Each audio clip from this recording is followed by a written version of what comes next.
Hello J Real, hello Regret.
%1 away from 292 or 291?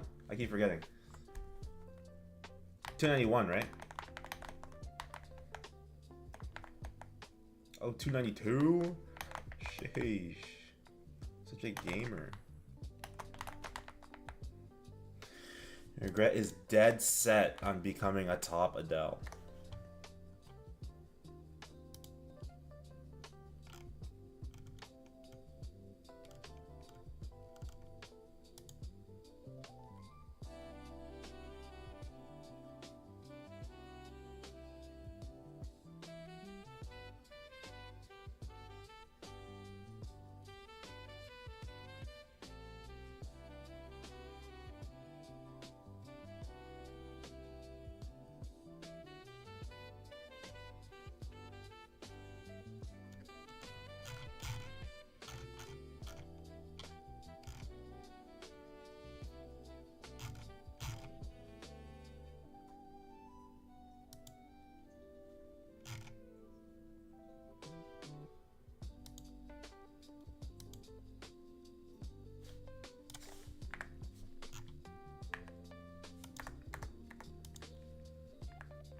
Good, good, good. Yeah, make sure you pace yourself. Pace yourself, man. Too many people hit 285 and then quit. You know what I mean? Take your time. 285 will come.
Alright, guys.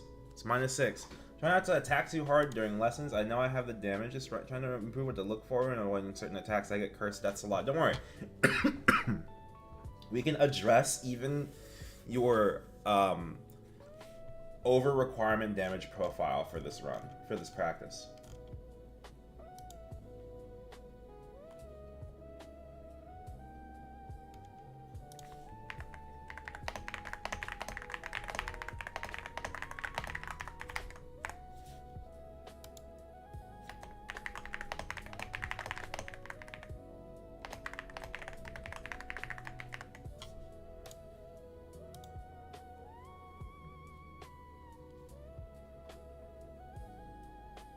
Nah, don't worry. I'll tell you what to do. Some easy tricks we can do.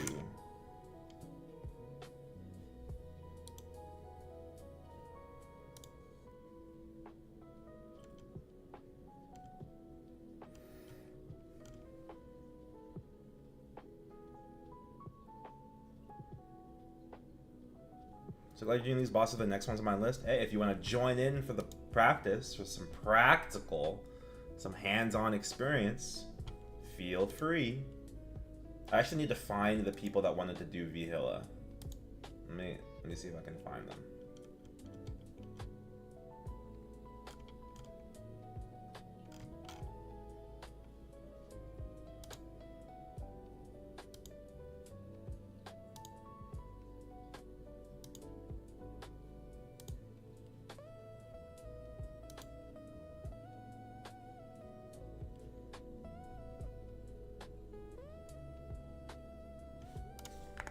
What's up, Volcon?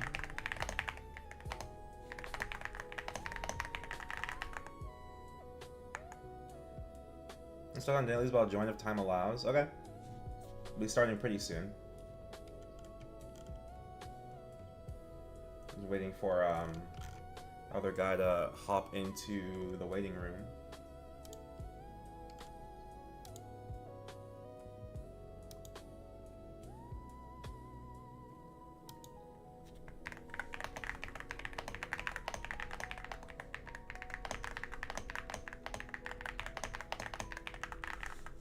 I feel like BM should be something I can do since I can do Vhilla. Exactly, BM is something you should be doing.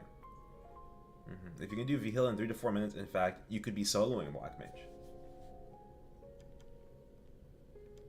Speaking of solos, I actually tried to do a Black Mage solo yesterday on my Dark Knight. It's 74 million CP 273. It got out of P2 at 43 minutes. It was not looking good. I think if it was a clear, it would have been a min clear.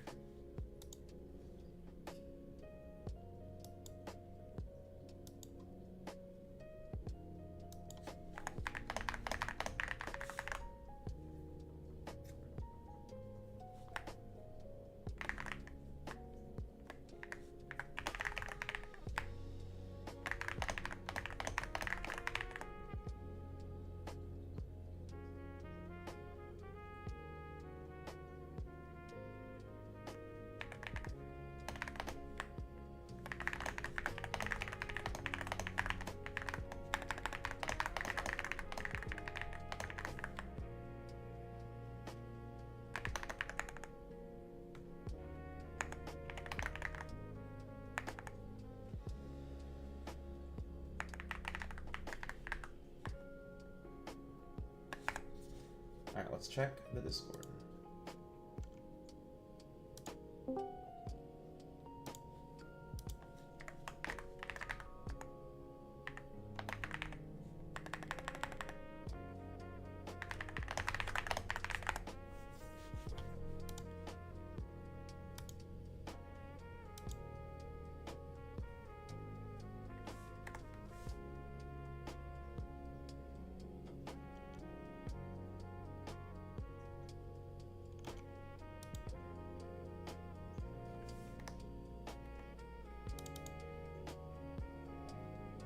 Wild Hunter.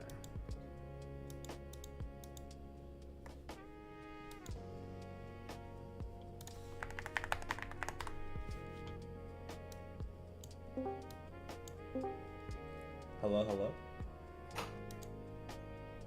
Hello. Yo. How's it going, Matrix? Good, how are you? I'm doing great. Here, let me make sure that I'm on the right mic.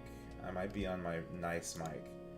I normally use my headset mic like this in the Discord. I hope that's fine with you. Yep. Alright, cool. We'll get started pretty soon. He's, Bo just said he's gonna go put his, or J-Real just said he's gonna go put his dogs up really quick. I'm back. Welcome back. Let me answer chat real quick. How much CP is needed to solo BM in a reasonable amount of time? 100 mil? No. It depends on what you mean by a reasonable amount of time. It's a 60-minute boss, after all. Most people say that is 20 minutes. 15 to 20 minutes. 15 to 20 minutes solo would be easily like 250 mil. Or dependent on your hexa. There's so much range. Okay. Alright, let me pull up the stuff and we will get started.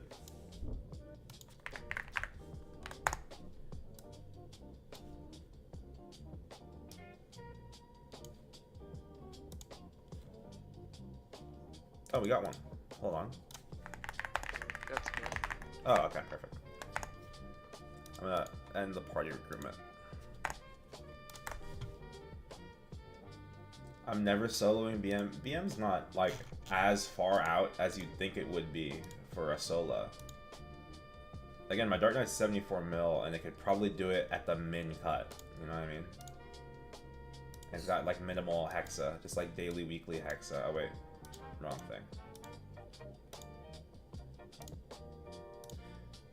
Okay.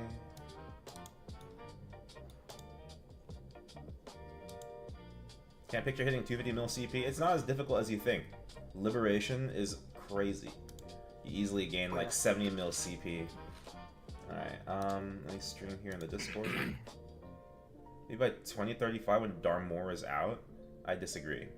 I think you just don't have a good scale for like what progression looks like.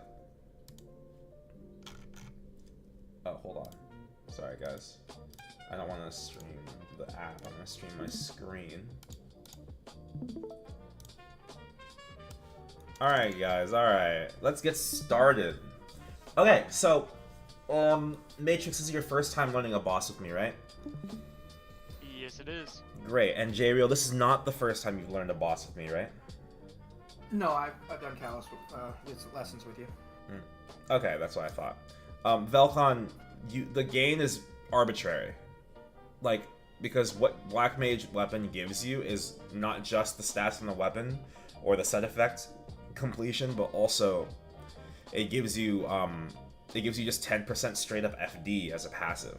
Not to mention the Genesis iframe, which is just increased uptime or like success on a burst. Like there's a lot of tangible and intangible like damage that's way out of CP. This is why I don't like using CP as a metric, but everybody uses it, so I try to give you estimations. Okay, so, welcome to Black Mage. Matrix, since this is the first time you're learning with me, I should explain. The way I like to teach these bosses is I like to talk about the core mechanic of the boss, the core theme, how it ties in, and then I break down, like, the next section that I would want you to learn, so that we break it down to digestible portions. This document is, like, easily 80 pages long if I load every GIF and every picture, right? We're not going to talk about every single thing in here. I'm going to zoom to just the important parts. This explanation will take about 20 minutes at most. Half of it is this page, and half of it is phase 2. That is all. Okay?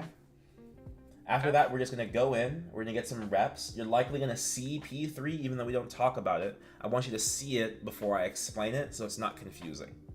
Okay?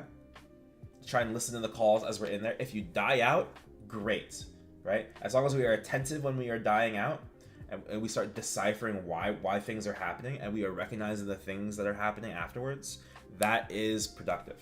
Okay? All right, so I'll go ahead and get started. Make sure you guys are you guys are both here in the stream. Welcome to Black Mage. Okay, so the theme of Black Mage is that we have the mage of creation that became the mage of destruction, he became corrupt, right? So he has the powers of creation and destruction. Various attacks and hazards in this boss are going to give one of these two curses. Okay? Let's say, like, I hit you with, I don't know, this move right here, right? This is like his rush move, right? This move is always going to give one kind of curse. It's never going to flip-flop and, like, in the middle of the run, give a different kind of curse. Does that make sense? Yes. I think so. Okay, cool. It's just sometimes people ask about that. But no, like, each attack only gives one kind of curse and never changes for the rest of the run. Alright, so let's talk about what the curse means, first of all, and also what each individual curse does and the real hidden penalty of this boss. Okay? So first of all, as I mentioned, various attacks are going to give curses in this boss. The curses last about 6 seconds. Depends a little bit, depending on, like, server lag. Sometimes it feels like 4, sometimes it feels like 8, right? Just keep in mind that if you want to get rid of a curse on your head, most of the time the only real way to do it is to avoid attacks long enough for your curse to disappear without getting refreshed by another attack. Okay? So let's talk about the individual curses. Each curse has about 3 different effects. The white curse only has 3 effects, but the only one that really matters is this one at the bottom. Okay? This is white curse, and it gives 10% less damage to attacks. So if you're hitting a 1 bill line, you are now hitting a 900 mil line. Make sense? Okay. Yep. The other 2 lines don't matter too much. You heal a little bit every second, and a little bomb appears on you that does some damage. It's pretty minuscule damage. Doesn't curse you or anything. Okay? Now, Black Curse, though. Black Curse is what people tend to forget about. They tend to forget all 3 points. The most important and most famous point about Black Curse is that you are unable to... You're unable to use potions, right? Or, like, any kind of consumable. Oh, okay. So this is different than the heal block in Will and in Vhilla. This is just a pot lock. Okay, so you can use healing skills. So let's say you have a bishop. A bishop could heal you, right? Someone else's familiars can heal you. For some reason, though, your own healing familiars cannot heal you. I don't know if that changed with this recent patch. They made some changes to familiars and their lines and their effects. But as of the previous patch, for years, you cannot use your own healing fams to heal yourself. You can use healing skills. Other people can heal you, right? But that's all. Does that make sense? So if somebody else has a party heal fam, that will heal me? Yes. Okay. Really weird, I know. Okay, let's continue. The other thing is opposite to White Curse. We do 10% more damage. You can never have both of these curses on you at the same time. Okay. Now the thing about this though, so that's a 20% final damage difference. Okay. But here's the thing, you can mix the curses. If you take both curses, there will be a penalty. We'll talk about that next. But I want you to remember this final line that people, even endgame players, tend to forget. When you are in Black Curse, you take 15% more damage from all sources. So a 1% HP line becomes 1.15. A 10% becomes a 11.5% damage line, right? A 50% line hit becomes a 57.5% HP loss. You see what I mean? So that's important to note. Now, what happens if you have a Black Curse and then you take an attack that gives you a White Curse? This is the answer. Both curses first will cleanse. You will no longer have either of these curses on your head. And then you will receive a punishment. The punishment is you lose 1 life without tombstoning. That means if you lose a life without tombstoning, no tombstone falls down, there's no press the revive button within 35 seconds, wait out the timer, whatever you want to do, right? You just lose a life. Your screen flashes and boom, one of these dots is gone. Okay? Secondly, You get skill locked for 5 seconds, and thirdly, you take 30% HP damage. So what this implies is that a curse death can give you HP loss, get you skill locked. You can take another curse death while you're skill locked because you no longer have curses on your head, and then the resulting HP damage from all these attacks could HP death you, and then you could lose 3 or 4 lives in one combo. This is the worst part of Black Mage, the most difficult thing about Black Mage. The counter only updates when you actually die. No, the counter will update as soon as you take a curse death. One of these just disappears. Your screen flashes, and then one of these are gone. That's it. If you had nothing left and you only had the dot in the middle left, your final life, and you took a curse death, you fail out. Okay? So, any questions about the curse deaths? Nope. Alright, cool. Let's continue. No. We're going to skip all of P1 because a generally self-respecting Black Mage party gets out in one burst. And even if you're like pretty close to a min clear, you're probably 2 bursting, you just run away and hide in the corner. Assuming you can cleanse those by the mage footnote, you can't cleanse a curse from on top of your head. You can only Hero's Will ahead of time to prevent it. Someone always catches this question before I'm ready to explain it. I will explain Hero's Will to you later, okay, Matrix? That's a little bit too much information. Okay, so let's talk about 2 hazards that show up in P1 that will also show up in P2 or even P3. This is Fallings. You're a hero, right? Yep. Just checking if you were a thief. This attack is a cascading white ball that falls across the map one by one vertically. Hi, Q. They give White Curse and do 50% HP damage. You can simply walk between them like Pinkberry does here.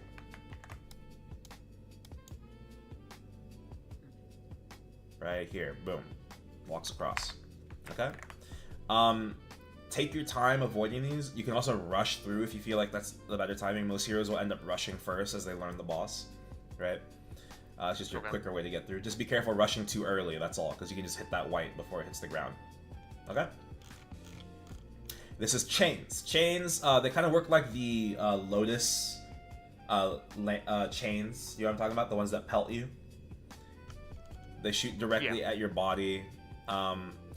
Very simple. They come in waves of 3 or 7. They have a random cooldown, so they can feel kind of endless, like 3-7-3 or 7-3-7, like that, back to back. They always occur consecutively, like the chains one at a time, and they aim at the center of your body. They do 15% HP, and they Black Curse you. Okay? It's impossible, I want you to know right now, to avoid every single Black Curse in this fight. It's not impossible, but it's damn difficult. And there's no point in bothering to avoid every single one. The point is to manage your HP when you have Black Curse and when you don't, so that you can heal. That's all.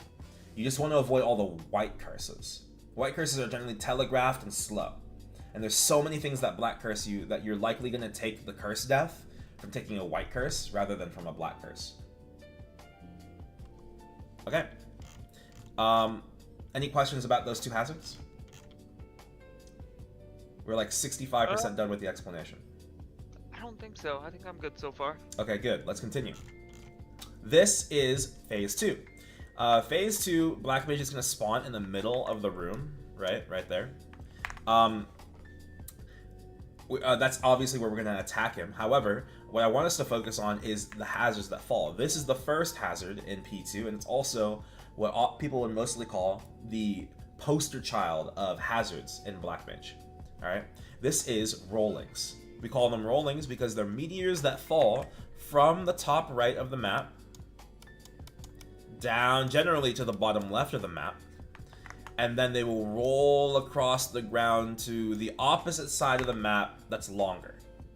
Okay, so if it lands on, with Black Mage as the pivot point, if it lands on his left, it'll roll to the right, and if it lands on the right a little bit, it'll roll to the left. Okay? Make sense?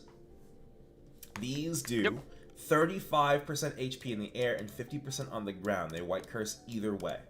For you, you want to probably save your World Reaver for this moment.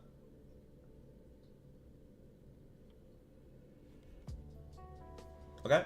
If you do not have World Reaver, your next option is to Hero's Will and try and take as little damage as possible by jumping through it. So let's talk about Hero's Will. Hero's Will is, you have it in your 4th job. You also have Erda Will in your 5th job. Okay? Both do the same thing. It does not cleanse a curse from on top of your head, but if you use it before taking a curse, you will take no curses for 3 seconds. This GIF is an example of a bad pattern where you would want to use Hero's Will if you need to. The reason is because you'll notice this giant eyeball that just disappeared gives Black Curse. These chains give Black Curse. And because fallings are falling across the screen and rollings are coming, you're probably going to take a white curse unless you have cracked movement or you have an iframe or some kind of usage of Hero's Will, right? And if you have smaller, right, this is our hit space, and then smaller range to play, the chains are going to hit you. You'll have a Black Curse as well. This is a bad pattern because you're likely to take a curse death if you play it incorrectly. This pattern generally happens very commonly for the first pattern in P2, so you have to be careful. Okay? What's the actual hitbox of the balls? Also, once they burst, am I safe to dash into the remaining animation? Oh, like when they hit the wall? Yes. The disappearing animation means the hitbox is gone. Oh, for fallings? Yeah, if they hit the ground, you're safe because they disappear. The balls are literally accurate to their hitbox. Like, very accurate. Okay, so let's continue. Our next hazard is spikes. This works like every other pillar mechanic in the game. They do 90% HP damage and they white curse. It has a 3-second timer before the explosion, but every single, and I cannot stress this enough, every single dissipating visual frame of the animation after the first frame where it erupts does no damage. Only the first frame does the damage. You can walk onto it afterwards, okay?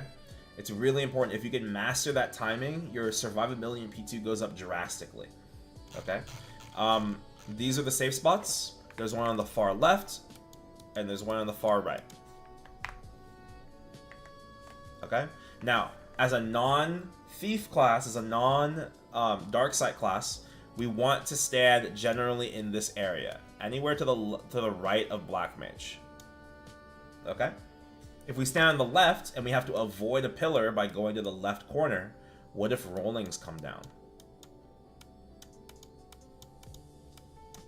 There's nowhere to run. You can go to the left if you know you have, like, World Reaver ready, right, for instance. If you know how to play it. But as an inexperienced player, I'm going to ask you to play it instead on the right side. Okay. Alright, give me 1 second. Where's my epic pack?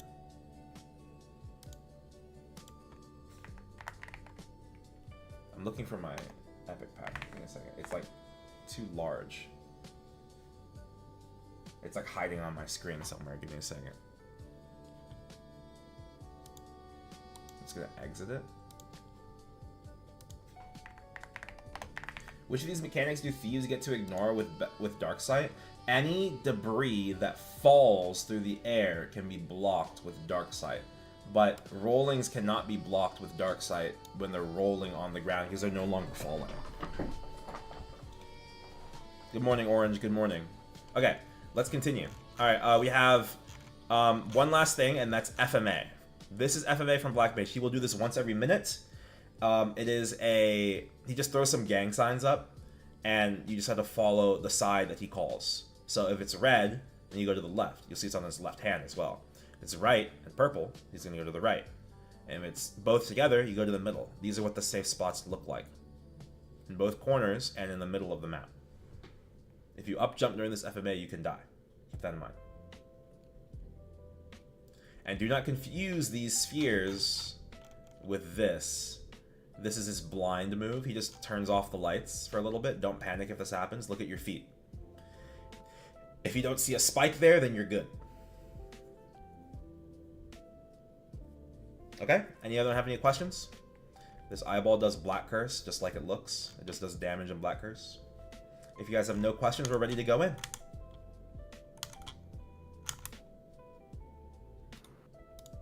Yeah, I mean, it's a lot. It's I haven't even tried it before, you know. So. I know. It's a lot. It's a lot, and that's why I have to cut off the explanation there. It's just too much information, right? At the end of the day, all we've learned is how the curses work and the 4 things to avoid in P2. Okay? It's rollings, fallings, spikes, and FMA. Okay? And just remember, stay right. Yeah, we want to stay generally on the right side. All right? And then I'll talk about other things as we're doing them. Now, before we enter, Bo, Jeriel, can you unequip your arcane symbols? Right.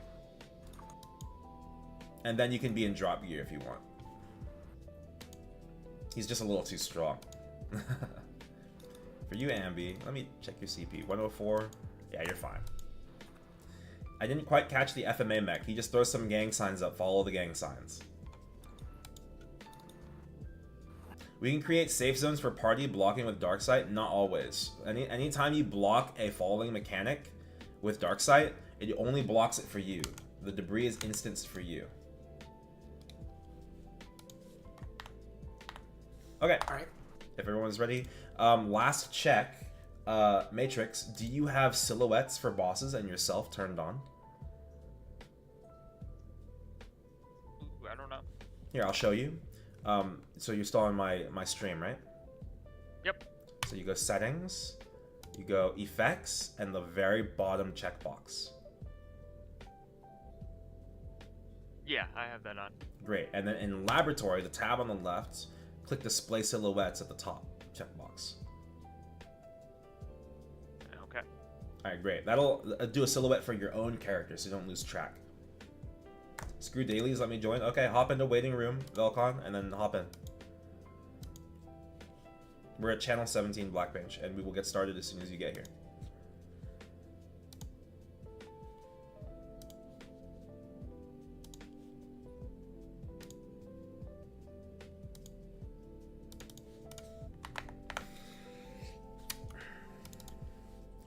While I'm here, I'm gonna look at your Hexa. I got a real quick question. Yeah, sure, go ahead. You mentioned about healing. What about fountain? Does that work the same way? Fountain counts as a healing skill, so it will work. However, I have a rule for Black Mage. If you do not have Fountain equipped, you cannot use Fountain. Make sense? I want people to stress like the importance, like if you're using a tool that you're not gonna have in your own runs, then don't bother. Okay. Alright, there it is. Volcon, do you have the Discord? Hop in the Discord.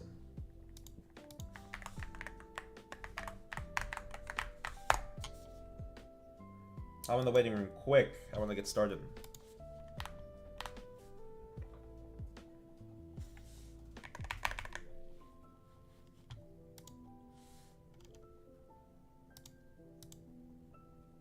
Also, guys, we are confirmed for we're confirmed for teaching Baldrix tonight at Reset.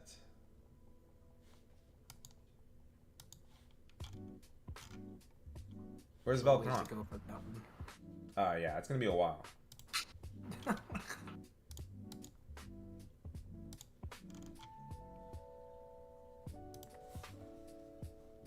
Does Velcon know to join the Discord? Can you not hear me?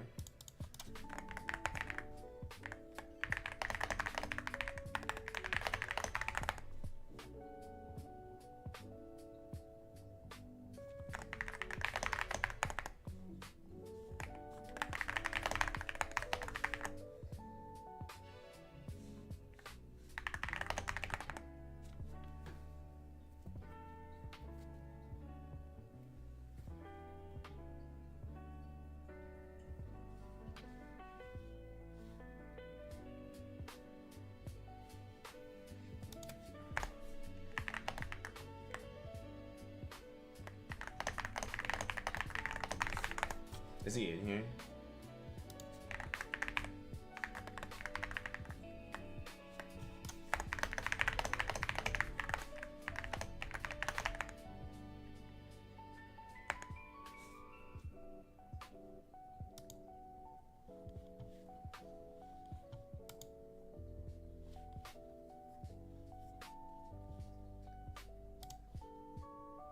There he is. There we go. Alright, let's get started. I'm gonna double click with you, Velcon, just in case you're too strong. I might ask you to remove something. Alright, last call. In terms of practice mode buffs, I only want you guys to have green pot and door. You can remove everything else.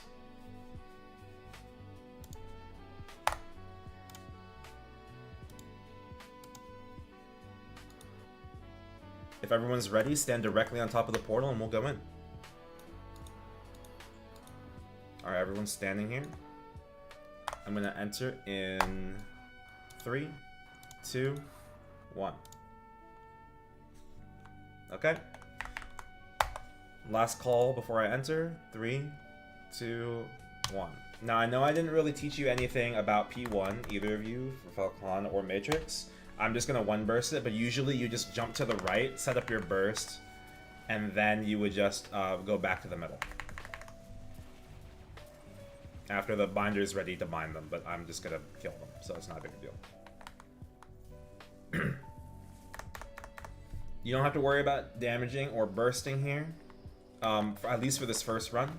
I want you guys to just focus on avoiding what you need to avoid and dodging what you need to dodge, okay? Manage your HP, heal when you don't have your curses, things like that. Here come spikes.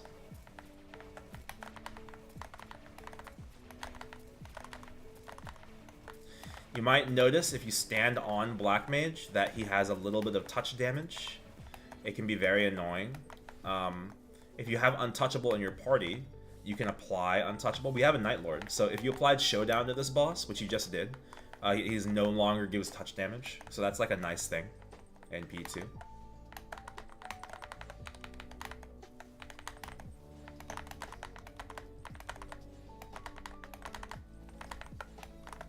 We got Fallings coming in. Rollings are going to come shortly afterwards. Be careful. Alright, avoid the rollings.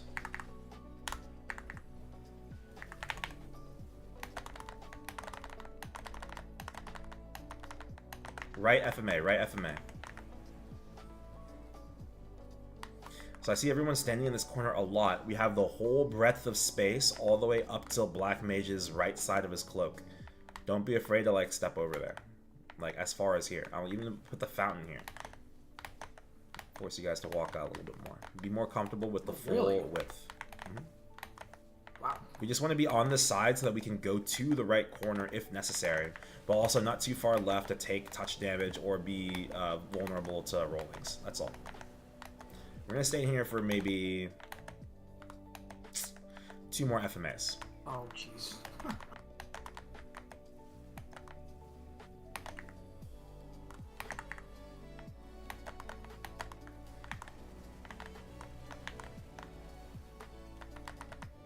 I didn't quite catch what killed me there. Probably a spike or a curse death.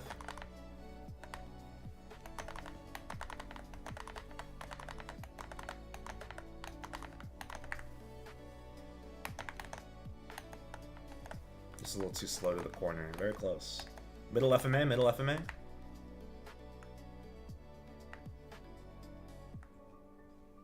Forgetting to watch him for that.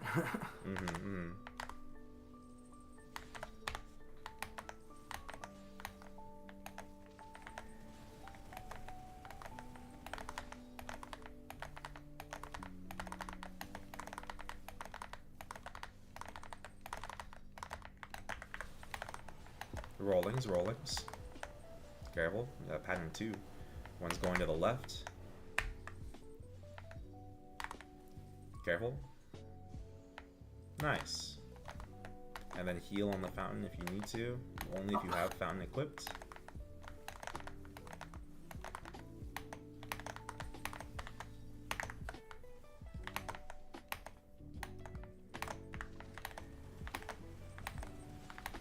Let's do one more. One more FMA.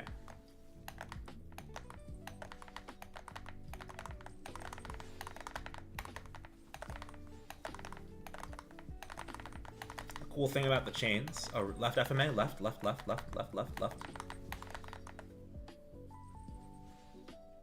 Oh my god, 2 people made it. That's crazy. Oh god, careful. So the trick is you don't leave the FMA until you see the white shield on the HP bar. Oh, okay. Yeah, I used to do that all the time. It took me like 2 months before I unlearned that habit when I was learning this boss. Alright. Cool. I'm going to go ahead and do a little bit of damage. On the next FMA, I'm going to send us out.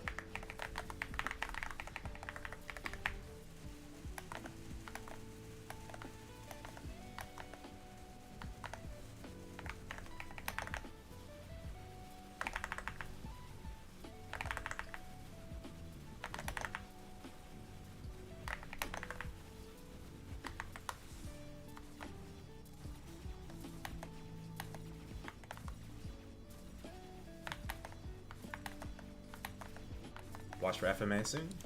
About 10 seconds.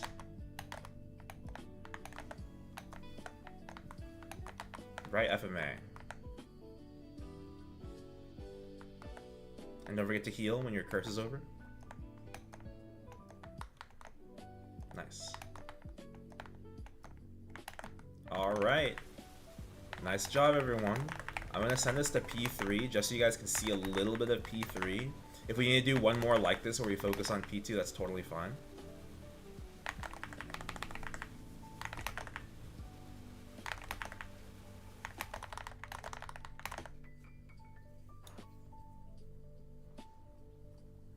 Okay, first things first. Step to the right, the far right corner. Night Lord has a lot of surprising utility in this boss. Your Frailty Curse, if you have the correct hyper skill allocation for it, slows the boss down in this phase. Alright, you guys can come out. That kick right there, I'm going to count it, and then kick. That is what we have to duck to avoid. Okay, he's going to do it again. Kick. Alright, step in and avoid this kick. All we do is duck it. Kick. 2, 3, 4. Suck, and then kick. He's going to kick afterwards. Kick. Good. 3, 4. Kick. Wait for it. Kick. 2, 3. Don't lose patience. He's gonna do it. It's not a timer. It's a skill with a cooldown. If we're holding duck and he can't kick us and he wants to kick you, he's gonna wait until you unduck to kick. Suck and then kick. So unduck, reduck. Kick. You see that? 2, 3, 4. Kick. 2, 3, 4. Kick. 2, 3. If you find yourself getting kicked a lot, re-entering. Oh, down FMA. Get under this platform. Careful, you can still kick. 3, 4. Kick. 2, 3, 4. Suck, and then kick. If one more person dies, we'll re-enter, okay?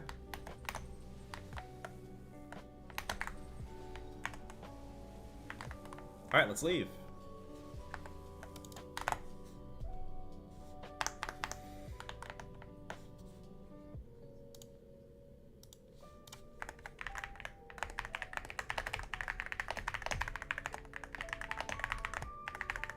Oh my god, Kat actually got a book. She's been looking for that for 4 years. Okay, first of all. 2 years for me. Yeah?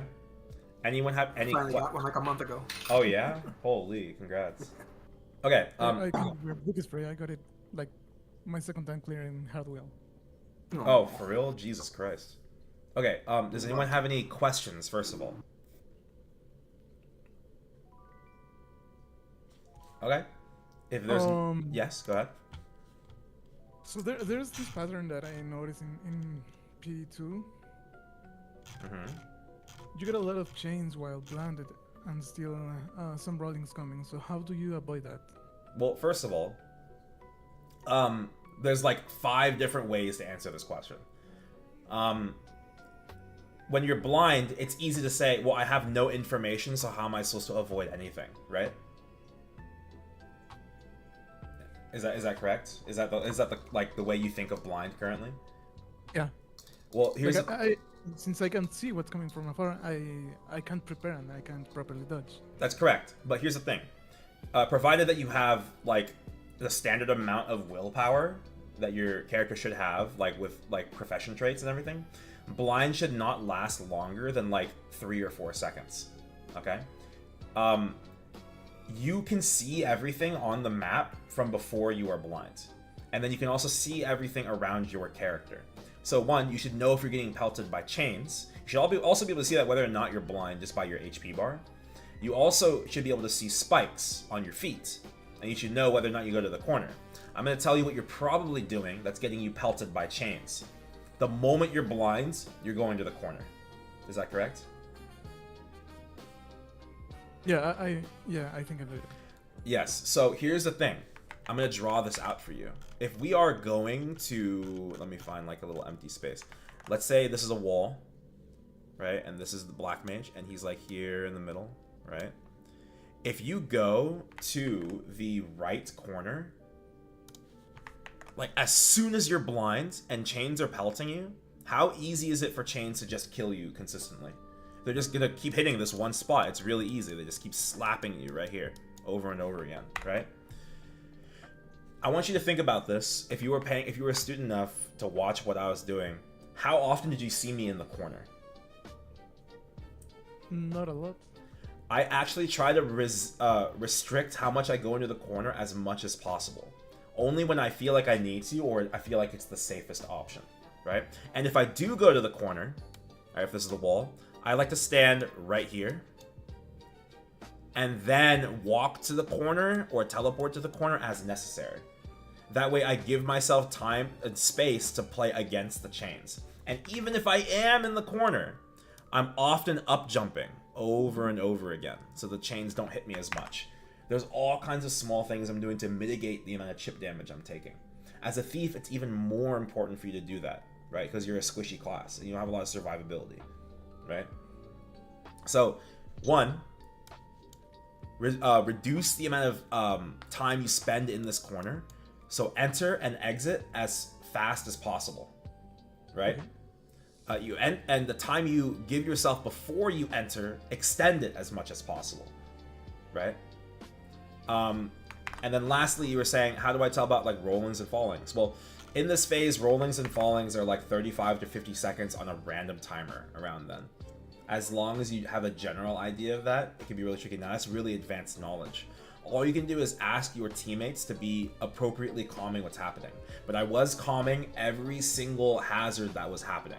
Rollings are coming. Rollings within a couple of seconds. FMA in about 10 seconds. Fallings, right? If you want, I can be more specific. Fallings from the left, fallings from the right. The problem is, here's the thing though, with fallings and rollings, you're a dark side class. So like, in the first place, why are you even going to the corner? Because you can just flash jump across and just break and hit anything in the air while you're dark side. None of those things can hurt you. You said the rollings can still hurt me through the dark side, right? Only if they're rolling on the ground because they're no longer falling through the air. Not in the air. Okay. Mm-hmm. In fact, if you are able to and you're able to block all the rollings in the air, you can keep them from rolling on the ground in the first place. That's only for you. Okay? Does anyone else have any questions about P2? Okay, cool. I'm going to talk a little bit about P3 before we go back in, because we saw P3. Just like 3 small things. 3 very small things, just so you get less confused when we're in here. First of all, it's like 2.5. First of all, the chains got replaced with these blue lasers. They only do 10% HP, but they black curse. Okay? If you're staying on an intersection, you can take multiple blue lasers at a time. Keep that in mind. Next is FMA. He'll glow white like winter. That's what happened in our run. And a bunch of snowballs fall from the sky. They fall through the air. What does that mean, Velcon?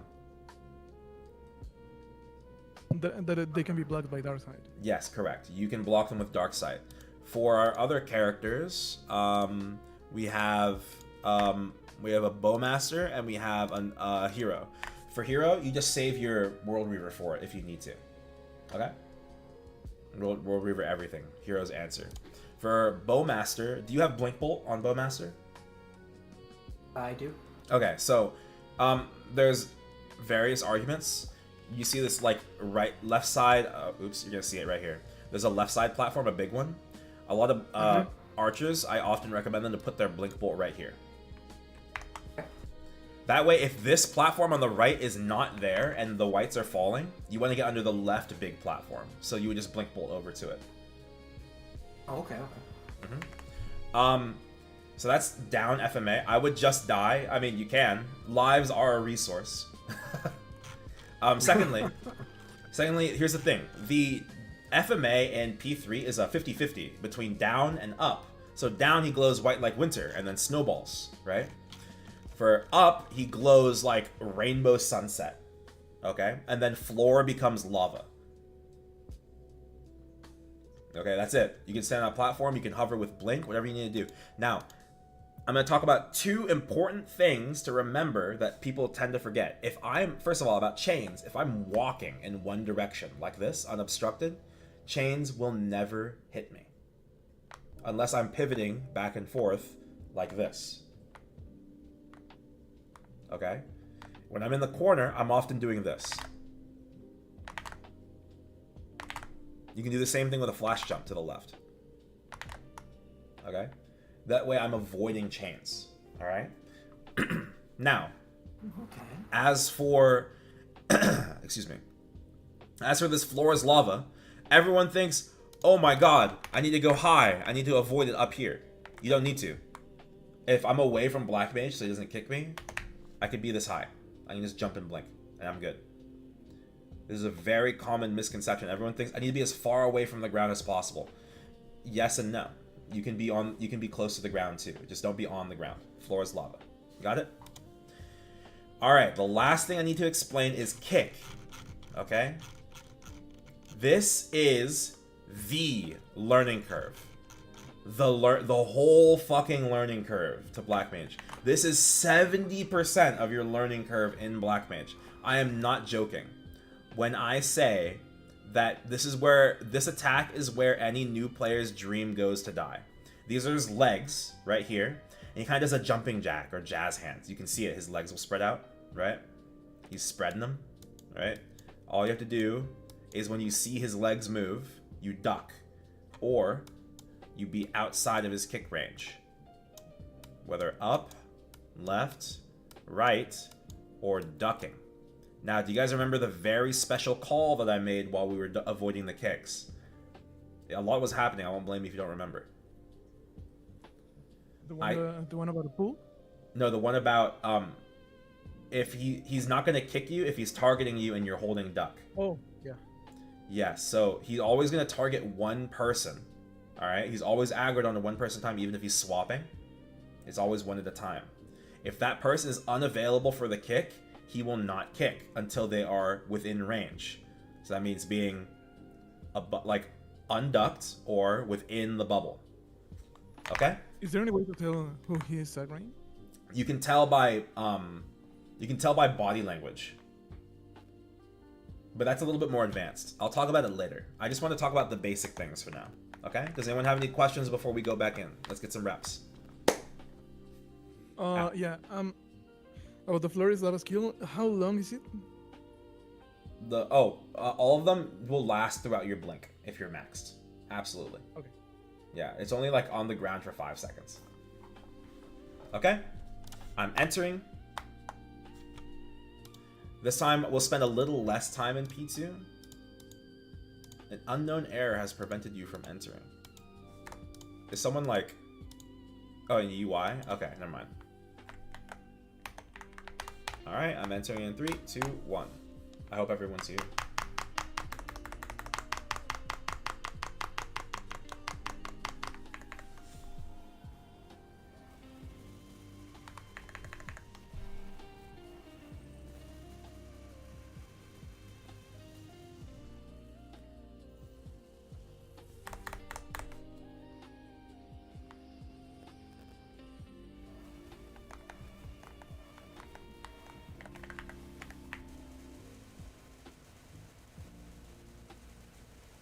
Alright, first pattern incoming should be spikes.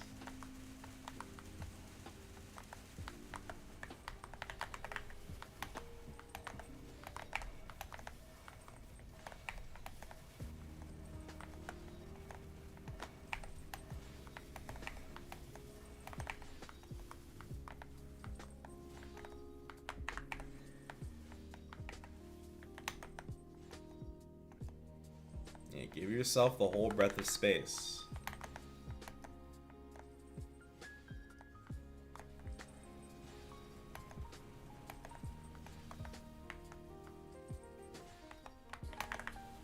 Rollings and fallings, bad pattern incoming. Avoid it with your iframes or your dark sight and jump through. Okay, well there's that 4 combo you were talking about. There it is, there it is. Yeah. You gotta be careful about that.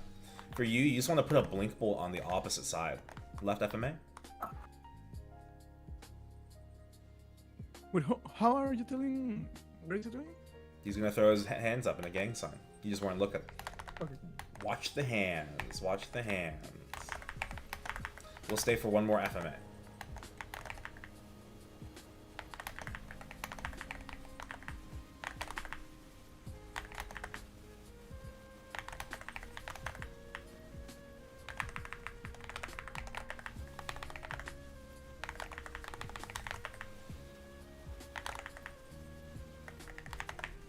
We got rollings and fallings again. Another bad pattern. Good luck. Can you clean this? Oh, I'm crazy for that. My goodness.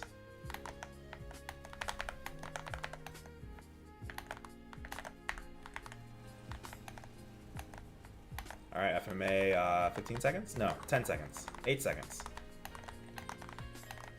What's the timer on the FMA? 1 minute from when you see the white shield. Middle?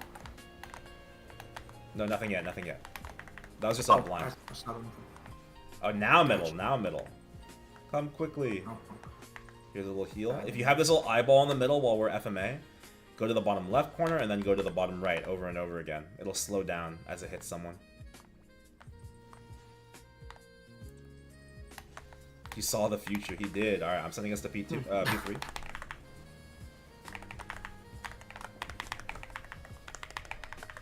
He always shields after FMA, right? Yeah, there's always shields. The shield is when you're allowed to exit the FMA.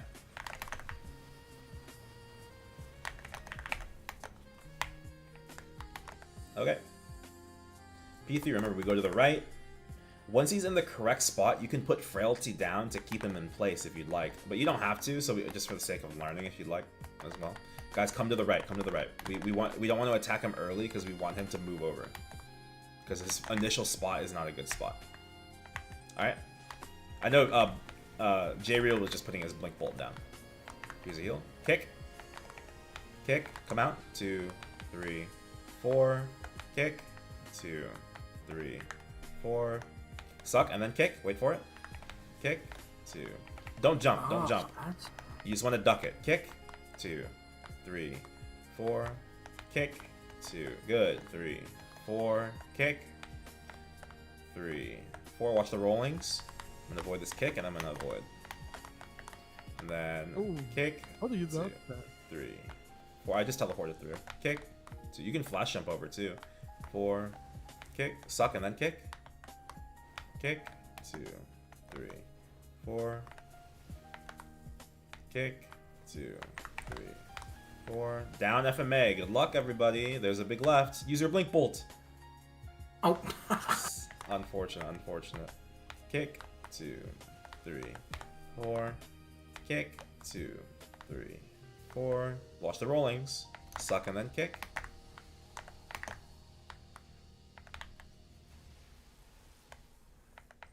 One more death and we'll exit. Kick. 2. Alright, let's leave.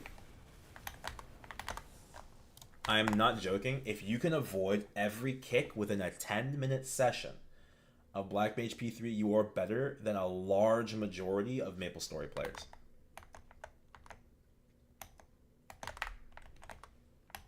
It is not easy. It is not easy. Because this is a boss that requires a lot of concentration, not just knowledge. So you'll find yourself surprisingly stuck. Okay? Does anyone have any questions? Yes, go ahead. Yes. There was this pattern in P3 with rollings, lasers, and kick at the same time. So how did you just let the rollings touch you? Or? They're which one? Sorry. There's the 3 attacks that happening at the same time: rollings, lasers, and kick. Well, I mean, lasers only do 10%. I teleported. Well, I knew the timing for the kick, so I ducked the kick by walking to the right of, so let's say the portal was Black Mage. I was walking to the right of Black Mage a little bit, and then as soon as he kicked, I ducked, teleported through. That's it. Yeah. How do I go about it without teleport? You just flash jump. You could have done the same thing. You could have gone to the right and then just up jumped over. Okay. Kick is a 4-second cooldown. But the problem is you don't understand the safety net within those 4 seconds, nor the vulnerability. Right? Yeah, I think I just have to get used to it. So that's why I'm calling the kick. If you are hyper aware of the kick and you avoid you could let yourself get hit by every single other mechanic that's happening, but if you can drill in the kick, that's already a much more productive run than just getting like absorbing like a chaotic situation and just like panicking, right? So like I want you guys to really hone in on that kick.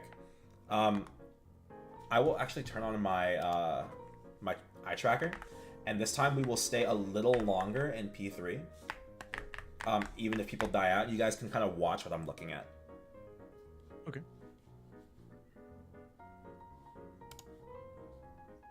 Okay, let's enter. Sometimes reps are all you need. I'm going in.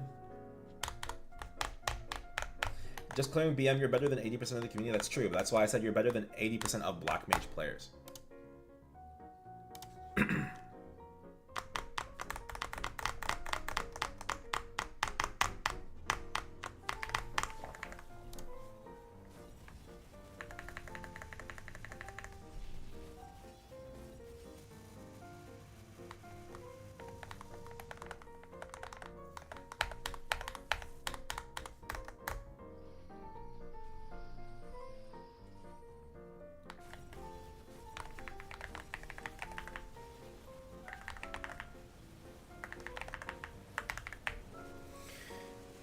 Spikes in like 5 seconds.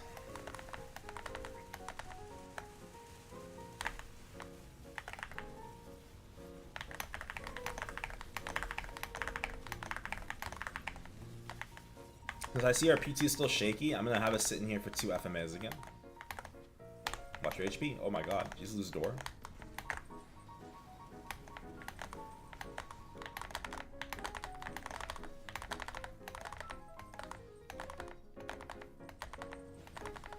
Blind.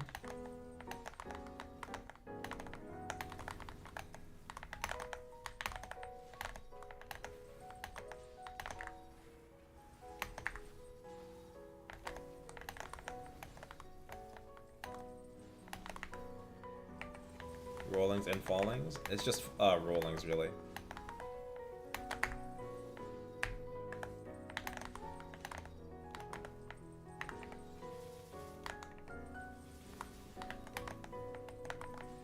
Nice, right FMA?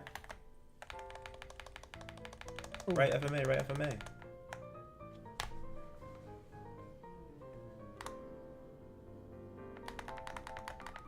Alright, let's go back out. One more FMA and then we will go to P3.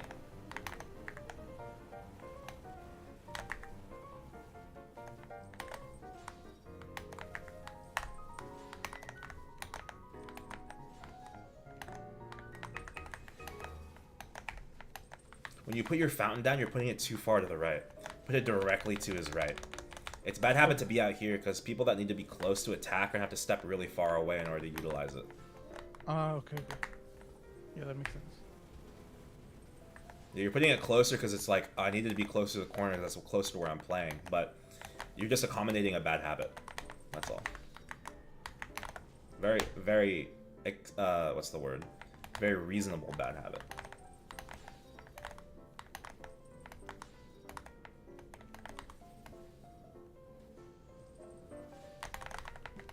Right FMA. 2 easy ones. Right FMA. Right. How did you live? Did you Jenny? No, you don't have Jenny. I don't even know. Yeah, pretty much. Alright.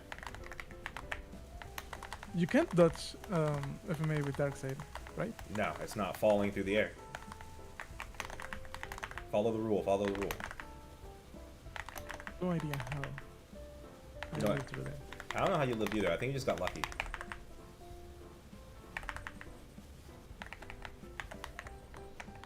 We're out.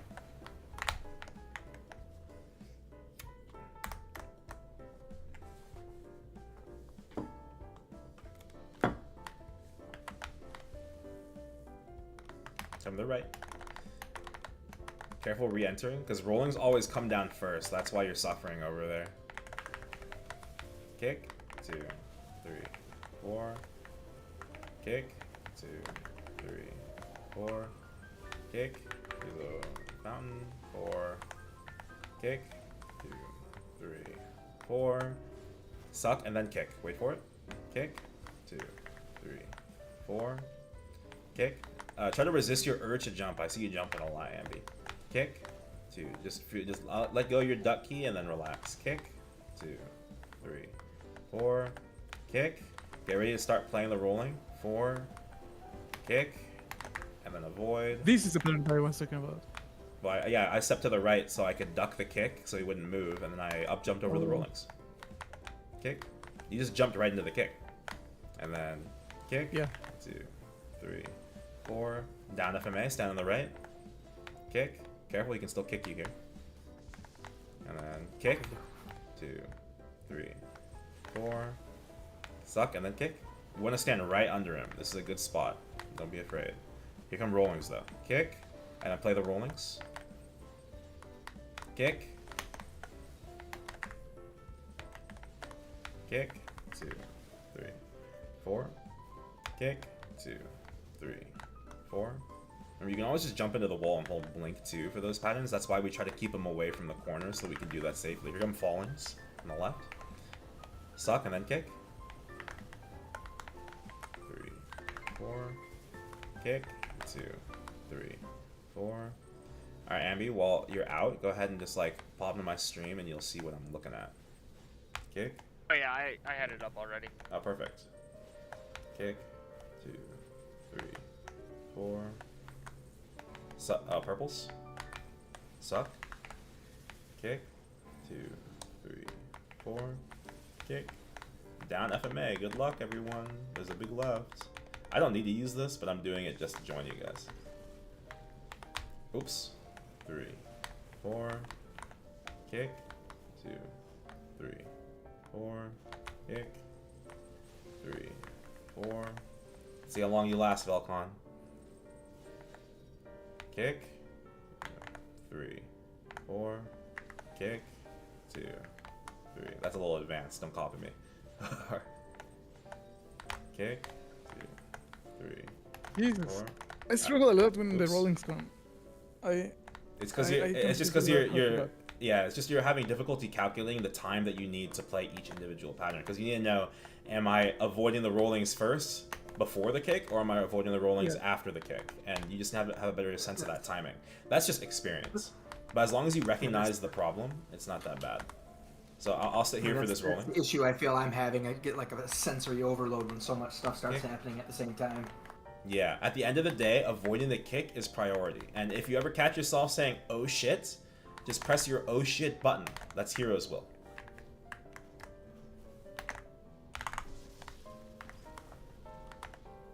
And then kick. Kick. Kick. I'll sit here for one more moment. We got suck and then kick. You'll see if I just hold duck, he won't kick.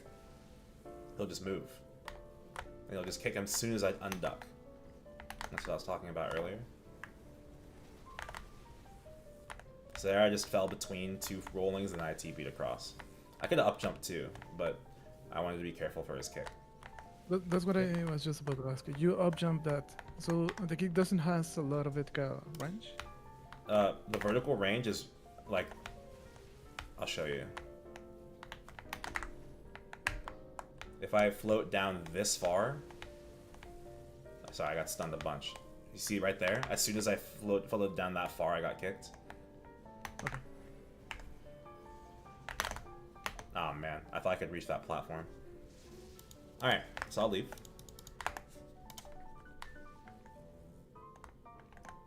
Okay, anyone have any questions? let's go in one more time before I re-explain anything else in P3, because we haven't even talked appropriately about P3. I just talked about the 2.5 things, right? The FMAs, the lasers, and the kicks. There's still all the other hazards, but I just want you guys to focus on things. So like the problem with like bosses in Maple is that a lot of it is like a lot of headspace, and this might be true across a lot of MMOs too. But what I mean by headspace is that the amount of concentration that you need for any one specific task, like a core, like a key task, is so much that you don't have enough headspace to respond to the other things, right? There's too much clutter. You're too distracted. There's too many things to pay attention to, right? That's the feeling. So what I try to do is I try to break it down to the most important key concepts that we need to focus on, right? So it's all about kicks and timing in P3, all right? If a rolling is coming down, your first thought is, am I avoiding the kick before or after the rolling? Right? And you should be able to hear me counting. It might be a little lagged because of Discord, right? And that's why I do kick 2, 3, 4 and kick 1, 2, 3, 4 like that instead. I try to make sure I'm saying kick 2, 3, 4, so if it's a second behind, at least you see the kick on 4, right? Your goal is to decipher like your timing for this boss, and if you can avoid all the rollings, if you can avoid all the kicks while doing so, that is even better, right? At the end of the day, I'm always timing. You might have noticed he has an attack that sucks you towards his position, right? Mm-hmm. There's one really nasty pattern where fallings were happening while suck was happening. I think a bunch of you died to that, right? So fallings were like falling down. Yeah, and he just sucked you straight into the spot, right? And then you were like, how the fuck do I get out of here? Well, here's the thing, and this is very, very important. I teach this all the time, and this is what I'm teaching you right now on my stream. It is not enough to dodge things on reaction. It's not enough. If you wait until the thing is happening for you to try and dodge it, you are already playing at a disadvantage. We need to play proactively. What I teach is called proactive positioning. I'm here, okay? And I know fallings are coming down, okay? So I see fallings coming down on the left side, right? I'm already aware that if I see suck, then the first thing I need to be doing is not just holding duck for kick. I need to be moving against the suck this way. I want to give myself time and space, right? That way I can choose where I'd land perhaps, or I at least have like a good degree of wherewithal to like flash jump out or teleport out to the right if I need to.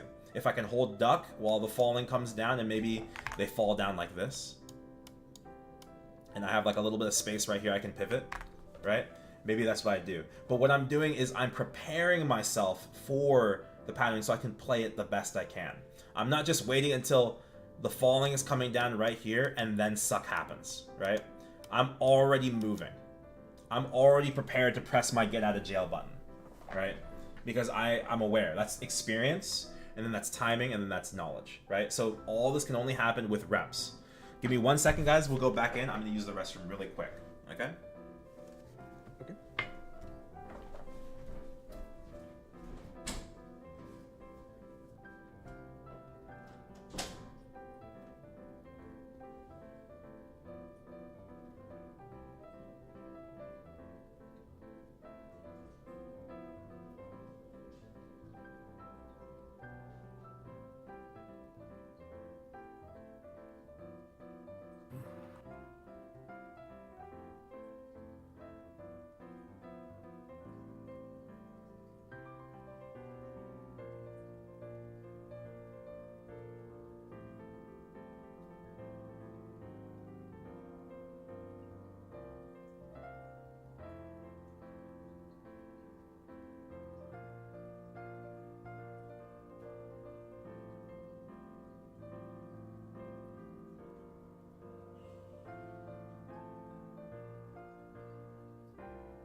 Hello, I'm back.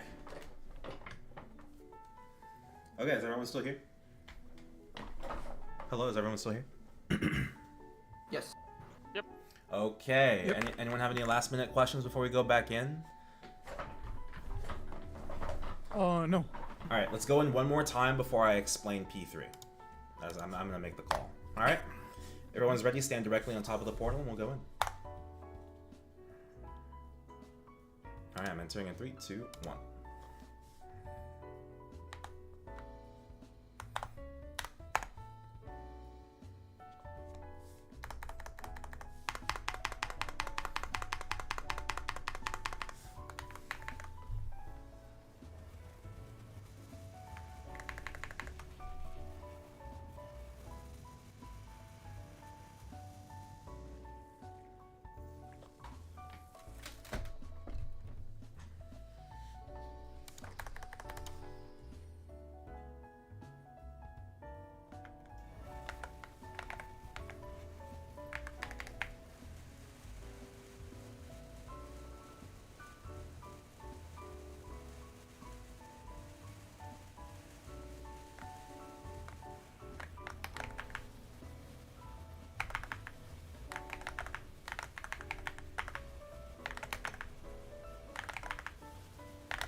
You can put the fountain even closer, by the way.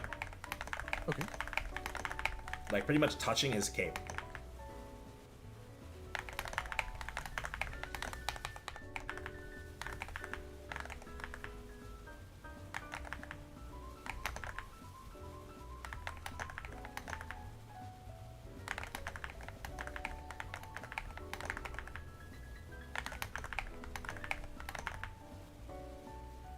Oh, I phased him.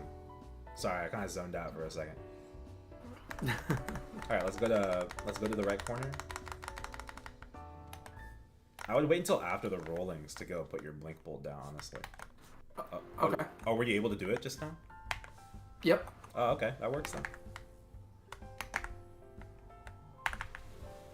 Kick, 2, 3. I don't recommend you floating above Black Mage like that, because your fall is kind of slow. He'll kick you on the way down, it's very possible. 3, 4, kick. Suck and then kick. 3, 4, kick. So a little note about this big circle around him. If we're not inside the circle kick, then you will do 50% less healing and 50% less damage. Oops. I'm bad. And then kick. Suck and then kick. Kick. 2, 3, 4. Kick. 2, 3, 4. Kick. Up. FMA. Careful. You see what I mean? I got stunned. And then kick. So Velcon, your goal is not to jump up, you want to jump away. Keep that in mind. Kick. Oh, what? Lame. And then kick.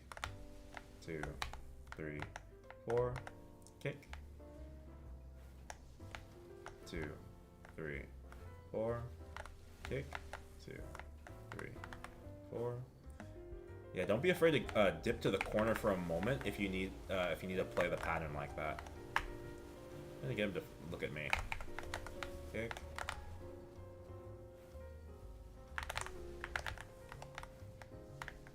Watch the rollings. Watch the rollings. Play the platform if you need to. Kick. 3, 4. Kick. He's in a terrible position. Kick. 3. Up. FMA. You still jumped away. He should be able to kick you like that. You want to flash jump away, and then up, and then up jump. That was mainly for Velcon. Okay. Oh. I did the exact same thing though. Okay, that's fine. Sorry, I was just looking at. I could only see Velcon from where I was standing. Yep. Kick. Yep. 3, 4, and then kick, and then rollings, and then kick. 4, 4. Kick. 3, 4. Kick. Suck and then kick. 2, 3, 4. Kick. 3, Yes. 4. Kick. 2, 3, 4. Kick. Good. 3, 4. Kick. 2, 3, 4. Kick. Alright, so his bubble shrinks at every 1/3 HP. I want you guys to know right now, this range of his bubble is what the exact kick range is. Like at all times. Alright, we have down FMA. Good luck. Aww.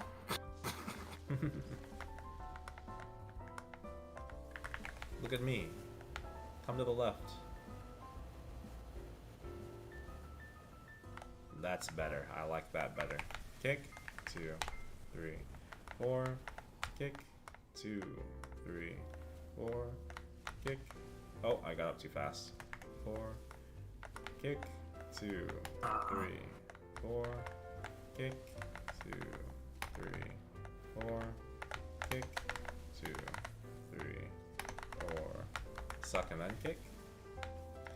3, 4. If one more person dies out, we'll leave. Kick. 3, 4. Kick. 2. Alright, let's leave. Alright. Any immediate questions before I re-explain P3? And then after that, it's just like we run reps. We run reps until you guys get tired of me. I will cut off at the end of this hour, though. I generally just leave 2 hours for teaching. I'm a bit confused about the elements of each attack in P3. Sure, let's talk about it. Because I haven't really explained it. I just want you guys to see everything what it looks like, so it makes more sense when I explain it. So, I'll get to that question at the end of this explanation. I'm going to talk about all the hazards that I haven't explained in P3. Okay? I saw you getting hit by various things that would confuse you, so it's very reasonable. Alright? So, let's talk about it. Everyone on the stream? I think so. Okay, let's talk. Boom. First of all, blue lasers, black curse, 10% HP. You may have noticed, sometimes we get what we call super lasers. These are 50% HP, and also black curse. Okay? If you take 2 at the same time, you die.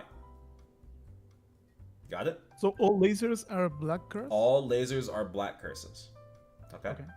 Next, Rollings are white curse, right? Rollings are white curses. Okay? Next we have... Oh, wait, where are they? We have 2 hazards right here. These don't give curses. This is stun ball. Okay? A little milkshake swirly boy. He'll kind of fall through the air like this. Right? And if it touches you, it stuns you for 4 seconds. It does not curse you. But 4 seconds happens to be the same amount of time as a black mage kick. Reduced by willpower. So, you don't want to get hit by that. Sometimes I'll pop heroes will just to jump into that thing if it's in a really annoying place. Because stuns are what kill Kannas the most. You can dark sight this. It falls through the air, right? Reverse ball. This is the only exception to your rule, Velcon, in this entire fight. Okay? Okay. Through phases 1 through 3. This ball will float up from the ground. It only spawns on the left half of the map. Okay? Starting from the smallest platform. So like right around here. Okay? I'll explain exactly where that is in a little bit. But it reverses you. So imagine trying to duck the black mage kick while you're key reversed. The worst is when you're ducking it by pressing up. Is my ring light on? Yes. I know, it just looks dark. I think it's because the window is bright, that's all. But yeah, so imagine a key reverse, like, duck the kick. You duck it by holding up, and then... and then your key reverse runs out, so you're just sitting there holding duck by pressing up, and now you're not ducking, you get kicked. It happens all the time. You don't have to worry about this hazard if we are positioning Black Mage correctly. Alright? Third hazard. What you guys might be surprised to learn is that the platforms are also a white curse. This happened to you, Velcon.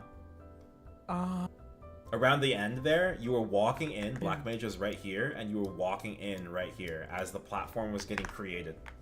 When any platform is either created or destroyed, they will explode and do 25% HP and white curse. Oh, that's why I lost 2 lives in like 1 second. Yeah. So here's the thing. This platform where Pinkberry is standing under and crying is because if this platform is created or destroyed, even if you're standing under it, just standing, not jumping, it'll give you a haircut and give you the white curse. You can avoid it by ducking. There was one time in the first run where I was under this platform, and this is also why in the first run, when Black Mage was positioned like right here, I said something along, I don't know if you guys remember, I said something along the lines of, I don't like this position. That's because I'm standing directly under him, so it's like there's a risk that I could get hit by this platform when it's created. That's why I said that. Yeah. Okay. So the exact place you want to hold Black Mage, oops, my hand twitched, is right here, in this range. And to be specific, the sweet spot is right here. Alright, any closer, any further to the right than this, and you run the risk of him kicking you or being in the corner. And imagine trying to up jump and blink to avoid rollings while he's kicking you in the corner. You're just going to fall and die. Right? Or the time that you need in order to get up to this platform for up FMA. Right? All these things are dangerous. How long do platforms remain in place?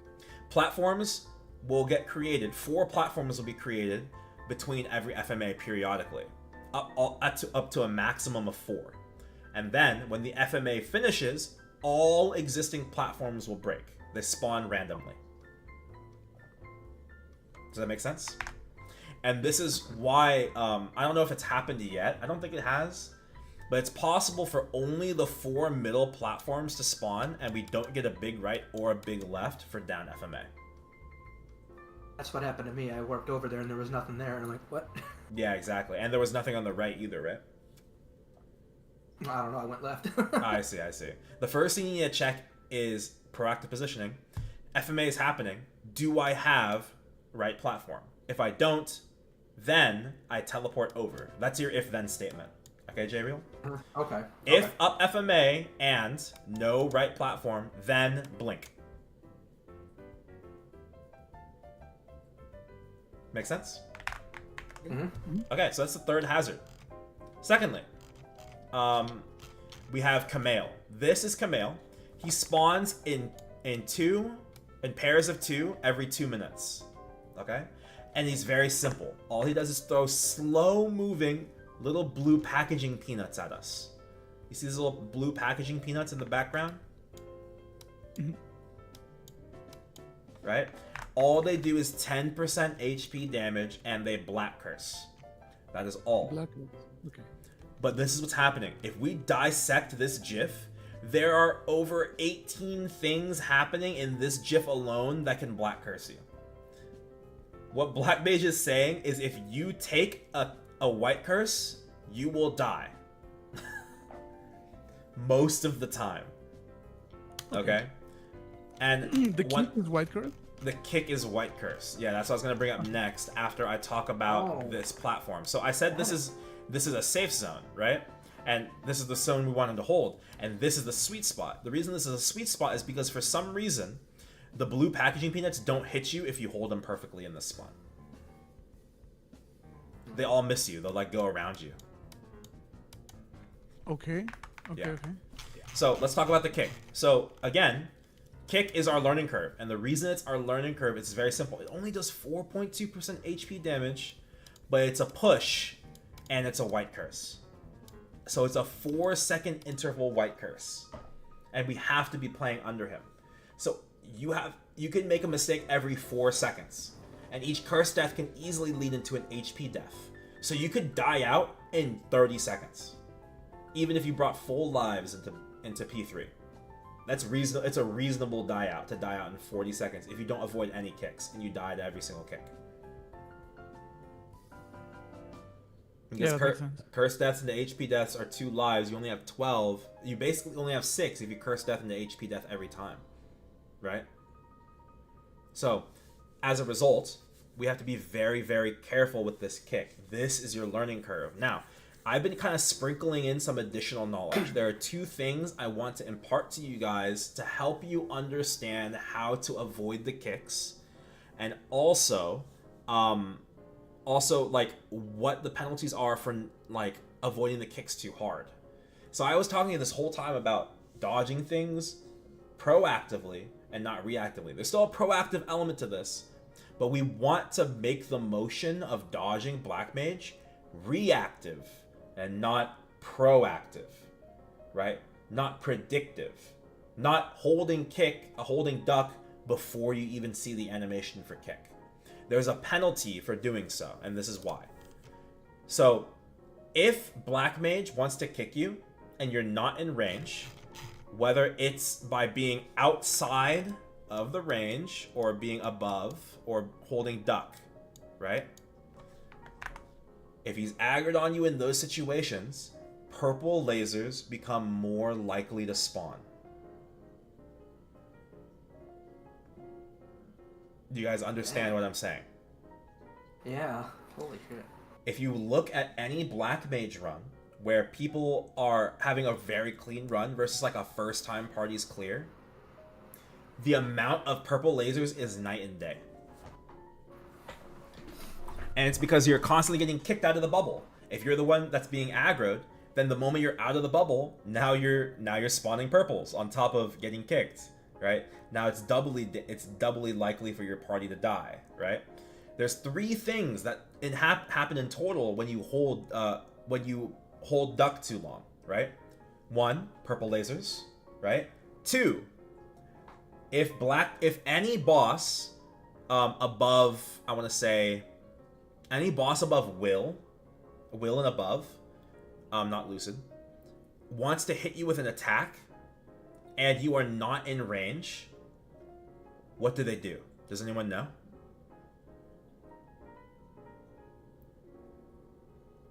Nope. Okay, I'll explain. If you are not in range of any attack by the boss will walk. That's it. It will walk. Just idles around. Yeah, it's like struggle in Pokemon, right? You have no available moves, so I'm gonna walk instead, right? If the boss walks, this is how he's getting out of position, because when he kicks so much and now you're not in range, so he has to walk towards you, right? Some of this is mitigated by us having a Night Lord here, but you're not always going to have someone that can slow the boss down, okay? Good positioning means avoiding the kick so we don't misposition him either, right? It's very important to note. So 1, he'll walk, right? 1, he'll purple lasers. 2, he'll walk, misposition, which can kill your party. Both of these things can kill your party. 3, if you also stagger the kick. This happened to, I think, Ambi at one point in the last run. I said unduck and then reduck, because that way he'll kick you, because I could tell who was aggroing, right? And then Ambi was waiting for the kick, but it took too long. It was like on the 6th second, right? After I called the unduck. And then Ambi got kicked because he wasn't sure when the timing was anymore, right? And he got distracted by all the other stuff that was happening. Now he's like, well, what if these other things happen? How do I avoid these things? And now Novel's attention is on the kick in that moment, right? So staggering the kick timing also kills your party. Mispositioning, purple lasers, okay? That's why it's really important to iron out how we play inside and under the boss. The last thing I'm going to talk to you guys about is how do we keep track of the kick timer despite the lack of headspace. There's one easy method I'm going to teach to you guys to help you kind of understand, and this won't really help for you, J-Real, because you're a Hurricane class, but I'm counting kicks, kick 2, 3, 4, right? But when I was first learning Black Mage, I would say I want to count the kicks. And this is what would happen. Kick, 2, 3, 4. A kick. And then, I forget to start counting because I was so focused on all the things that were happening, right? So the thing that we're going to do to kind of force our brain to a rhythm is to kind of count our attacks, right? So you're only allowed a certain amount of attacks. For you, Ambi, you only get 4 raging blows. Got it? For Velcon, you get 4 quad throws. You could technically do 5, but that requires really good timing, so I'm going to say 4. Okay. For generic bow, you have an easier time dodging because you can just immediately duck out of your hurricane. You know what I mean? All you can do is just understand the timing better, right? So just keep that in mind. Once you've done those attacks, you must stop attacking and be prepared to duck. That's the only thing you should be doing. Be prepared to duck or avoid whatever pattern is happening. Okay? If everyone understands, we can just go in. Now it's just reps. If you guys can somehow survive long enough in P3 to get to P4, I'll explain P4 when we get there. It's very easy. It's the victory lap. It is easy. Alright. Stand on the port. Oh, we were in the practice room lobby. My fault. Okay, let's do it. Wait, what the fuck happened to me? Wait, are you guys in the boss? You left. Yeah, you left the party. I pressed up on the portal. Alright, everyone leave. Everyone leave. That is weird. Yeah, it just took yourself out of the party. That is so weird. Maybe I went into... Maybe I tried to go into a real run. That's fine. Everyone just join my party. Yeah, I'll look at you later.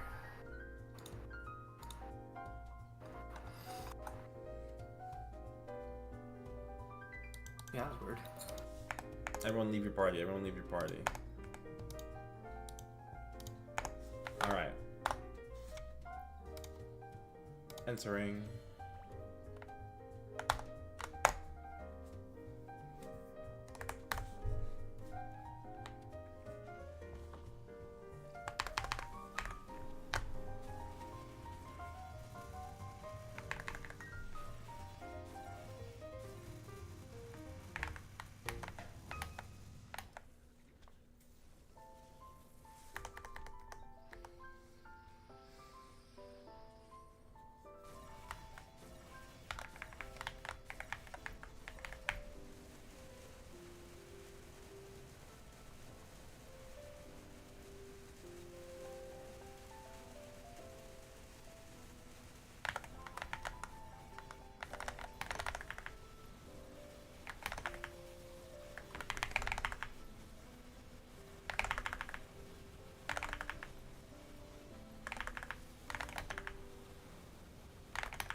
I'm gonna wait for one FMA and then we'll go.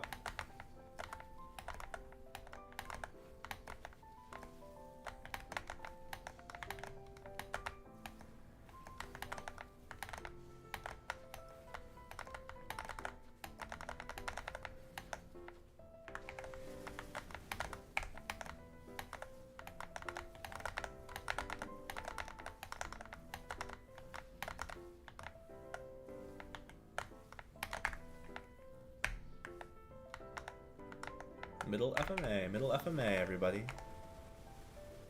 Nice. And we have showdown, so no touch damage. Don't forget to heal up.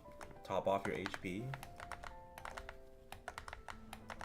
Alright, we can leave the bubble now. I'm sending us to P3.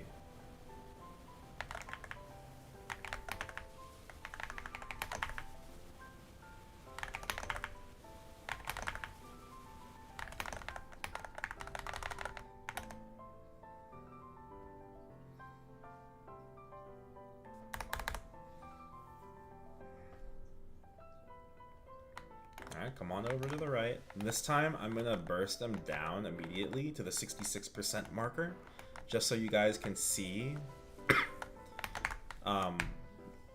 Don't blink too close, you're going to get kicked. You want to be outside of his kick range, don't forget. Oh, that's right, that's right, that's right. And also, step to the right, guys. He's not coming closer. Alright, this is good. Kick.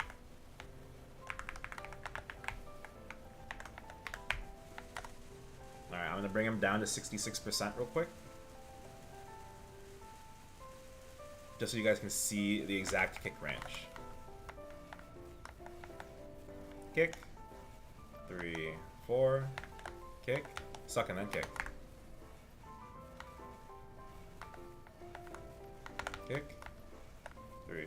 Don't rush to get back inside. Just walk. Kick. 2, 3, 4. Kick. And remember, count your attacks, count your attacks. If you have to like get up late, then reduce it. Do 3 and then stop. Up FMA. Remember, don't jump right on top of him. Yep. Kick. 3, 4. Kick. 3, 4. Kick. 2, 3, 4. For you, Ambi, in those positions, you want to just rush to the corner instead of flash jumping. Flash jumping is too slow. Kick. 2, 3, 4. Kick. 2, 3, 4. Ow. Suck and then kick. And then kick. 2, 3, 4. Kick. 2, 3, 4. Kick. 2, 3, 4. Kick. 2, 3, 4. Use a heal. Oh, down if I'm at. Big left. Blink. Oh yeah. It takes practice. It takes practice. Learning what your options are and then making them second nature, right? Mm-hmm. And kick. Oh my god, I almost died there. Oh, wouldn't have done Kick. anything anyways. It had expired. Oh, I see, I see. You need to keep a better eye on it. Suck and kick. Don't forget, it's kind of a dangerous combo. Kick. 2, 3, 4. Kick. 2, 3, 4. Kick. 2, 3, 4. Suck and then kick.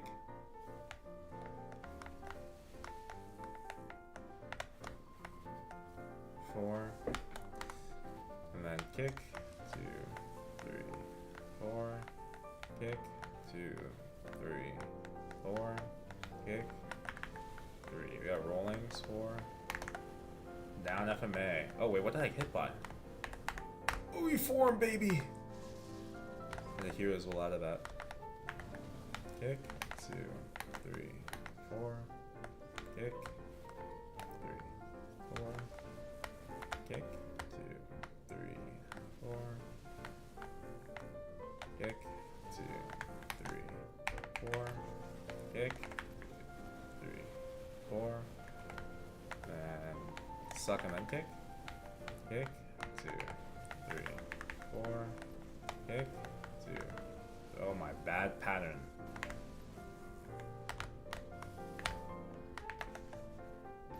Kick. You guys are doing great this time. I'm kind of getting it down. That was our longest run. Even you, Ambi. I thought there were still parts that you were doing well. Okay. It's just whenever I get out of rhythm of the kick, then It's hard to regain your rhythm, right? Yeah. That Yeah, happens. exactly.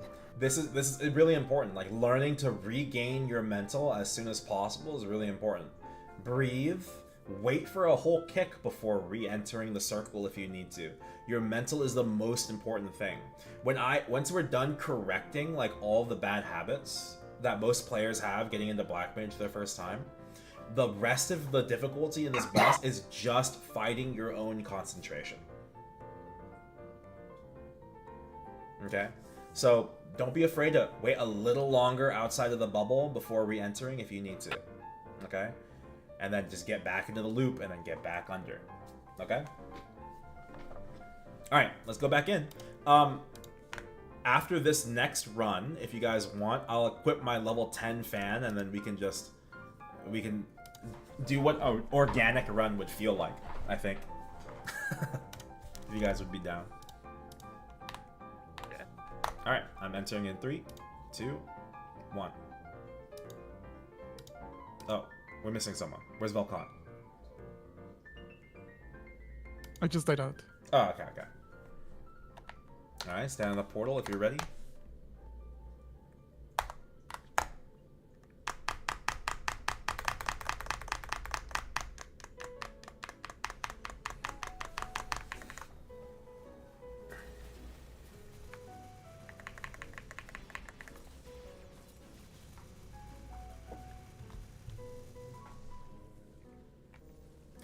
Bum bum bum bum.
Rollings. Rollings.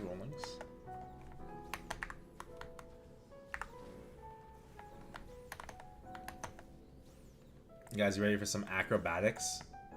Oh, right FMA. Right FMA. On the next falling, I'm going to try and up jump through them. I used to do this all the time. It's kind of hard though.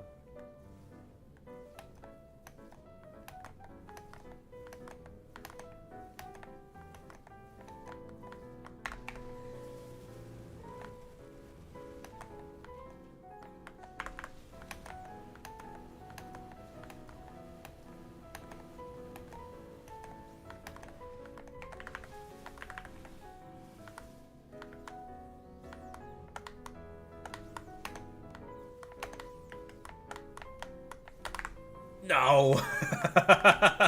You guys see me hesitate? I was like, I was trying to get a running start, I couldn't do it. I have to be jumping into it, I didn't give myself enough space. Alright, let's go into P3.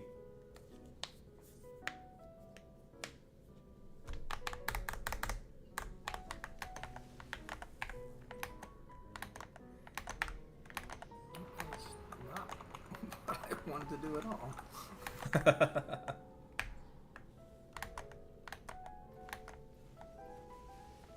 Don't forget to heal up on the corner.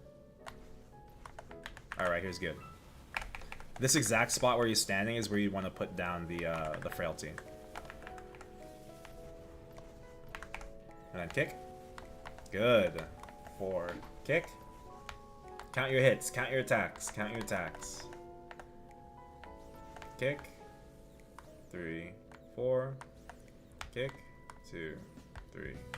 Oh god, he's knitting a sweater. That one was painful. Ow. I don't blame you guys for dying to that one. That was a terrible string pattern. Kick. Suck and then kick.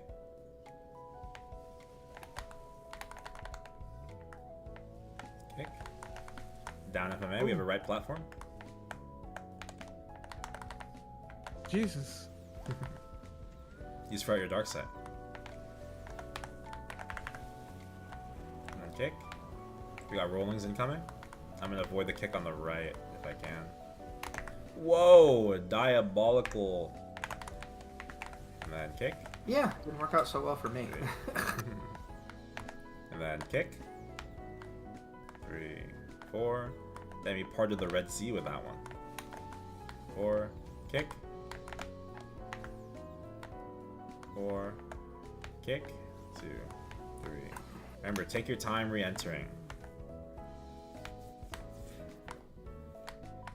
The amount of time it takes you to recover from your kick and re-enter range is the same amount of time you can just chain kick you. So just wait for the kick before re-entering. It's the first thing you should be worried about. Don't worry about the mistake you made, just focus on how you're going to get back under. Kick, 2, 3, 4, kick. Down FMA, we have big right. Watch that kick. Oh, you guys got so lucky. And then kick. Remember, even though FMA is happening, he can still kick. In fact, #1 cause of death for adventurers in this area. Kick, oops. And then kick. We have rollings coming as well. Here's a heal.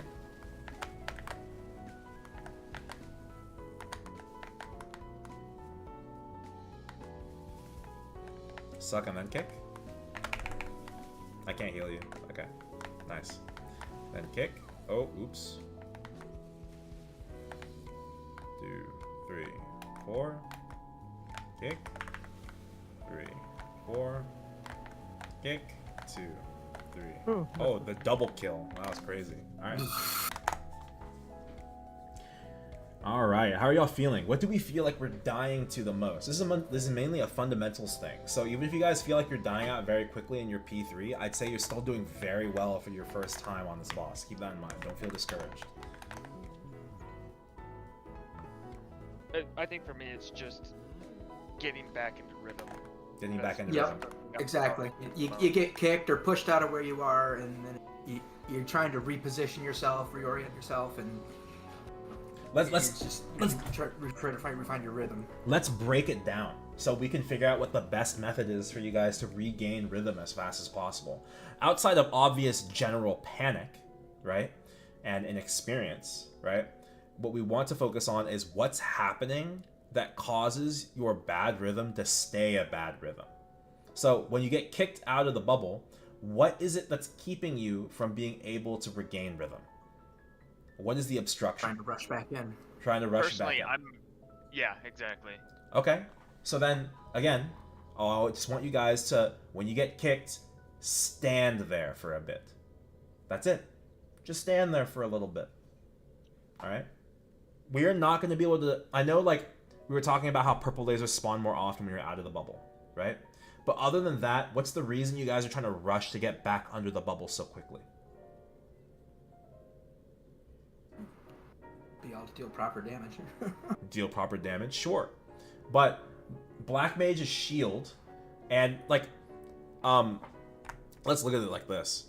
Is our DPM really that good? At the end of the day, you're gonna in a proper struggle party, you're just gonna be whacking the shield on the boss and waiting for everyone to burst together so you can break shield and do actual damage to the HP bar. That's the real struggle with Black Mage, right? Do not worry so much about your DPM. I'll tell you this right now. The amount of time it takes for you to re-enter the bubble instead of getting one more attack off, that's 4 whole seconds right there of attacks. 4 whole seconds is 5 sets of attacks for me, right?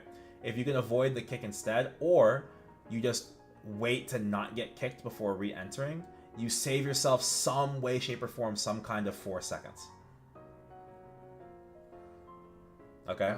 Reframe your mental. The number one bad habit I notice players do in this boss when they're learning is they're impatient. Dude, take your time. Any endgame player is going to be very disciplined. Okay? If they're not disciplined, they're very aware. It's got to be one or the other or both. Alright? And so what I mean by that is I know that if I want to do more damage, I have to do less right now. I have to pull back. I have to slow down. I have to wait for the mechanic. Play the mechanic so I can do the damage. Things like that. Right? So take your time. Wait for the kick after you get kicked. Breathe. Then re-enter. Okay? I have time for one more. You guys down? Yeah. Alright, let's do it. I'm going to rush us straight to P3 this time, okay?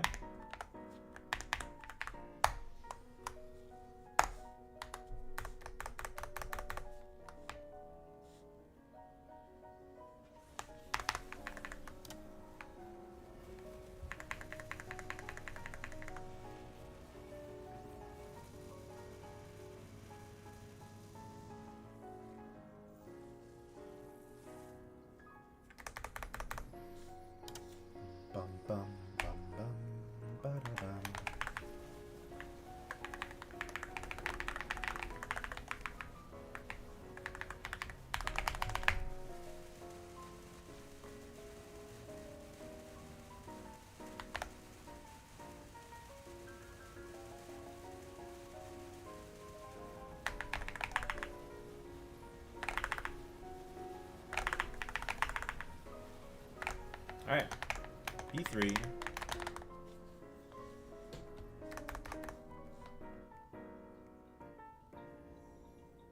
Turn to the right.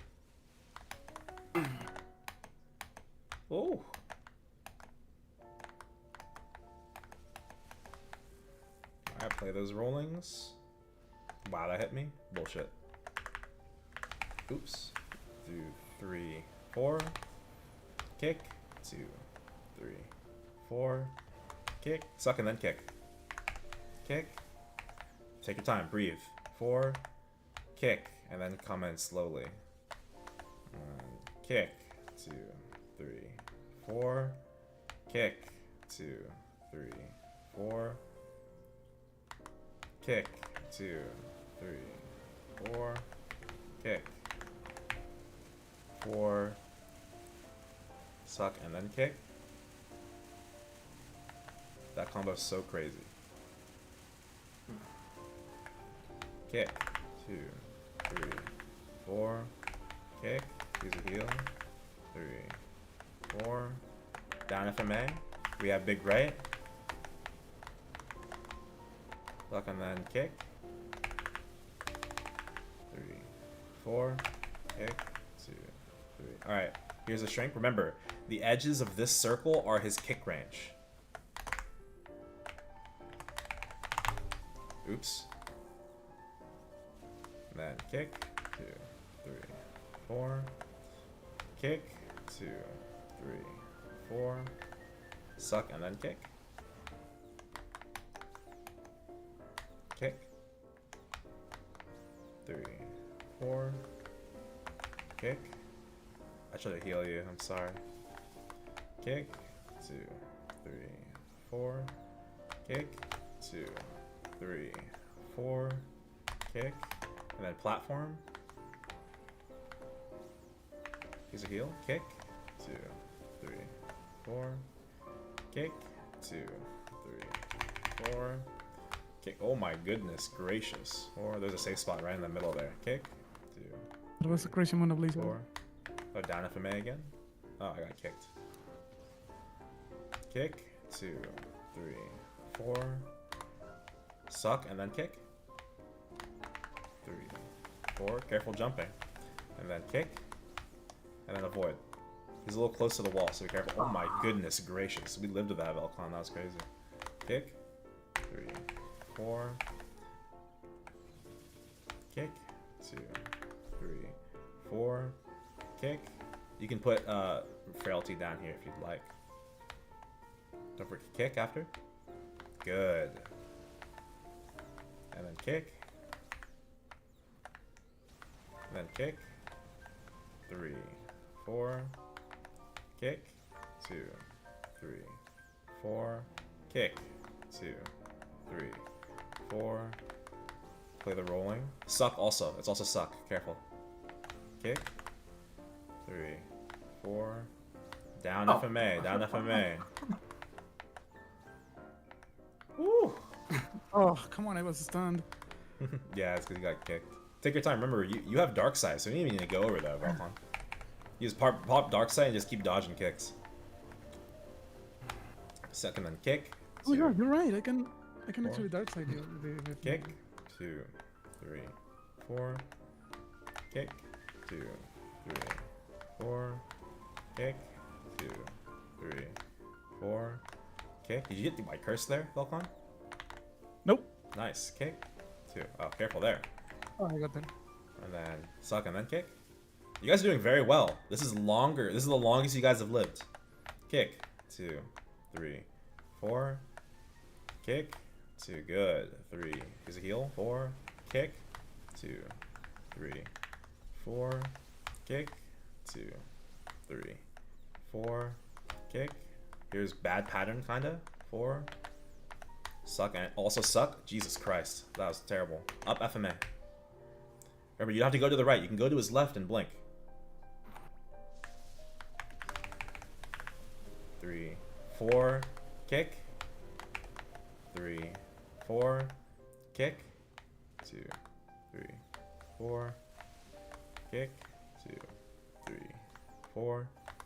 Suck and then kick. 3, 4. Kick. 2, 3, 4. Kick. 2, 3, 4. Play the platform you need to. Good job, Ambi. That was your best run yet. Kick. 2, 3, 4. Kick. 2, 3, 4. Suck and then kick. 3, 4. Kick. 2, 3, 4. Kick. Wait for it. Ow. Oh, Jesus. That kind of hurt. Kick. Velcon will stay in here until you die out. This is the last run. Watch the rollings. Okay. Oh, I'm dead. That was my door, baby. And then kick. 2, 3. Ah! I couldn't see what hit me there. Oh, wait, you're out. Alright, I'm leaving. Alright. I'm gonna make that the last run of our day. Does anyone have any, like, ending questions for me? Regarding P3, P2, P1? Anything that you were maybe struggling with? Like, hey, I don't really know what to do here, or this was confusing, that kind of thing? No, not really. I think it's just getting just it. Yeah. I'll say right now, you guys definitely have, like, the important things memorized, but it's just going to take more reps in P3. I will be teaching this, like, really often for a little while because of Challenger World. People that want to be doing Black Mage probably want to be learning it now, right? So that's why I'll be teaching this a lot for the coming future. If you guys want to join in for more of these practice runs in the future, we can. And in the event that we have a practice party where everybody is already experienced and I don't have to explain the boss, I will instead take the time I would have spent explaining. We'll have people stream. I'll bring you to specific phases, and then I can specifically watch you and give you, like, concentrated advice on exactly what you're doing that I think is dangerous, things that set yourself up for failure, things like that. Okay? Okay. But I hope it was productive today. I hope it was a constructive practice. Did you guys feel like that was good? Oh, for sure. Yeah. Yeah. Okay, great. I'm glad. All right, well, I'll wrap it up there. Good luck with the endeavors, guys. If you guys get a clear, feel free to send me a screenshot here in this Discord. I'd love to hear it. Will do. All right, you guys take care. Good work today. See y'all Thank around. you. Thank you. Thanks, Aaron.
Are you still doing Vhilla? Yes, we will be teaching Vhilla today.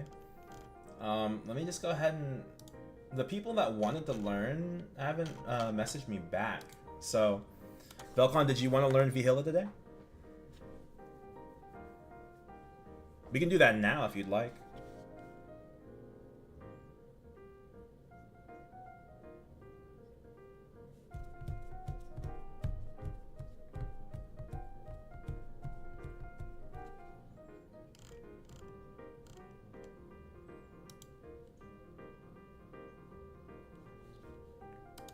Totally fine, totally fine.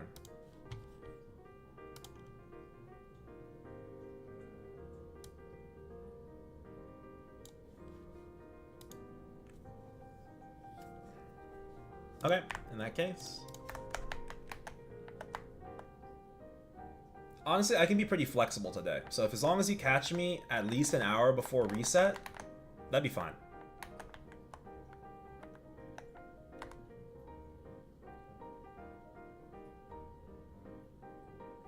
Yeah, actually, they fucked up, and they gave this to me as compensation for the stuff that I didn't get. Speaking of which, I should really respond to that email right now.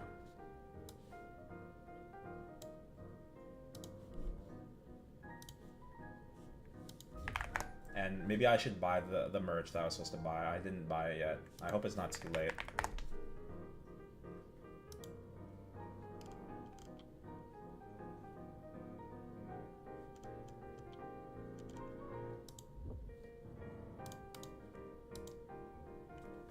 You see if there's a closes November 12th.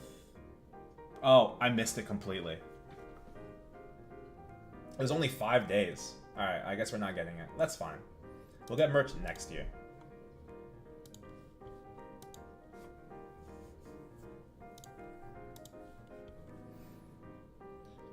Alright, let's see what we're doing next, because it looks like the people that wanted to learn Vhilla haven't responded, so...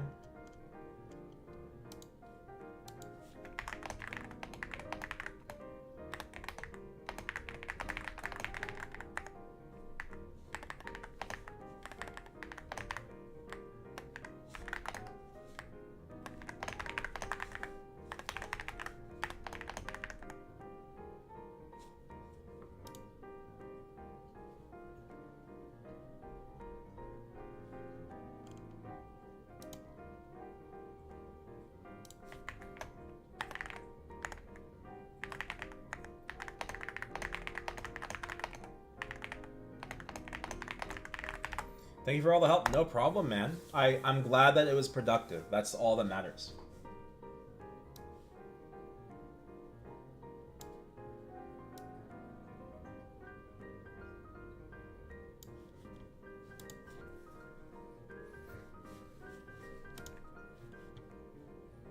We're gonna ask, don't know if Alec has the time.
Okay, my C10 group doesn't want to do C10 this week. They're a little stretched thin on Meso, so they don't want to rent gear. So instead, we will look at it next week, and maybe we'll do N10 this week. So in that case, what are we doing on stream? We could try and recruit to teach like a random boss again. I do need to lock in my Limbo members for today. Let's see if we can do that.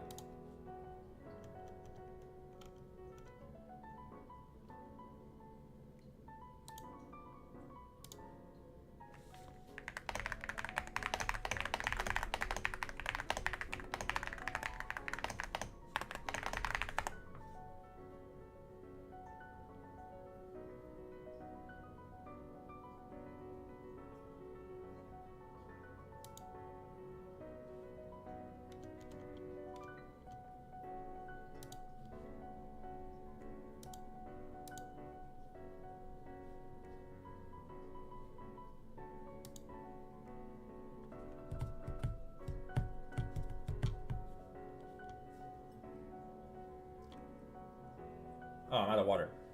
Let me get some water real quick, guys.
Okay, I'm back.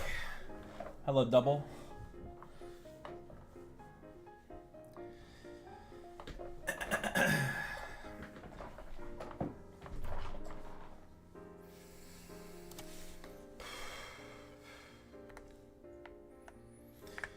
All right.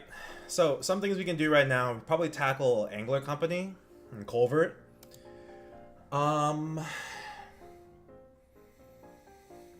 I'm probably gonna do Culvert in Challenger World as well. Maybe we'll go for.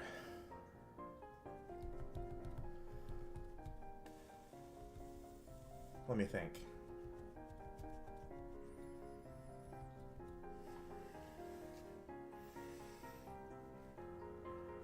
Oh, I need to figure out my bosses as well tonight.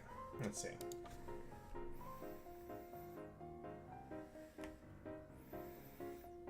Great job, J-Real. Great job. You let me know if you clear. All right.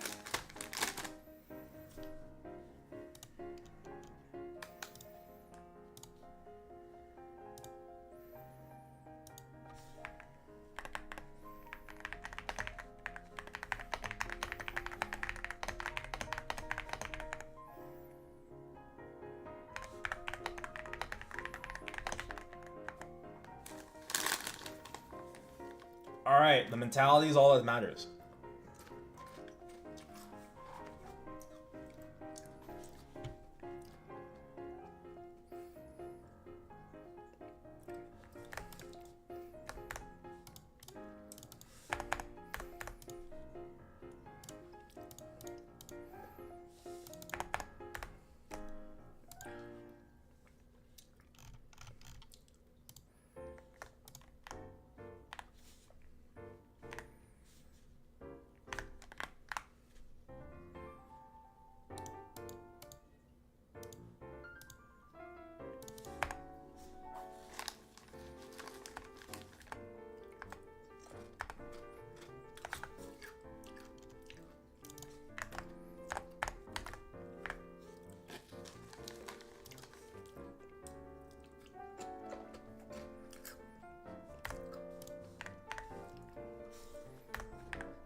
Let's do some Culvert.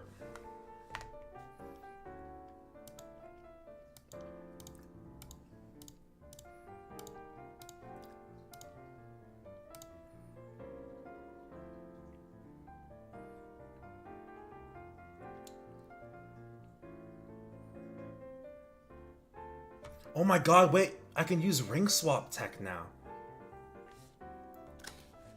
I just realized. Oh shit. It's gonna be so smooth.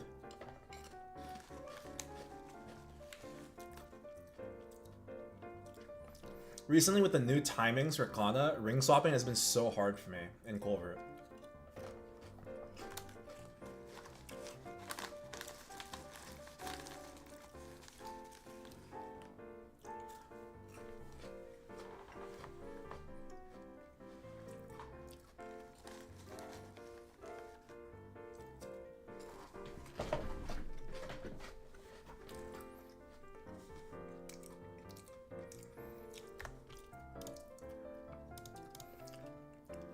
Oh, I'm missing Ursa's buff. I should just do Ursa's while I'm here.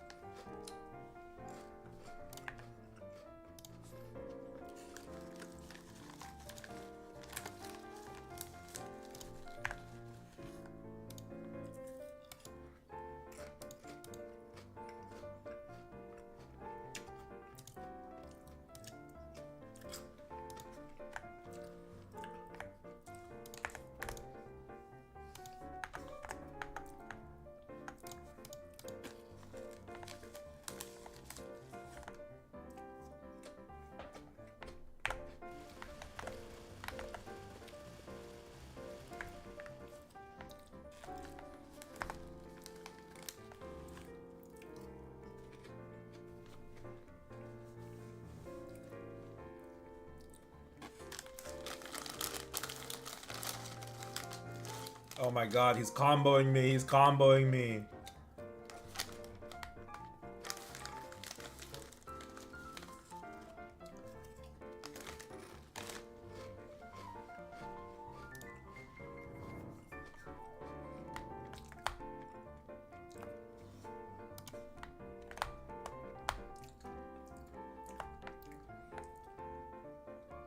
You walk in, and then you know he's gonna kick you when you walk in. That's it. So you just duck him as he kicks. It should be reactive anyway. If you have 50 pieces...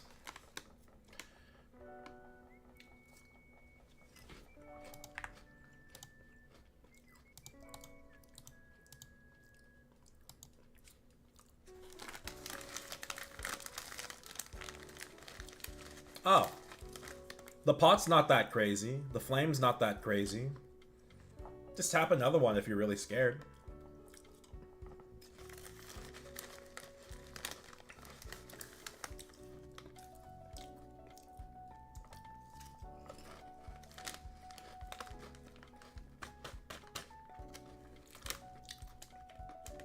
If you're trying to be really prudent, that's the best thing you can do. At the end of the day, Double, it always comes down to, can you afford the loss of damage if it fails? That's all.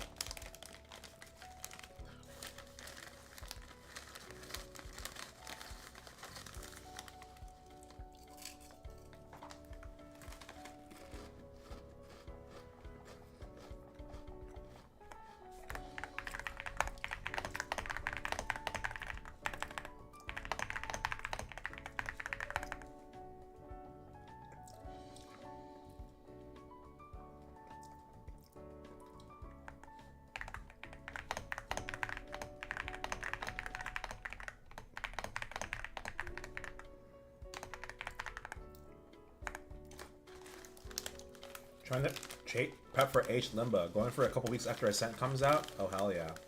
That's exciting.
Oh, you're good, Nebs.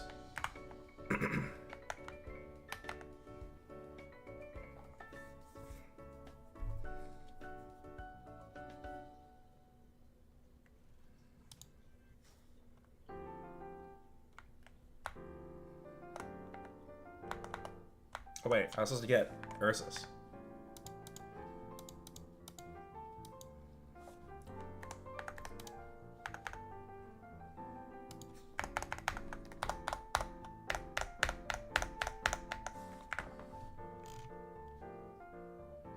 Yeah, we still have Limbo. We still have Excalos. Let's see if they've said anything.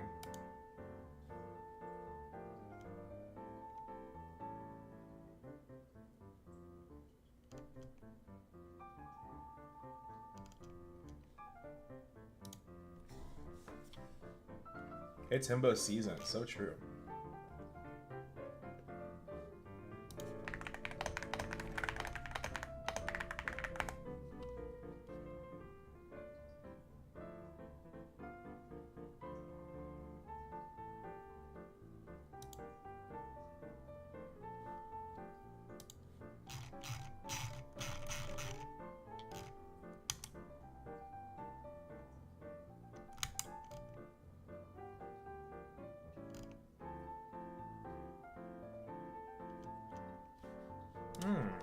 Hold on.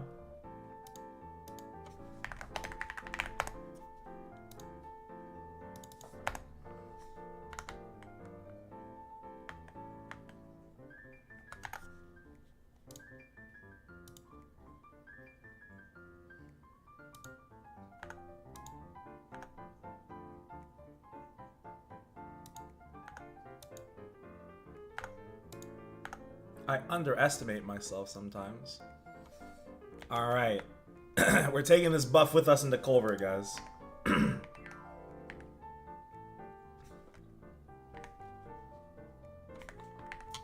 I think you can take this buff in with you. They made some changes to Culver recently. Yeah, they made it so you don't lose buffs entering now. Look at that, we have it.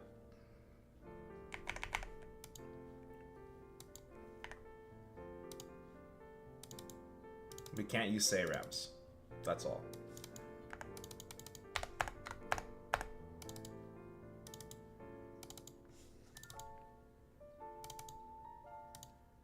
He's inflating his score? Oh, you bet I am. Who do you think I am?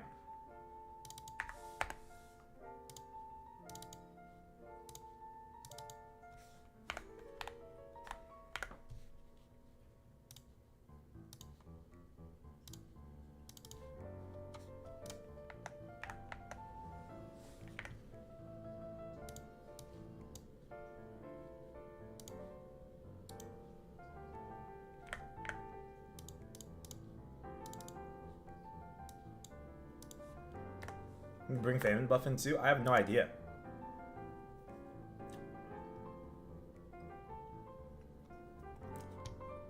I'll try that next week. Oh, thank you. Forgot Echo Smithing.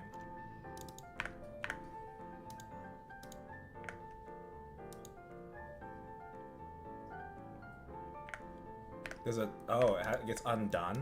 So we should check that, is what you're saying.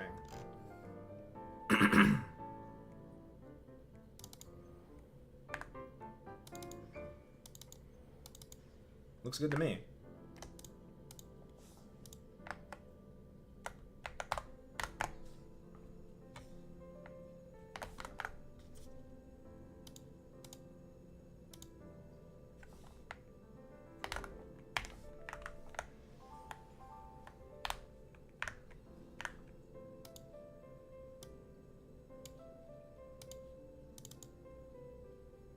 I think we have everything. Looks like everything.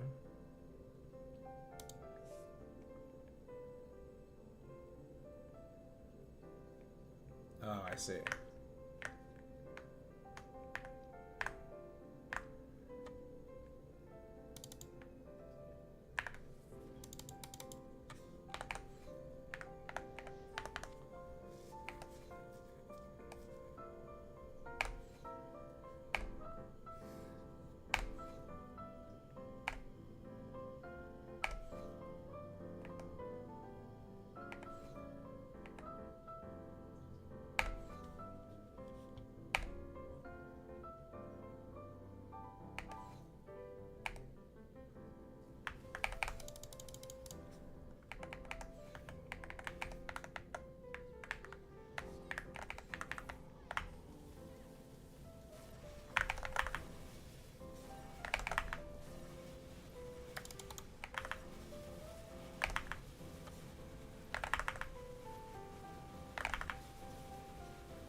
No skips.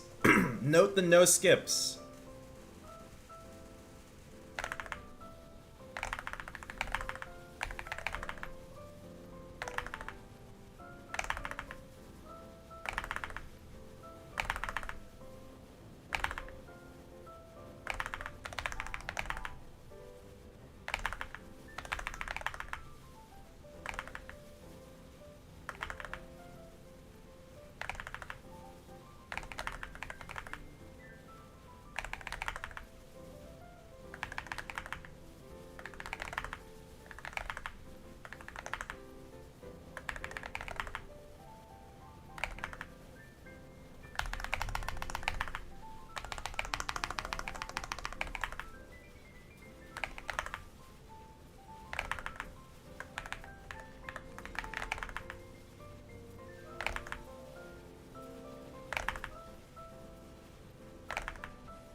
No skips.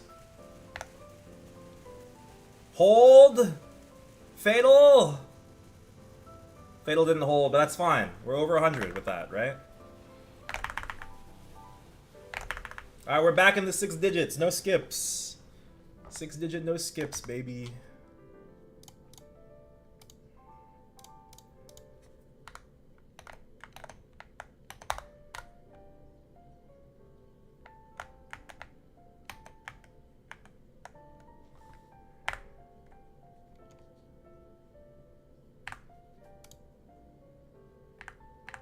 Okay, it didn't update. I was like, why is it not updating? Alright, we'll do Angler next.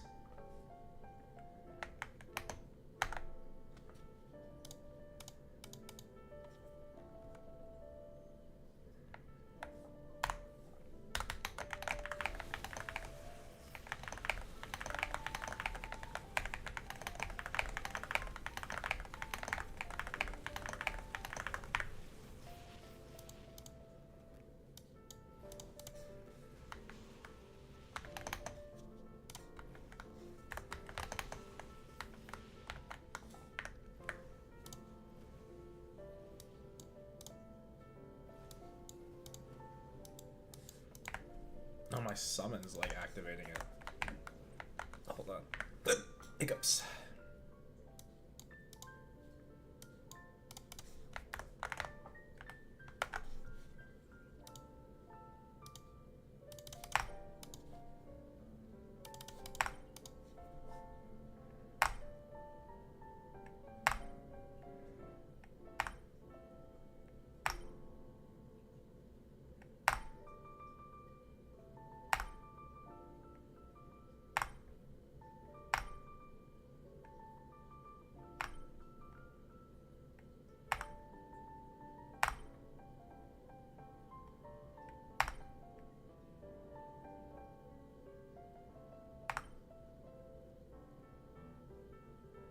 Now I feel like I've been throwing because I've never considered using special nodes while bossing. Well, it's the expense. It's definitely very good. For Black Mage, you can use auto recovery. Fuck. We need to channel our inner bot.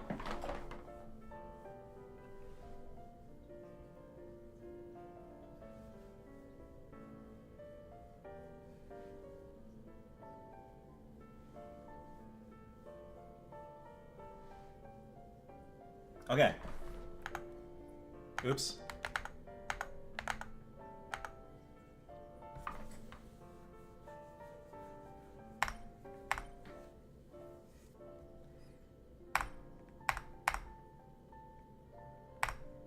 Oh, wait, I'm out of switches. I was like, why can't I switch? Beep boop.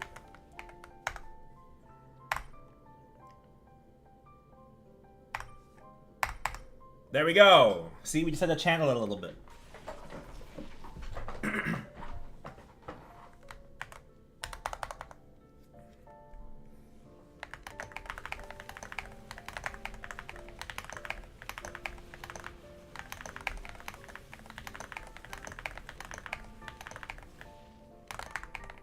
Accurate machinations for nodes for for Bowmaster. Auto recovery. If you're struggling to like live on HP, it's auto recovery. If you just need damage to get through faster, it's fatal strike. That's it.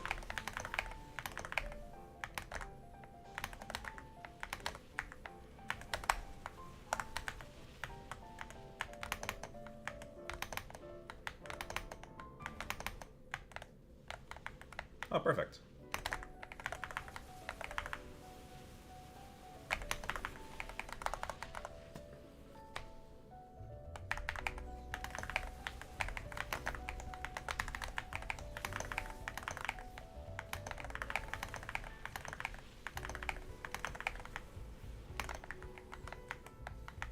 You guys ready for rope lift tech?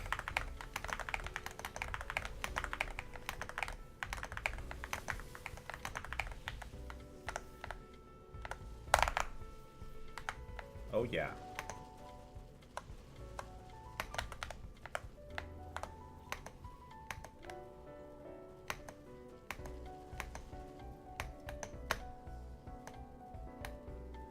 Not my guild. It's not an exploit. It's literally mechanics in the game.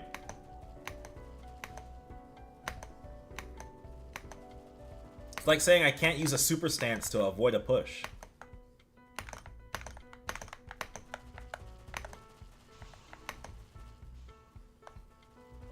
You can do that exact same thing in Tiger. In Cowling. That's all I'm saying.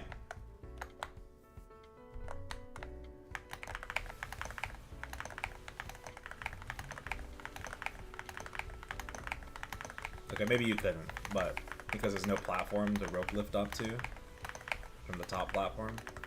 But you probably could do that somewhere. Oh wait, what am I doing? I need to kill this guy. Oh, we're just talking about rope lift tech. Hello, Zachin.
Man.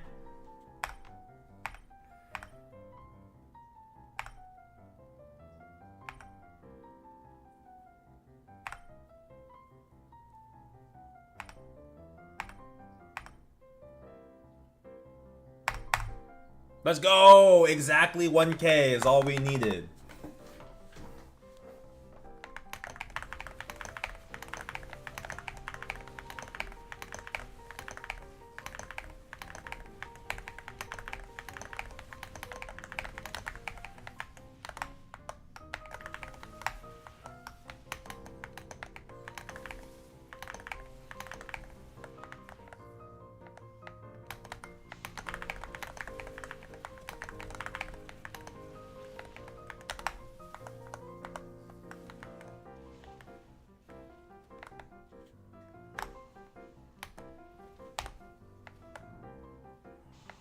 The inner bot. That's why we have to channel our inner bot.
Guys, we re-rolled our hexastat a little last night.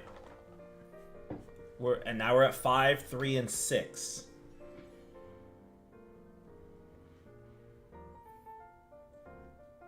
This is not the worst thing to be on. Tonight, we dine in heaven. It was 479. It's pretty bad.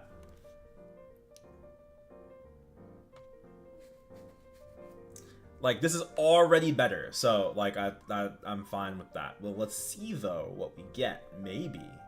What is this? This is 11, 14? Maybe 5 out of the 6 doing anything. No, guys, you don't understand. I already leveled domain to 30. Guys, come on.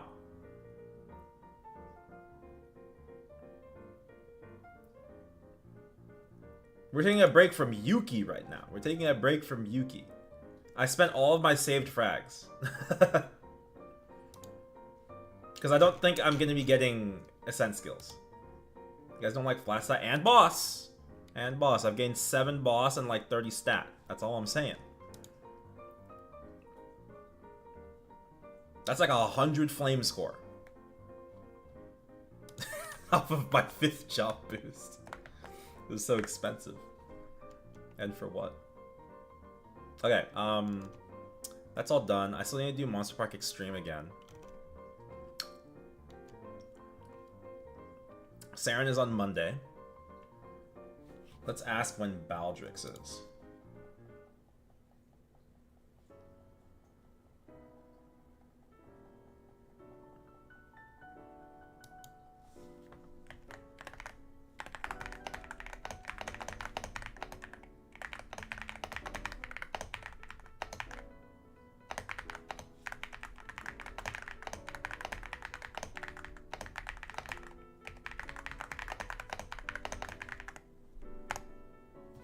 We do need to go buy Golix pieces. So let's decide, like, what are we doing with our coins? We have a lot of coins, actually. 7,800. I'll buy 11 pieces. Ba-ba-ba-bum, ba-bum, ba-bum, ba-ba-bum, bum. Okay, so let's see. Let's look at our spares. In terms of fodderable gear, the pieces are just sauce and technically Golix ring. Problem with Golix ring is mine is triple prime.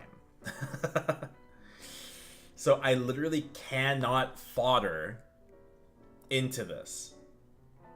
We are unfortunately stuck raw dogging this ring. So I do think we have to buy some rings. We'll buy 1 of each.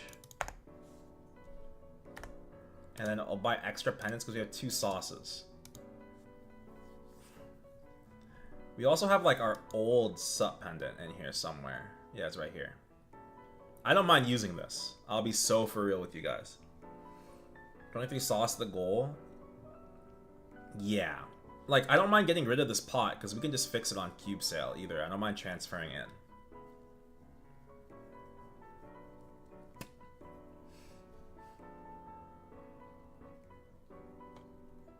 We also have daybreaks that we can use for transfer as well.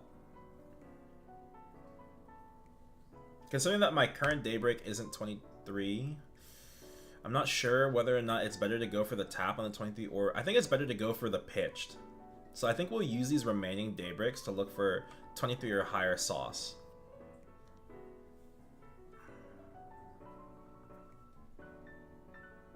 And you know what? Run arc right now? What, do I have to? I kinda don't wanna. I'd rather just get daybreaks. Do it? Man. I hate running arc. Because I don't like... Mainly just because I don't like the clutter. Show us the challenger Ren luck. I don't know, man. I don't know.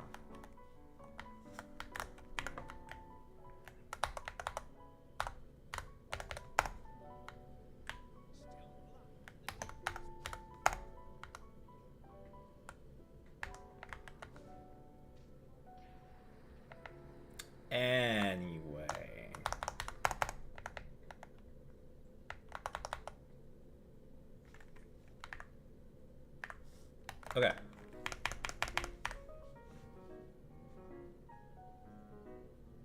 We have quite a few superior rings for transfer. Just from the past. But yeah, since we don't know how it'll go, how about we just tap the remaining 22 pendant right now? Thoughts?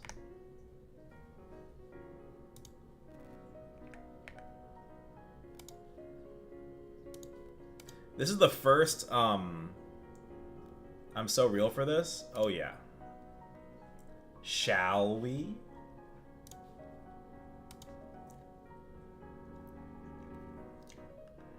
Well, the boom cost, the boom chance isn't any different on event or off event. 21 and higher, right? So tapping this now or tapping it later, I'm just saving 30% meso on it. It's only 80 mil for the tap. That's kind of cheap. Let's do it.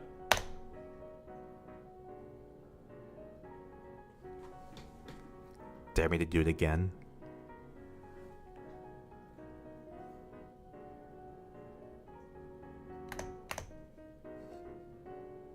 Ooh. Wait, we had the animation on. Animation on. Oh! Oh. Ah! It blew up. I thought it went for a second. I thought it went.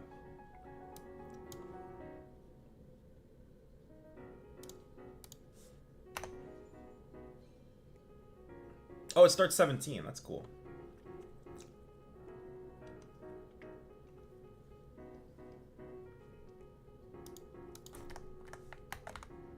Animation equals bad. I see. Hey, I'm just saying animation on got me my 23 slime before the patch, so we're sitting on a oops. We're sitting on a nice 25 right now.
Okay. Oh, you know what we could do?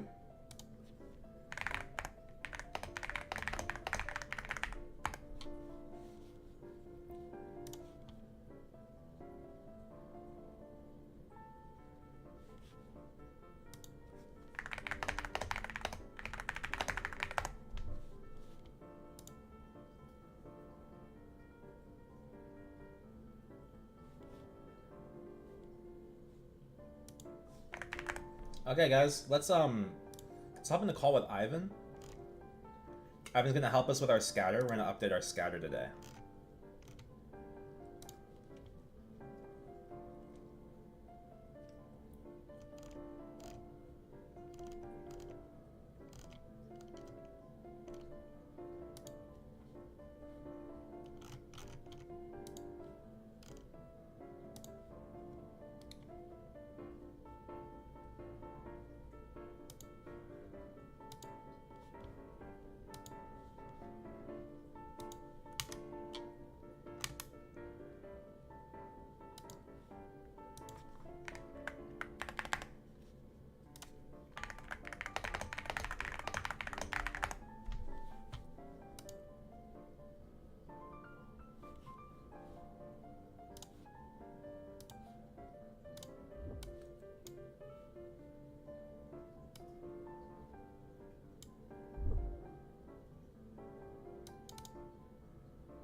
Hello, it's me. Yo, what's up, Ivan? Hey, what's up? All right, so there were like some parts where I was seeing some inconsistencies, and I couldn't figure out like how to fix them. And then I gave up, and then Link Skill level 3 came out. So. Mm-hmm. All right, so I'll show my screen like this. Actually, I should probably. No, this is fine. Give me 1 second. Should make sure stream can see. You did make sure that your passive was subtracted from the base, right?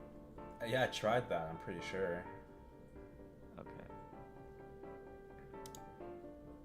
Okay. Let's see your inputs. Okay, it's been a little bit, so I think I have to do it again. Yeah. Okay, so. Okay, so I'll to help me learn, I'm gonna do it from my end. Okay, and then that way, if I'm doing something wrong, you can tell me. Okay. Okay. So you just want me to observe you, and if I see anything wrong in the moment, you just want me to call it out? Yeah. Just wanna wait. Okay. Okie dokies.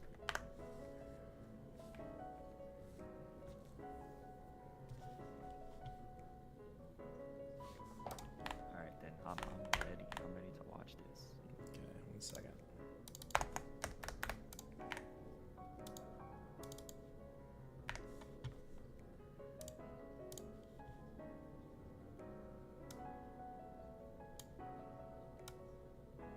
Did I recently soloed Vhilla on my Ren?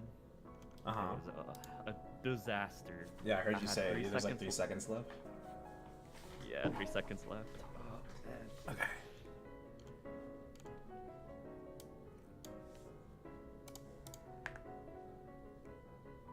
Do I want to include when I'm in bubble, by the way?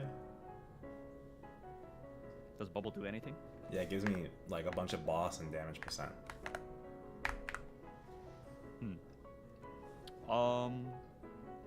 Let's do Bubble first and see if there's any errors from there.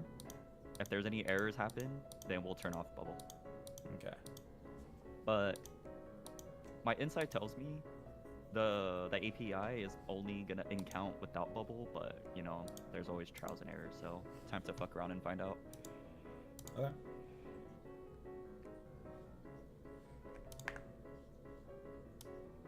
You know, I might as well update my Kanna scouter too.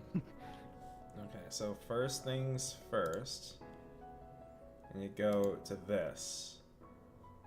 And you put in the input first, right? Let me make sure chat can see this.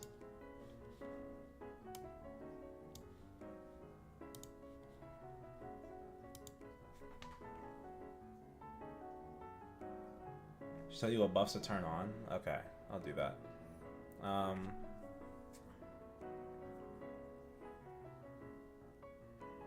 Let's see here. Oh, I should do this without the MapleCon buff.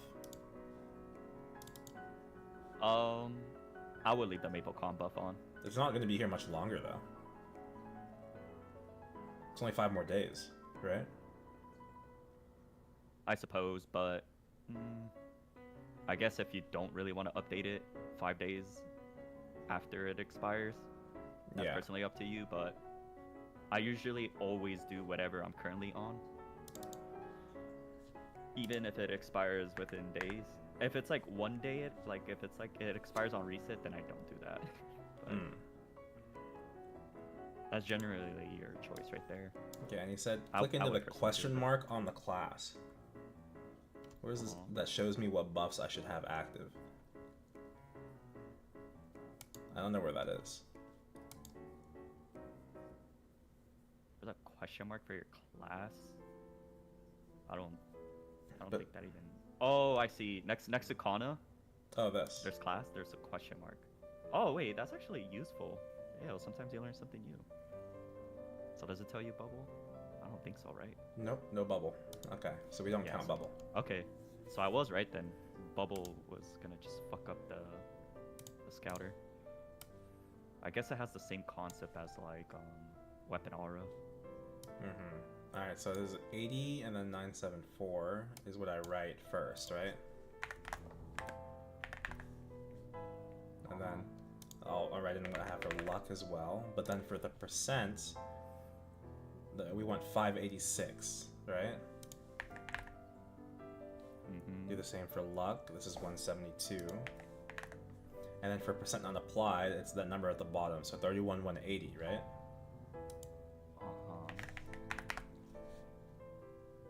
And this one's 580. Okay. So then I submit, right? Yep. Okay. And then you do your magic attack now. Yeah, so we're gonna mouse over magic attack. Hold on. Oops.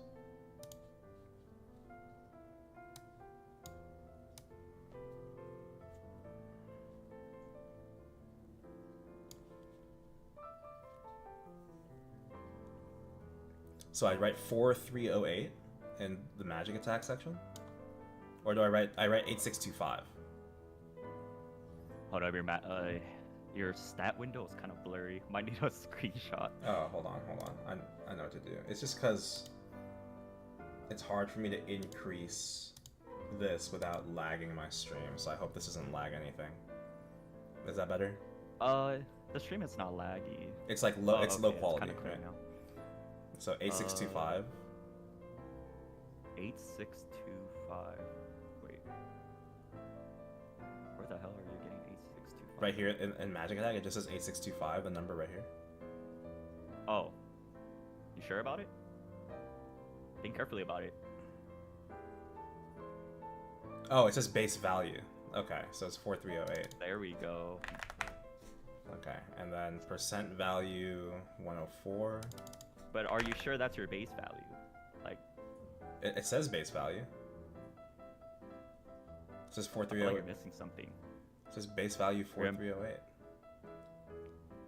You remember when I told you that your Kanna is passive? You have to subtract it from the base value and then you add it to your percent value not applied. So that's already an error right there, because if you're adding 4308104, it's going to give you an error because that's not actual value. Oh, we have to subtract from Blessing of the Five Elements, is what you're saying. Yep, so now you subtract 157 from your base value, and then you put 157 in your percent not... attack percent not afflicted. So 4308 minus 157. Yeah. And then, hold on. So here, we still write 104 for the percent value, because it says that. But then for percent value applied, I write 157. That's where you put your Blessing of the Magic. Yeah, 157. Mm-hmm. Okay. And now you just do the character info. Character info. Before you do it though, look at your range. Look at the range in game, and then look at the range in the scouter. So make sure it's like. Yeah, this looks very off. The reason why it's gonna be off is because Scouter is not gonna give you an actual accurate like range calculation for Kanna specifically. But if it's like close to it, then it's good enough. And then I need to add the Kasen percent to this, right? Yep, whatever your stat window says, you put it in the Scouter. Yeah, but like this is the thing where I have to add that passive that doesn't count. 31%. You don't have to. Isn't you it? just do it all in your stat. No, but remember with do this, it all in stat this is the bug that we had, right, for Kannas? Oh, right. Yeah. Okay, so you could do that. Oops. Move. That's funny because I actually don't even add that on my Kanna Scouter. I just add whatever's in my stat window and then just boom.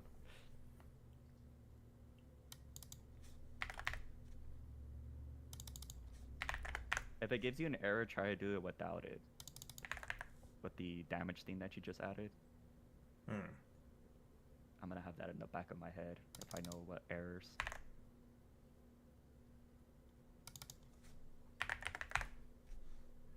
95.28. Oh my god, Con 5. He's so lucky. No, I don't have Con 5. I don't have Con 5. Actually, we're supposed to run Roar now, technically. Ooh, you guys are a Roar class now. Yeah, with ring swap, just makes more sense. I would always see Con as a Roar class because the Origin Burst line split is, woof, it is juicy. It's a lot, but also like in min clear runs when you're popping buffs on time because of the variance on Roar, especially if you split up Origins, like Roar doesn't line up correctly. It's really annoying. Indeed. Min cut Kanna is kind of like ass cheeks, honestly. It just the playstyle feels like shit. Yeah, so in those situations, I just have to run Kant in those situations. Okay, yeah. But anyway, my damage range still doesn't look correct. What is your range? Is it this final damage thing? Aren't I supposed to be able to adjust that? Oh, put reboot. Oh. This still doesn't look correct. Is your final damage 93.31? I could barely see the character. Yeah, it's 93.31. Yeah, okay. Oh wait, my magic attack. What is your? Wait, no, my magic attack's not matching up either. Oh, why is your magic attack back at 4308? Yours. Yeah, it's 4. Oh wait, why is it 4308? I thought we subtracted that. 4151. Yeah, you're supposed to just do that. Okay, but either way, it's still not matching up my damage range. And actually, my Kaku just turned off. I mean, the Maple Scouter Discord, it is gonna say that the range is not gonna match up. Oh, does it? So just a heads up. Oh, yeah. Okay. So as long as everything else is good, then I'm good. Yeah, as I mentioned before, as long as your character's stat and your range is kind of like, well, range specifically being identical, like not being exactly the same but close to it, like it might be off a little, it's fine. Is this difference like off a little? Does that count as off a little bit? I could barely see the range. It's 23 mil off. 23 mil off. Then that means the reason why it's 23 mil off is because you have 162 damage because you did the theme. You remember the glitch that you talked about? Yeah, so do it without the glitch. Oh, it matches like perfectly. I should probably do this then. So maybe they you don't need to do the glitch because then that means the API counts towards the glitch. Okay, got it. Hi Felix, 554 million combat power. I'm not even the highest combat power of Kanna's. I'm actually, so like if we turn on the Maple Con and I'm sitting in bubble, I should be over close to 600 mil. I think the most I was 617. Okay, anyway. Back to this. You're doing this without the Maple Con? Oh, you're doing it with Holy PPDD. Okay. Yeah. Fair. Okay, let's continue. Fun part, level 3 links. Yeah. Do I need to input like my hexa down here as well? Yeah.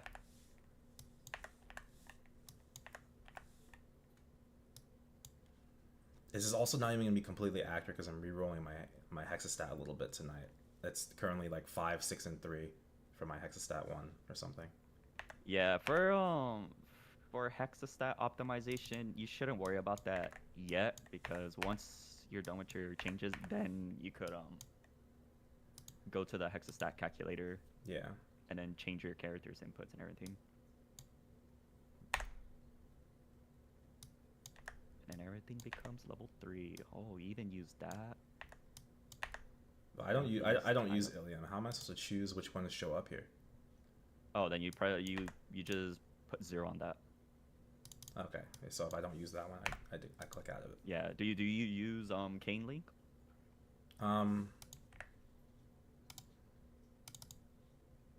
You do. Okay. So. But I'm also using Sia. There's like links in here that I don't see. Why is that? Yeah. Well, yeah. I mean, this is a Korean API. It was never meant for us, so probably working on it. Oh, I see. So, but how do I? Your link skill should. My link skills. Fine. I see. Got it. Yeah, it applies to your character stats, so it wouldn't matter anyways. Okay. What about Wild Hunter Union? Would I write 250 if it's level 250? Yeah, you can put 250. Okay, and then I should be good now. I can click result. Is your weapon attack 992? But- I'm looking at the total magic attack on your on the ring section. Is it 992? On the ring sec. Oh, this. Hey, what the fuck? Yeah, I'm just gonna swap it to Kant. You Alright. sure? Yeah, because I use Kant most of the time right now anyway. All right. Well, make sure you save the preset first before you click result. Bon voyage. Let's see what happens. Oh my god, you even have you have quad 15 G skills. You're like juiced, man. Oh shit, I need to remove the quad 15s. Hold on. Yeah, the thing about Scouter is attention to detail. Every small thing matters. Yeah. Like every small thing. Alright, I'm 102.8, just shy. 102.8 is incorrect. You're 102.4 because the 300 bosses, you don't even do that anymore. You do 380s now. That makes sense. Okay, so 102.4. So I'm up a little bit. I'm still looking for that level 3 ring, which would put me at like 104. I'm pretty sure. Then you could just put detailed information. Yeah, so I'm pretty sure. I'm pretty sure if we were... Yeah, everyone's running Roar all of a sudden. If let's say we were on Roar 5, so direct input. Is that direct input? Do I have to go back for that? To change the Roar? Oh, that's bugged. The Oz ring efficiency, that shit's trash, man. Like, Oh, I is don't it? know, it Well- never works for me. It just goes to 0. Well, either way, if I wanted to change the Oz ring, do I have to go back to input? Yeah, you would have to go back to the input and input. Let's just go to Roar. And then make sure you're... What's weapon total magic attack? Like, what am I writing here? So you look at your Kanna's fan, Got it. and then you add the base plus the flame, and it's 517. Or I'm looking at attack, my bad. So it is 996. So you add the base attack, and then the Star Force, and then the flame, and it gives you 996 total It says magic attack. It says 896 here though. Oh, 896. Sorry, it's like a little blurry on my side. Oh, okay. I just want to make sure. All right, so Yeah.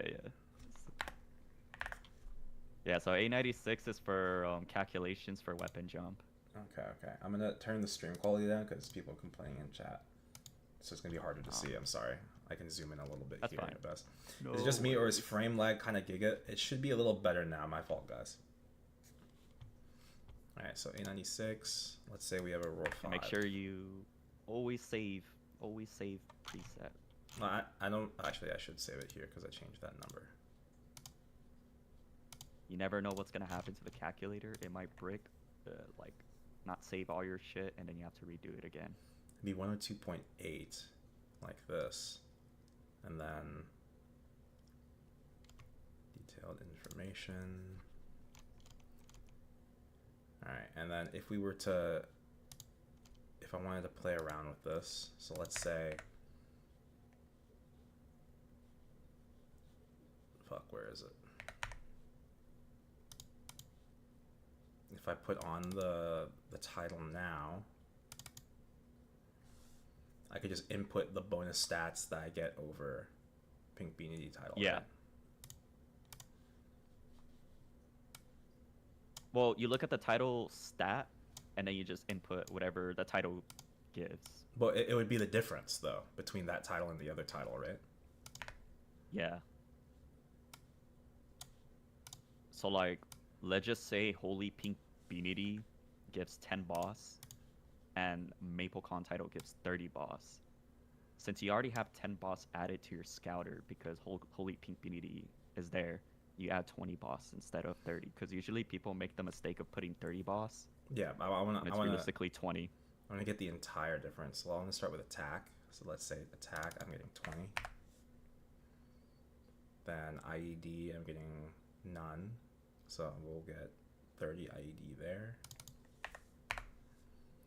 And then, so I did attack, I did IED, and then it's boss. I did the attack already. Well, I get HP as well. I should write that in.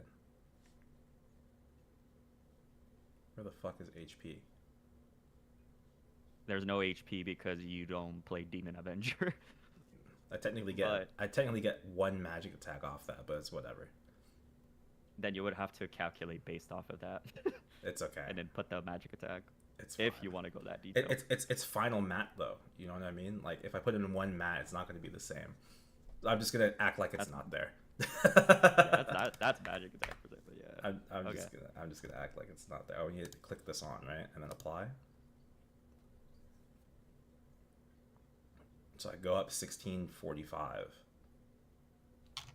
So that would put me at 104. Yeah, 104. Oh, it's calculating right here.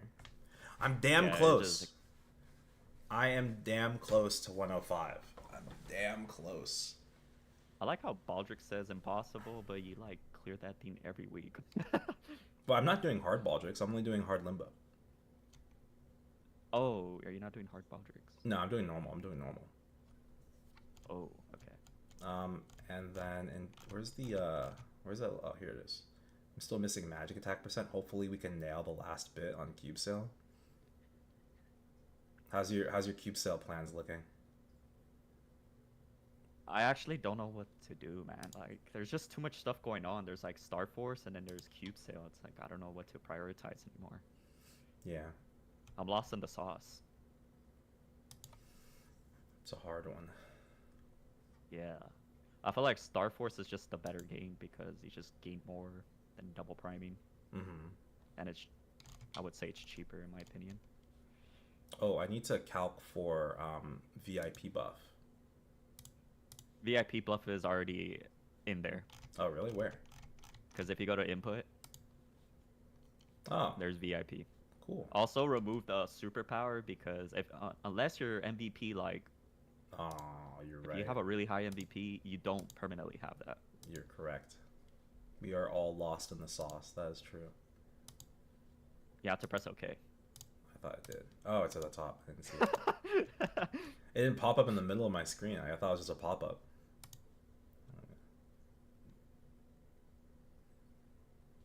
I'm down bad. All right. That's good enough for me. Thank you, Ivan. I appreciate it. I knew I was missing something. No worries, man. Whenever someone has trouble with calcs, they always come to me. Yeah. All right. I appreciate it. That's enough for my scouter. Problem, man. Yep. All right. I'll talk to you later. See ya. All right, guys. It is 4:11 p.m.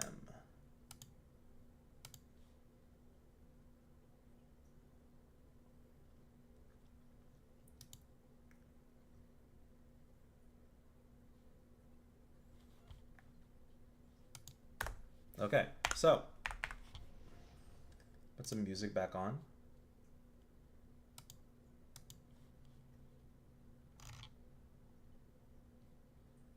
What's your hexa with title? Like 104? I'm close to 105.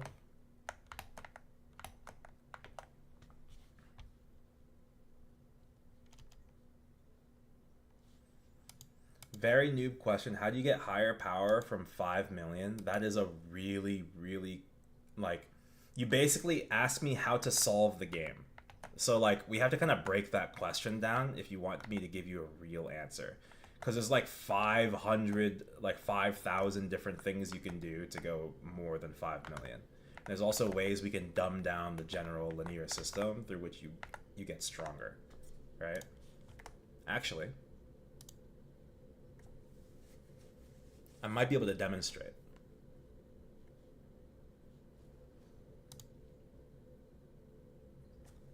It's your third day. Yeah, that makes sense. It makes sense that you're early on. I bet you're probably in Challenger World as well, right? You got punched in the ads. You're fine. I'll wait for you to get back.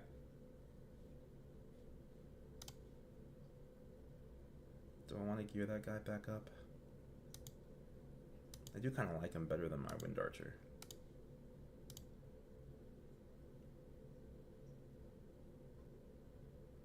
Yeah, don't worry. I heard him.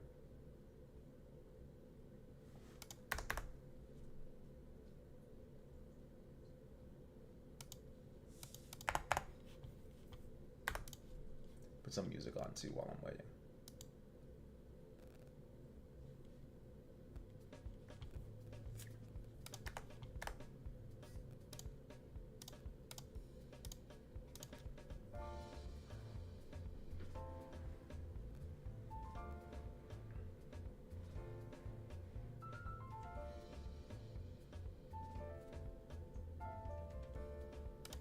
He's telling me how good the deal is in Burger King right now. Yum.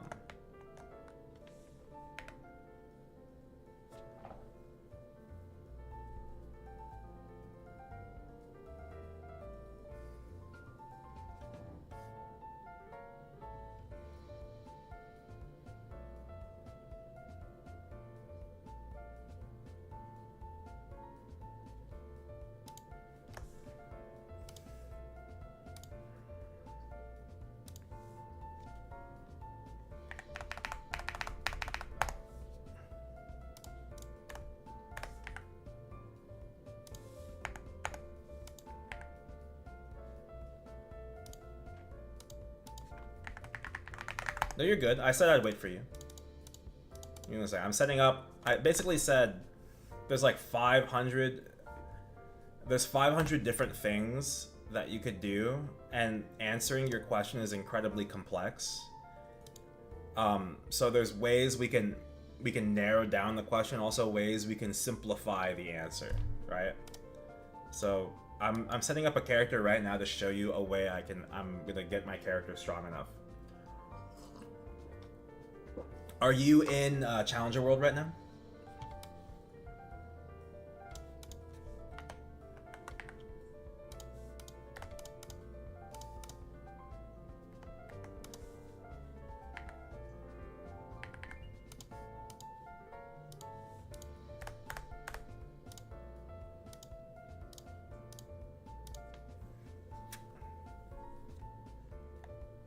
Also, you might want to refresh your page so that you can catch up to me, because you're probably behind a little bit in terms of what you've heard.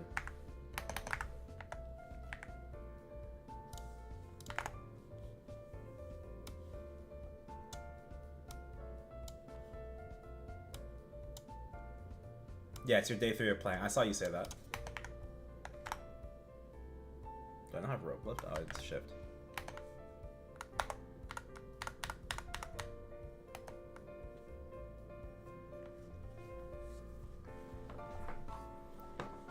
So, I'm gonna talk about it. Basically, you're on Challenger World. So you probably have Challenger gear. Challenger gear itself is gonna get you to like 15 million CP like really quickly, right? And we can talk about like things that I've done on my Challenger World character too to like improve, but specifically, this is like a character that I made on a hyperburn like a year ago. All of its it had item burning gear just like you have item burning gear. But all of my gear expired, and I didn't like make it better gear. At most, I star forced some CRAs. Okay, so you see right now I'm at 9 million, right?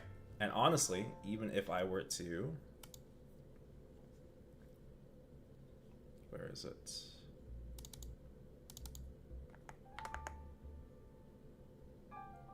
One, two, three.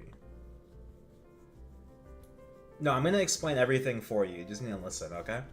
So, combat power is really just like a rough calculation of like what all of your gear looks like together. So I'm gonna streamline things and teach you like the core things that you need in order to just generally increase your power. There's also things that affect your power that don't get shown in your combat power either, but we'll leave that for last. Let me just find the last. Where'd it go? Oh, pants. Here they are. Okay, so I'm gonna put on this, and this. So currently, my CP around 7.4 million. It's probably even less if I wear this. Yeah, I'm 5.8. Okay. So like now, like my combat power is pretty close to your combat power, right? Now the thing about Maple Story is, and they teach you this in your Terra Blink. You need to, you probably already know about potentials, so you think maybe potentials are the way to get stronger. But really the most important system for early game progression is going to be, in terms of gear, is going to be stars.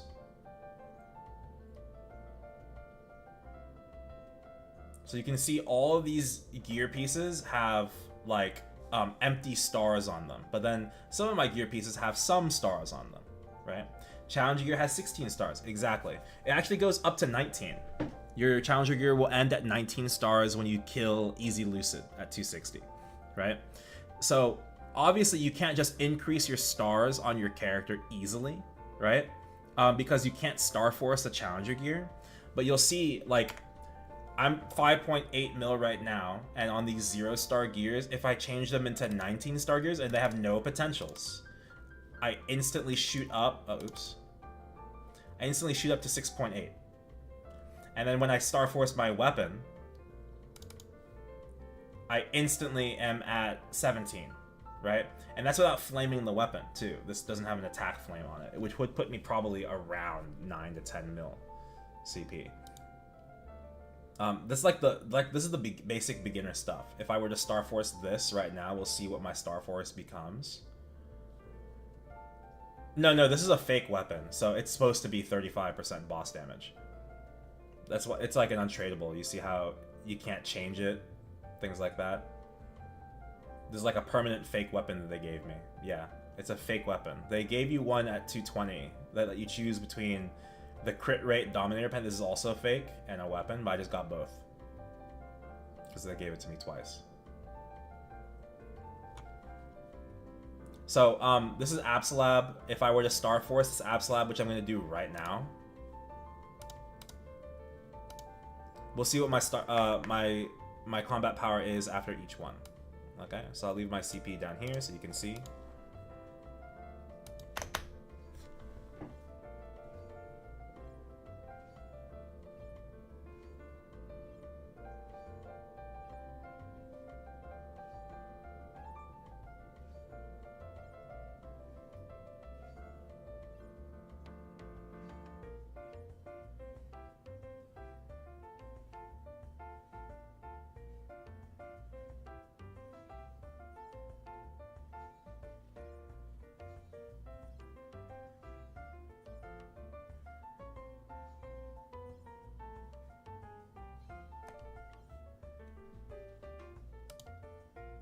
Let me see, Garden is so expensive now.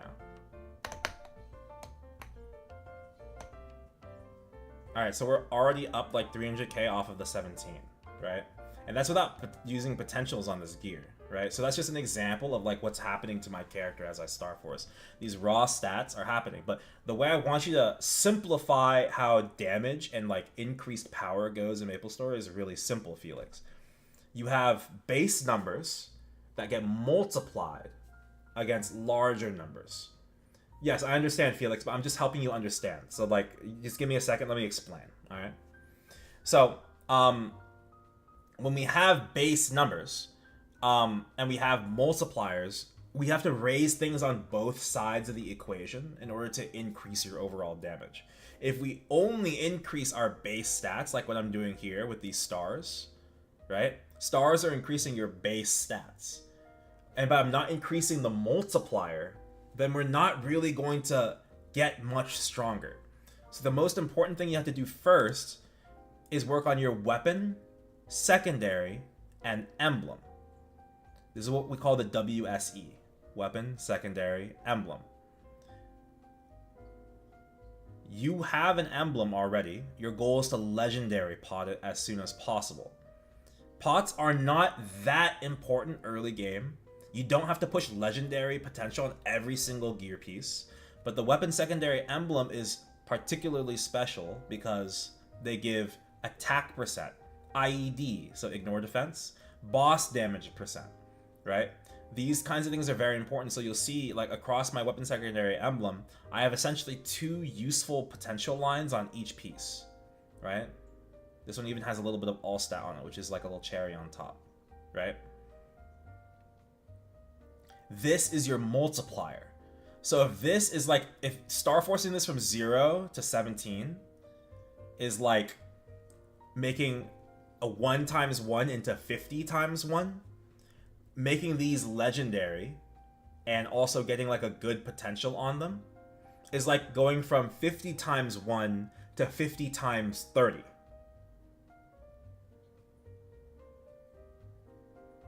If we just did 1 times 30, it wouldn't be very much. If we did 50 times 1, it wouldn't be very much. But if we did 50 times 30, it becomes a lot. How do you make them legendary? You have to spend Meso to cube, right? Well, you should, or did you make a Ren by any chance?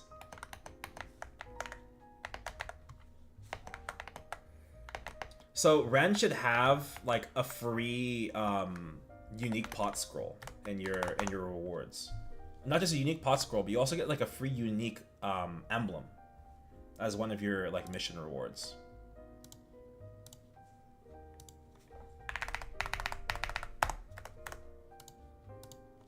I'll log on to my Ren.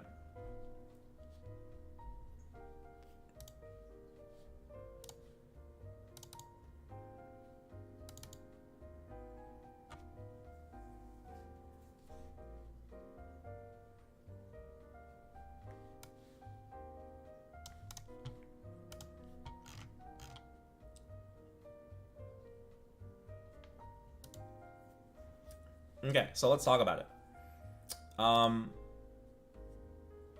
Oh, so you did get your unique pot scroll. It's because regular cubes don't work on it. You have to use like the appropriate tier of cube. So it literally says on this mystical cube that it only works on items rare to epic. A unique pot is above epic, so you can't use that. You have to use a hard cube, or you have to use a Meister cube, or an event like basically these purple cubes. Alternatively, if you don't use these cubes that you get from bossing and drops, you have to buy the cubes from the cube shop here. To upgrade a potential, epic or higher, you should use these bright cubes. They're very expensive. That's the problem.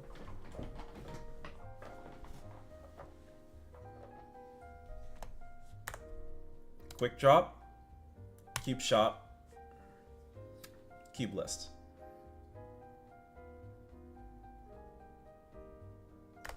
So essentially, in order to upgrade a gear piece, what I'm gonna do is when I bring it to legendary, I'm no longer gonna use the bright cubes because they're you have it, you just haven't seen it. And then after it's legendary, I don't want to use the bright cubes anymore. I want to use the glowing cubes. So then I would like if I wanted to change this, that's what I would do. I don't want to change this though because this is a good pot. I want to change this. This is kind of holding me back.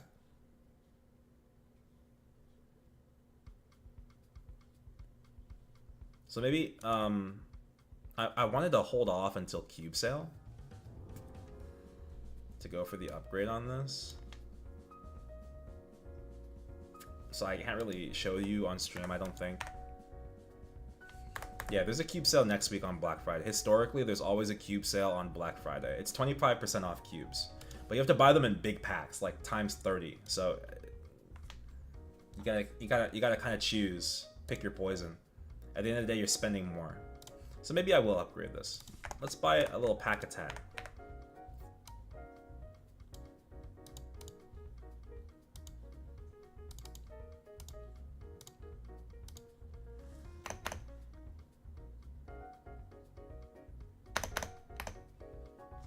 Just like that, very easy. Nice. Alright, so we'll grab that. Very lucky. Okay, and then I think I have... Oh, I don't have any Meisters, so we have to use our glowing cubes here. And we're gonna look for 2 lines of attack. Or an attack and IED line. This is like okay. I don't need the IED as much anymore, so I'm gonna roll over it. Ugh. Do I keep that?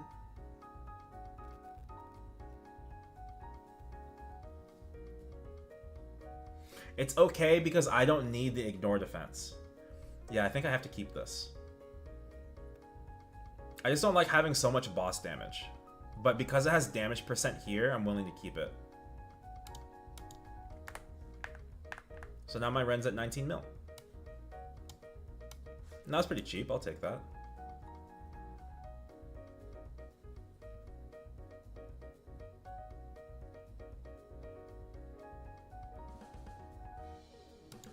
I'm considering, so I unlocked and I made an Abso weapon. It's here somewhere right here. I made this Abso weapon and I'm considering putting this in over Challenger just so I can have a better pot, but I feel like that's too marginal. Yeah, are you not in town? You have to be in town. Are they bullying newbies? No. You just don't know where the UI is. The difficult thing about MapleStory isn't like even your Lake of Oblivion.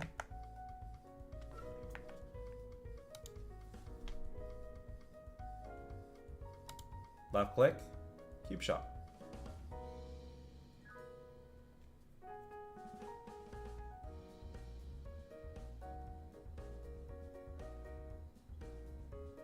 Yeah, you didn't know where it was.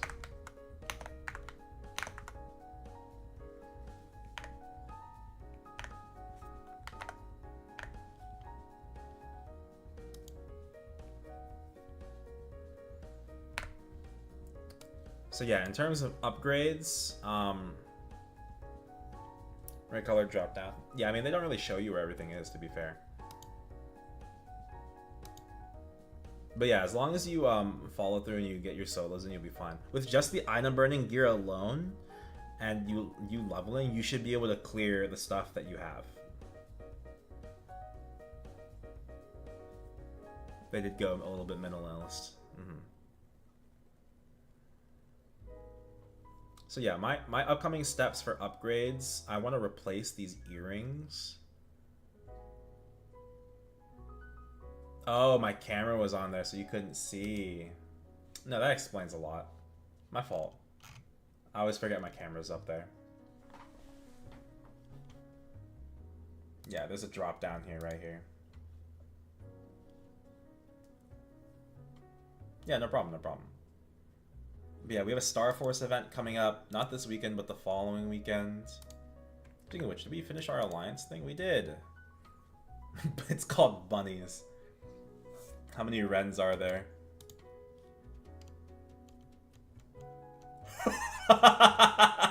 Jesus Christ. Oh God. We alliance with Kaguya. Oh, and Carrot.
Try to make this bigger.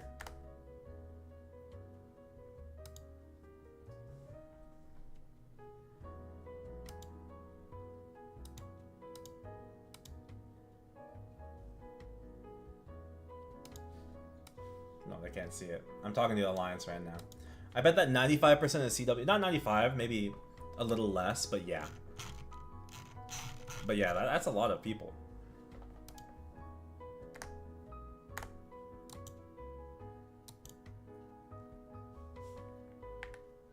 Okay, while we're here, maybe we go for like a solo or something. What do y'all think? I think if we rent gear right now, we can do all of the solos for Emerald. Thoughts?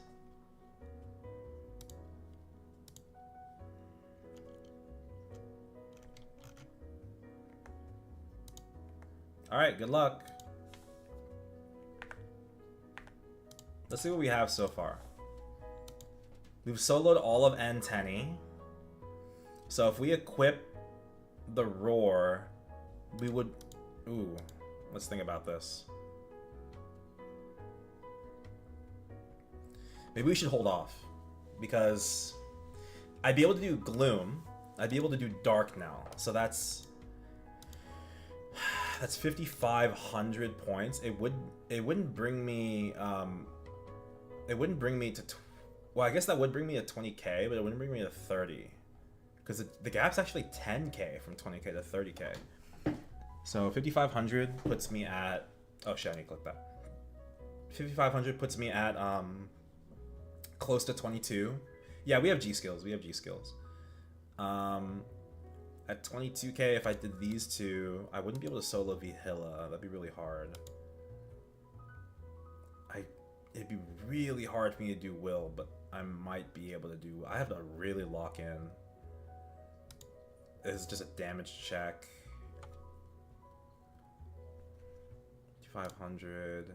Maybe Sea Slime is possible. 500. That'd be 78,000. So 8,000. This doesn't put me at 30k. I feel like I should, the next time I rent gear and go for these solos should be when I'm ready to shoot straight to Emerald buff, right? So let's wait for this.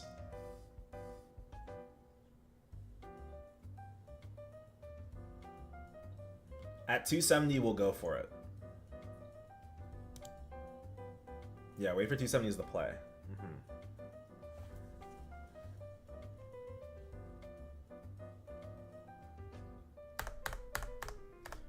Okay, let's log off.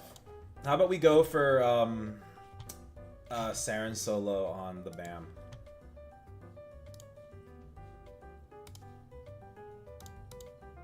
Yeah, G skills were the missing factor for sure.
Okay, let's get prepped.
I don't have Wasteland badge? Hold on.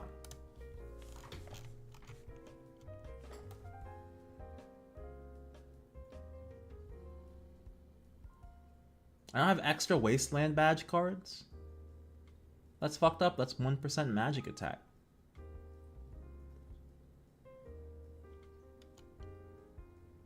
Let's detour and grab those. I could have sworn I had that. Okay, we need Houndbot, and then we need everything other than Conductorbot.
Where's my fam card?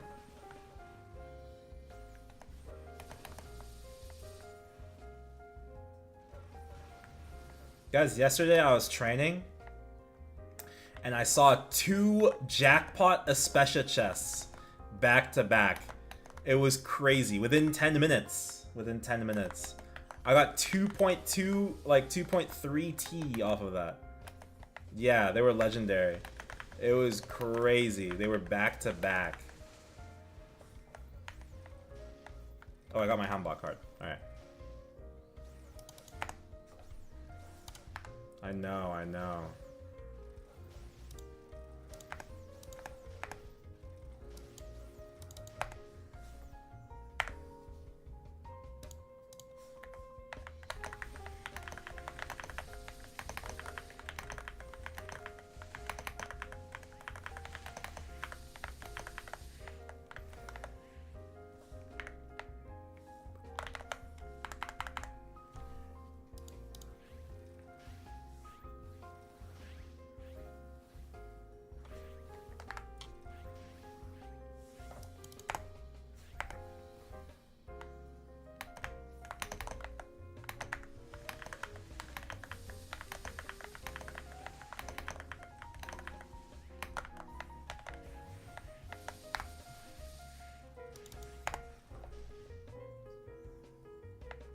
Yeah, it was delicious. I literally got 1 whole % off of all of that. It was insane. That just needs to happen like 80 more times. And I'll be $2.92 for free.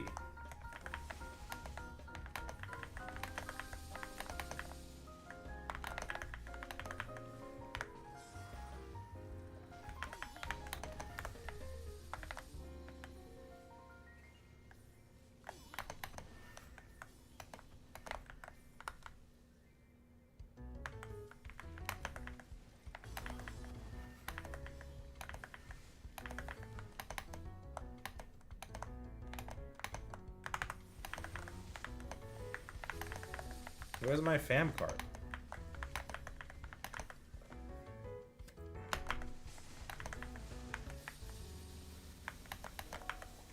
Did I pick it up? Oh, I did. Great.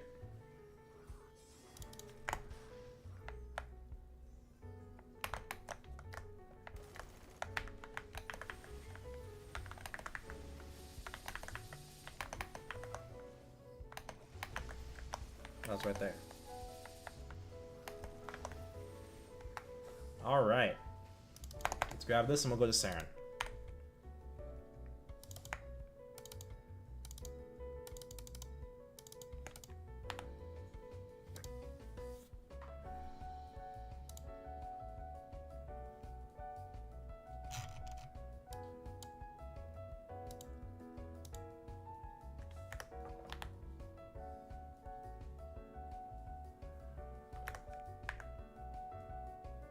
Why's our IED so low?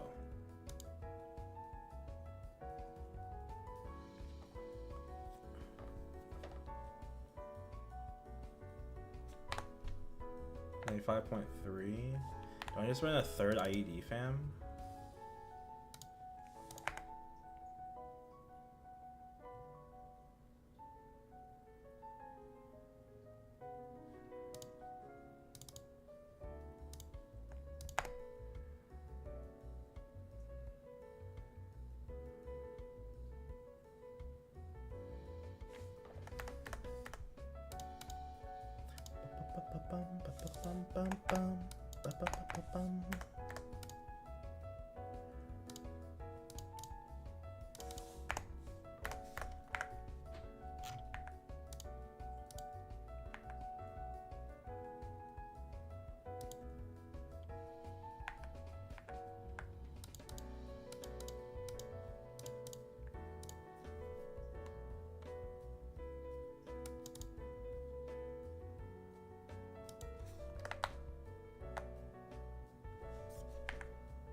I haven't used house. House is fixed, by the way, guys.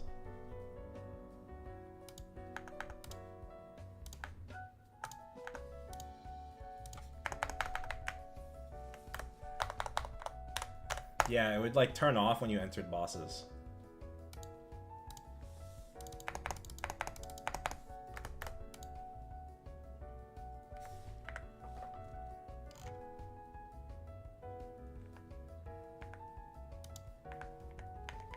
Yeah, dude.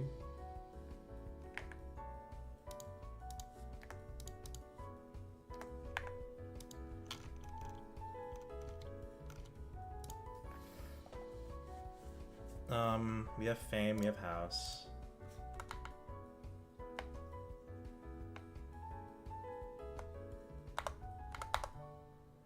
Should I do the X-Lot solo? Yeah.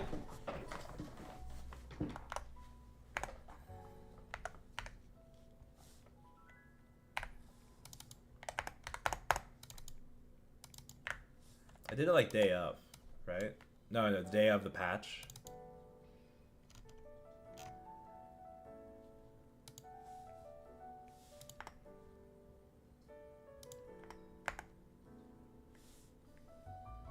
Dude, why is my inventory so full?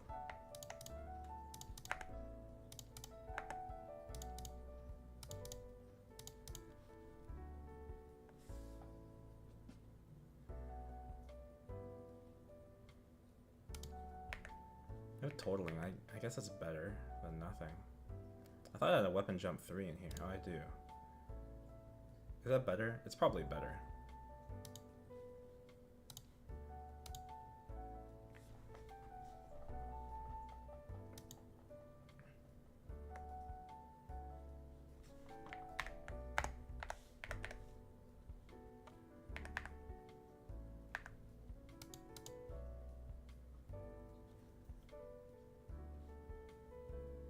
An attempted X-Lot sell on the Kanna? How did it go? The Kanna's probably strong enough. Didn't go too great? Aw.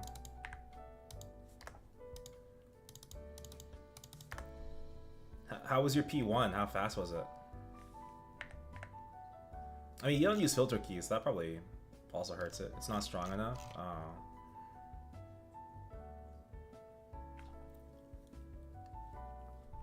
I feel like I'm missing something. 8% FD off. Are you using filter keys or are you not using? Oh, you did use filter keys. Oh, okay. Doesn't have enough burst. Are you using Cont or are you using Roar?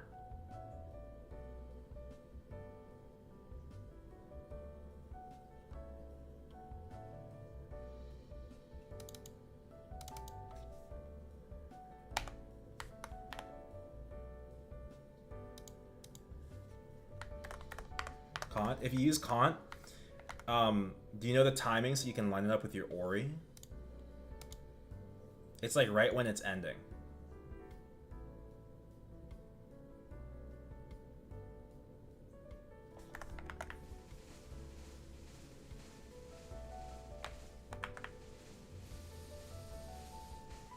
Oh, that's close.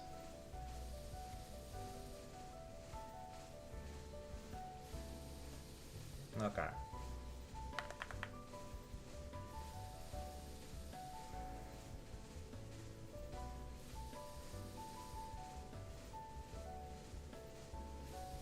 We're gonna wait for Cane Link and then we're gonna go in.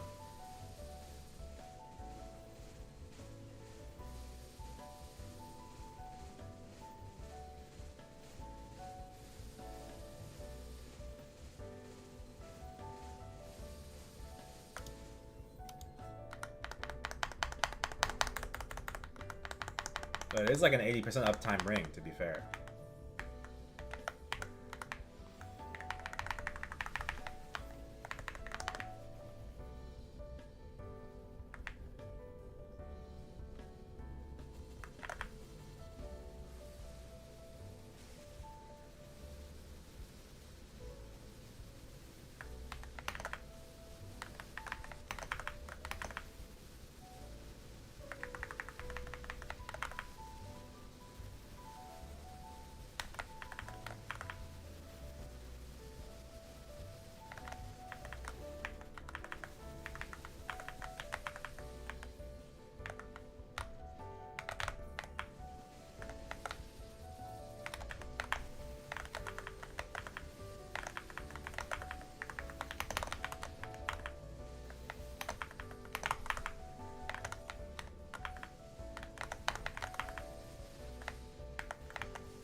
That's pretty good.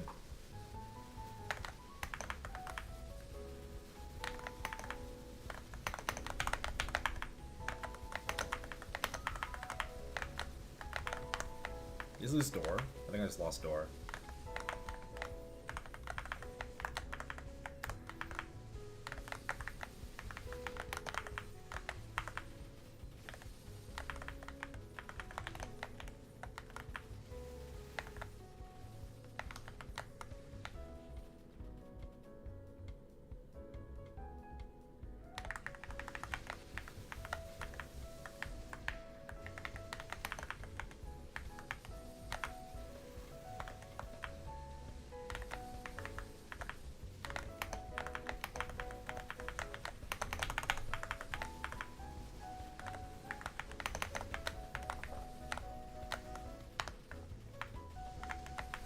Ah, god damn it.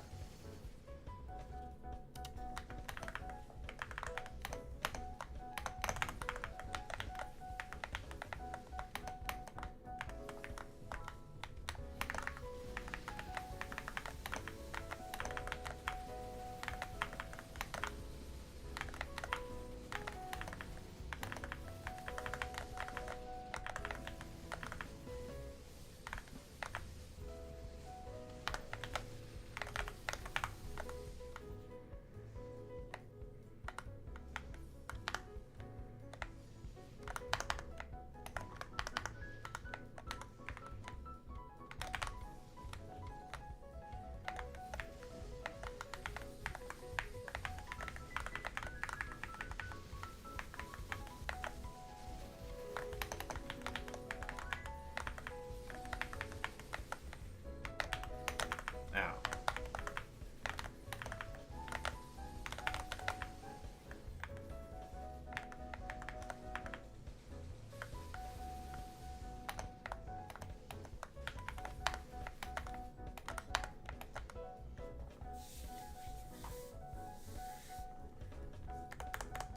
Oh, you finally did it?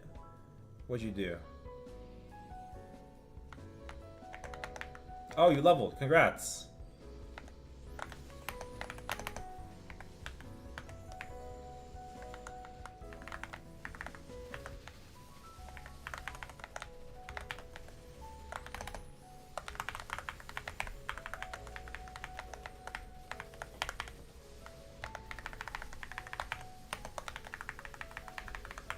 Barely stop that dash. Go shower. Alright, go shower. And then it's back to the mines.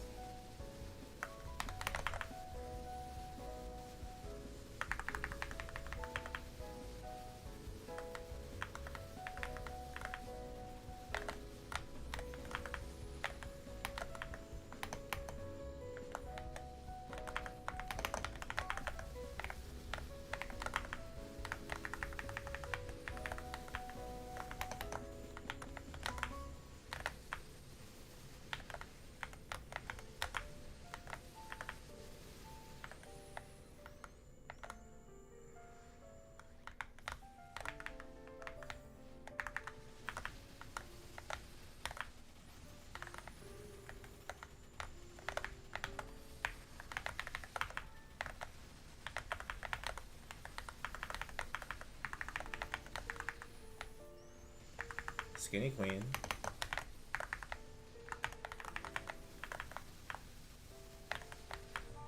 God, Saren Gauge is just so much less hard than hard Saren.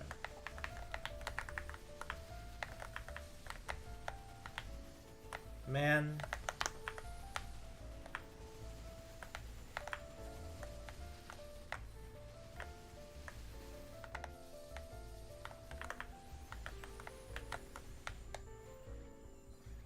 That's not good.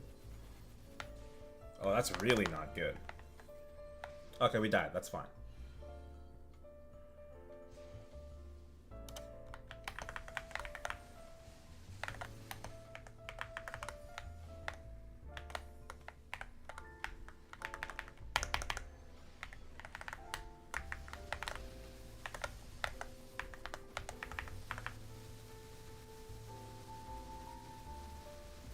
I fucked that up. I was supposed to Origin. So we're just gonna Origin and waste some of the bind. It's whatever. On the bright side, the next bind will be without Origin, and it's going to come up immediately. Not that it matters, because it's midnight buffering anyway.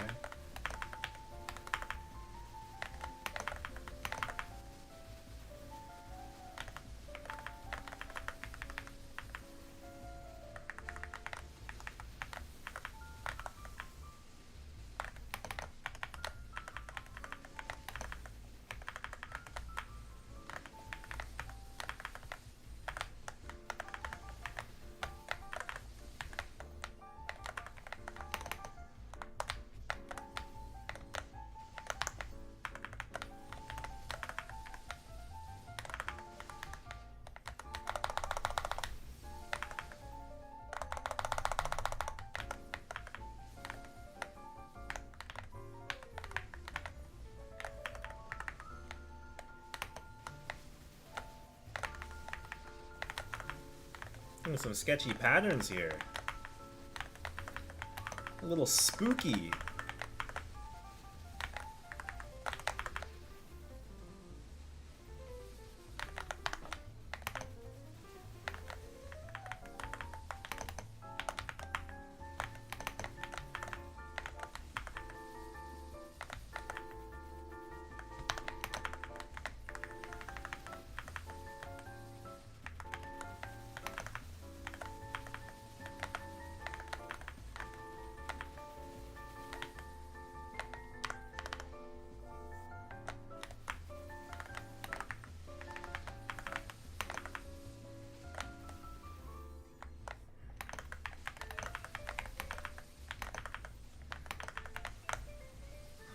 Damage looks good, very clearable. We just got to have a clean dawn. He soloed BM? Hell yeah. That guy's a gamer, man.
Woo!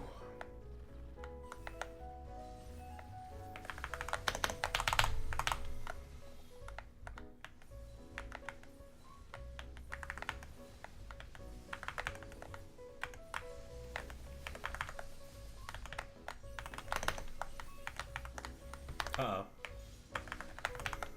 Oh, in reverse? Crazy. I'm crazy for that.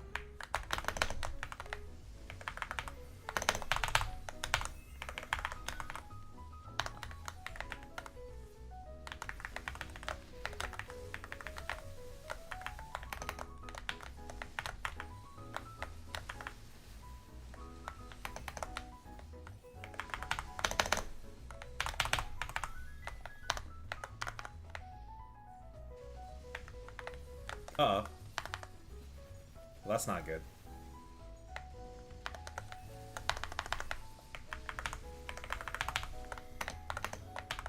I'm good, I'm good, I'm good.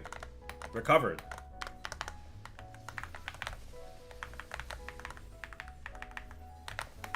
Uh-oh.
thought she'd radial there for sure. Wow, she didn't radial there. That's crazy.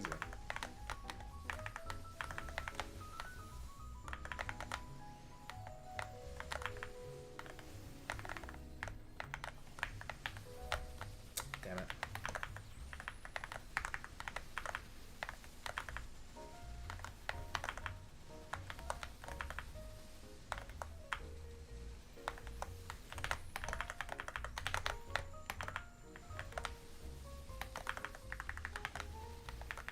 God damn it.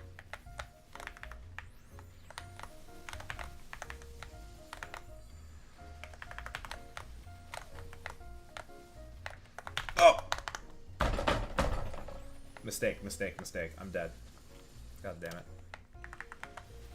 I meant to duck TP that. We use the resistance iframes!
Fuck!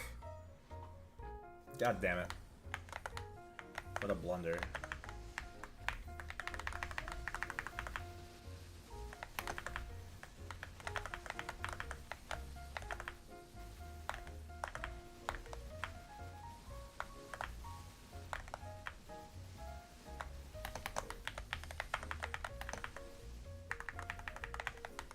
Oh my god, I think I missed that. I can't be missing those.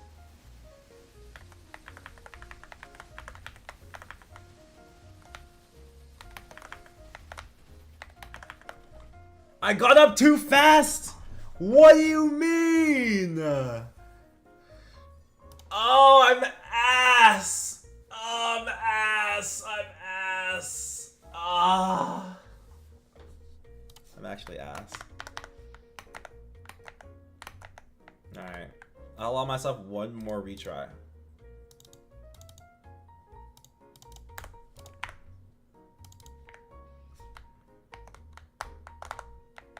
I should probably grab buffs though.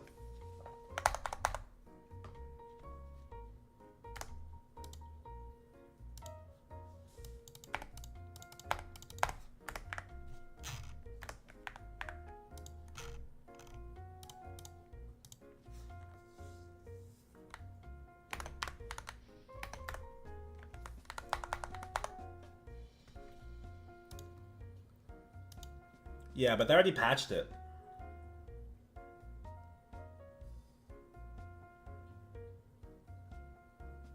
Next run for sure. I forgot Legion Might.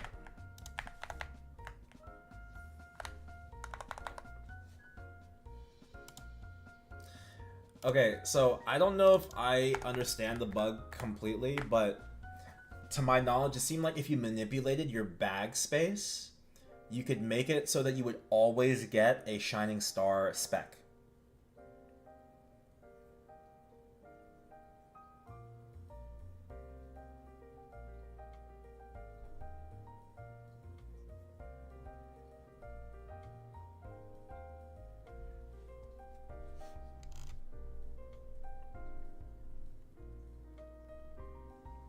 Yeah, that is wild.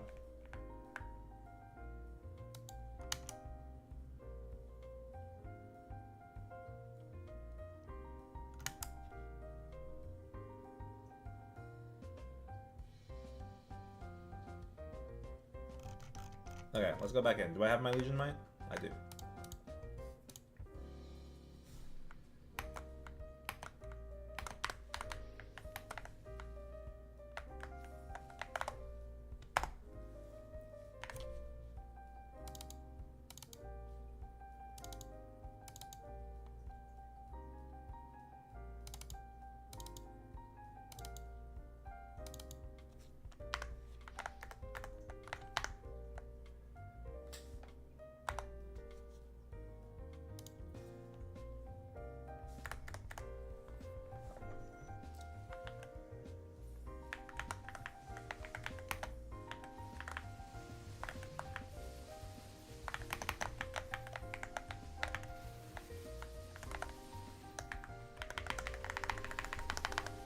My roar didn't go. I'm leaving.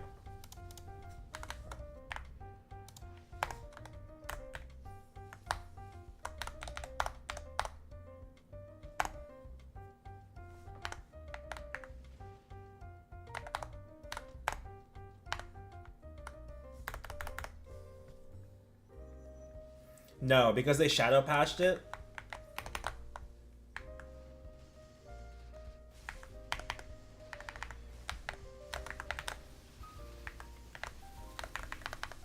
They shadow patched it, so there should be no consequences for it. It's too easy for that to be a mistake.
They get patched like today, I think.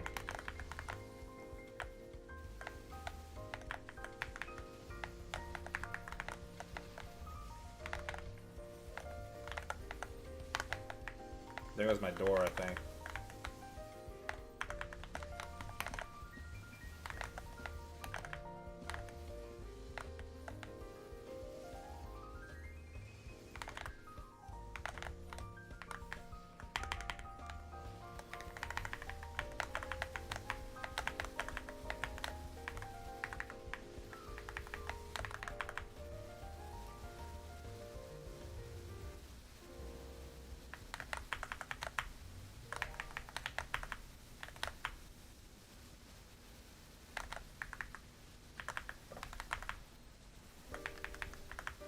My guy burst without my fucking altar again. God damn it.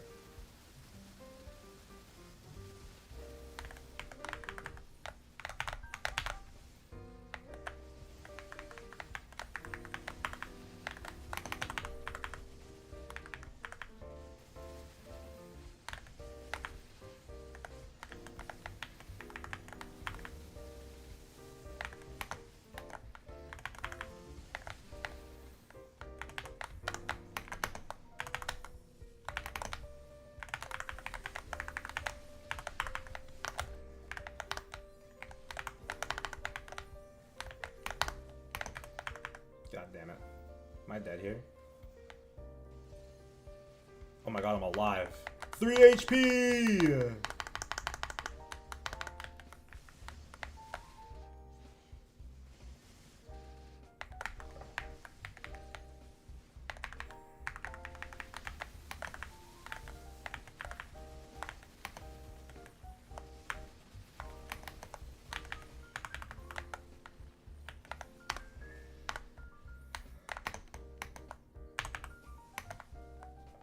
I think we'll let the cutscene play.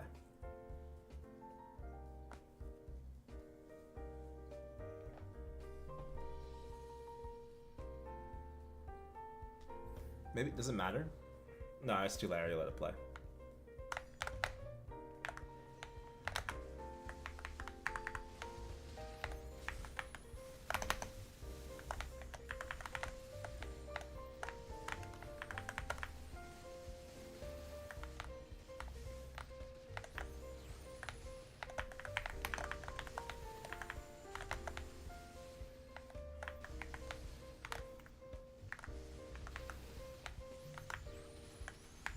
Oh shit.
Trace mission? No, I'm just doing my hard Saren solo. My BAM's kind of rough on Saren, so I don't think it's ready to do trace missions exactly.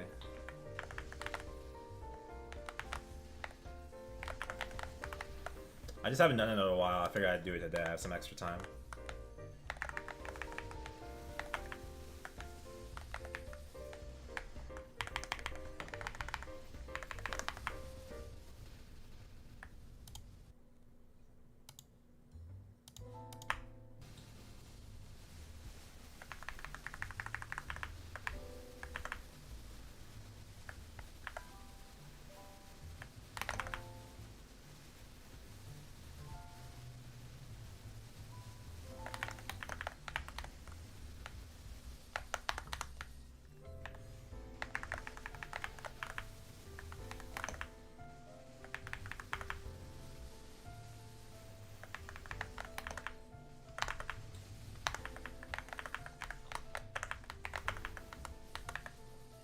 What? Oh, my Jenny ran out.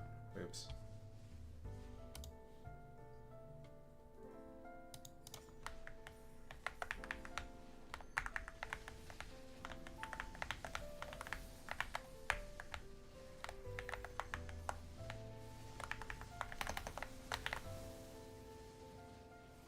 Oh my god, I'm throwing.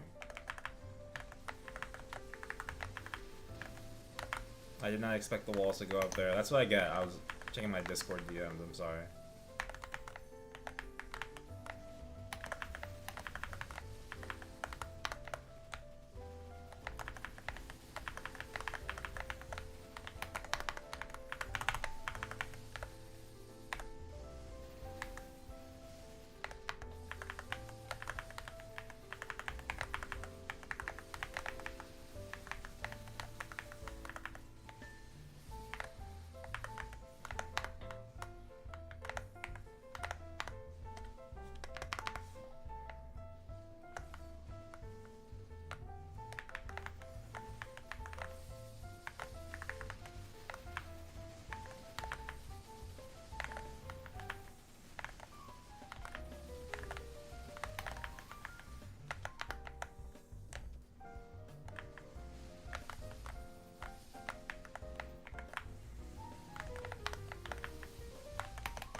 Shake on up.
Did I ever get my altar again?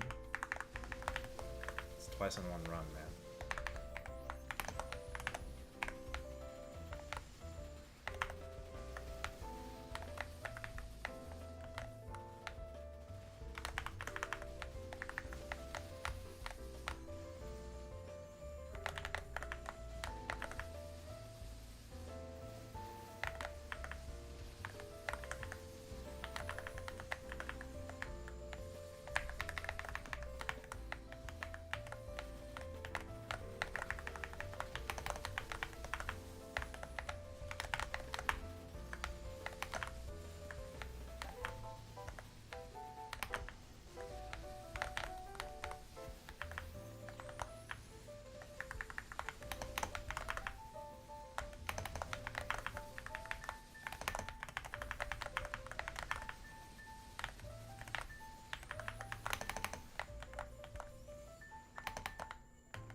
Ow.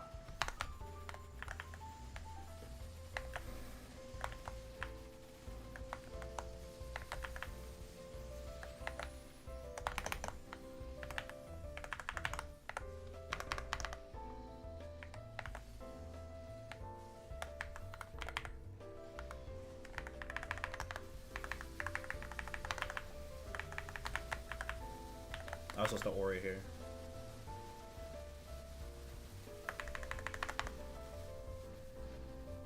Just do it in reverse, whatever.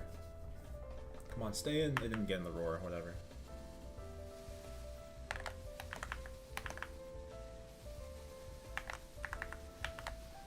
And I keep forgetting altars!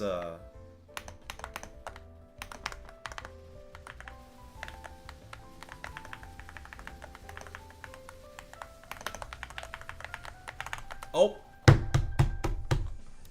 Hi, Alicia.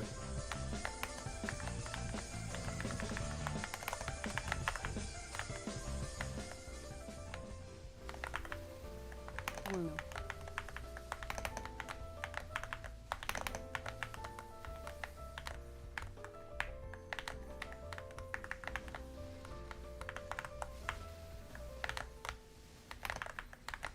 I'm really close to gauging.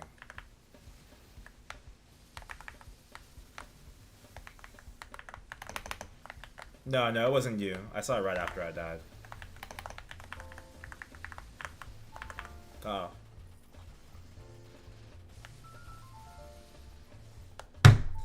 I'm so ass, bro. Why did I lose 3 lives in first sunset. I lost a door in P1 I shouldn't have lost too. Oh, alright, I'll come back to another day. This is what I get for not being a BAM man, you know what I mean?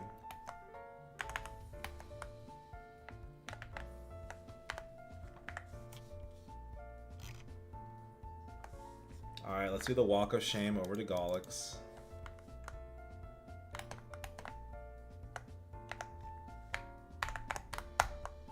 How's practice? It was good. It was good. I don't think the person you recommended joined. Unless he was he Matrix?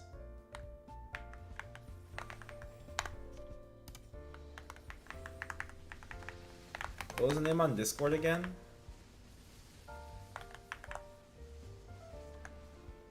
Darn. Well, I'm gonna be teaching it like every weekend for a while. Except this upcoming, not this upcoming weekend. The Thanksgiving weekend. I'm probably gonna be busy, I think. Yeah, I don't think he was in there.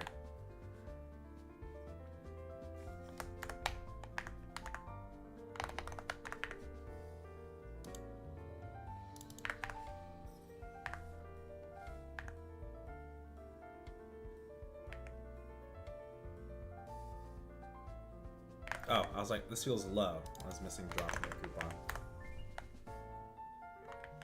Might be struggling with the time. Oh, I didn't know he was Aussie. I could make time. You should have told me that earlier. I was operating like he was a regular NA like time zone. I can't accommodate if I don't know. He's gotta let me know.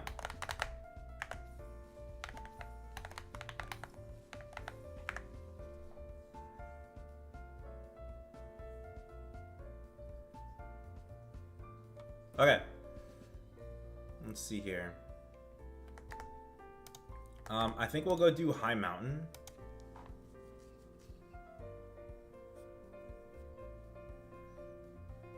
I also trust he'd have said something. I see. I mean, generally when you're in a position to ask, like, people don't want to, like, ask me to make further accommodations. Do you know what I mean?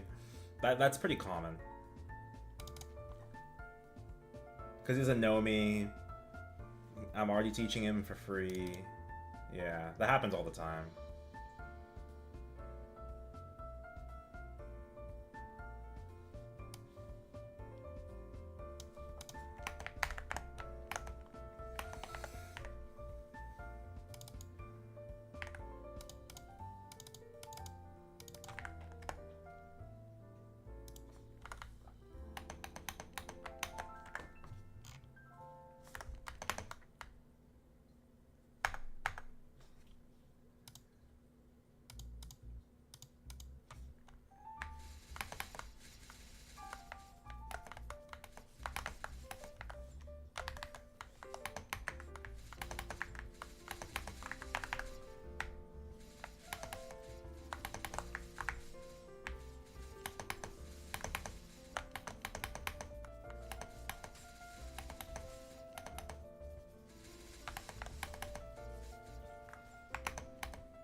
But how are you doing today, Alicia?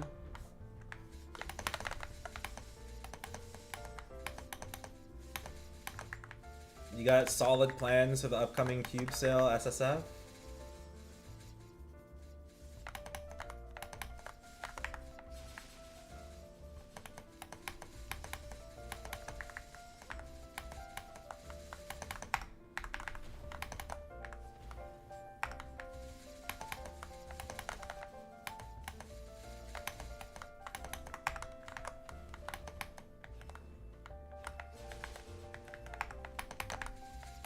Exhausted but chilling, just recently got home. 200 BU for cube sale, mostly for main.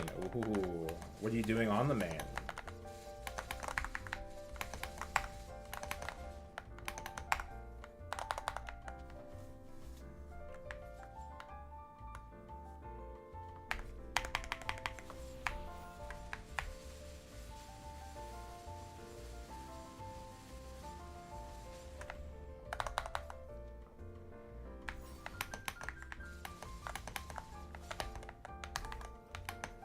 DPS, starting with armor. Oh, double prime, starting with armor. Hell yeah. Starting with your armor. That's exciting. You're gonna make a lot of gains. Do you have your Hexa like ready for a before and after comparison? 200 bill, I'd be incredibly surprised if you didn't at least hit some of your double primes. Or like a settleable like fake DP, do you know what I mean?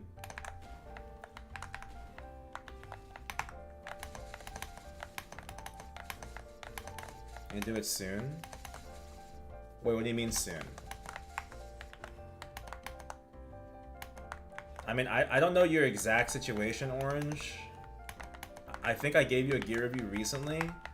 You should probably just do what I told you to do. Do you remember what I told you to do? Because I don't remember what I told you to do.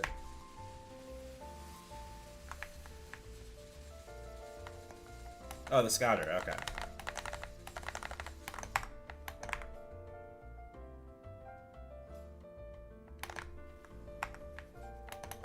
Huh? Where are my mobs? Did I not kill it? Wait, I got scammed. I'm like double prime all my gear, but that was before 30 stars. Shouldn't I SF first, then double prime after? Sure, but you have to find like an amount to allocate, right? But the thing is, like, do you really have enough spares and capital on the SF to capitalize? It's hard to say.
Red is pretty good at high mountain.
Started doing high mana on the Lin, so yeah, Lin's really good at it too. Classes with a good movement, wide sweeping attacks.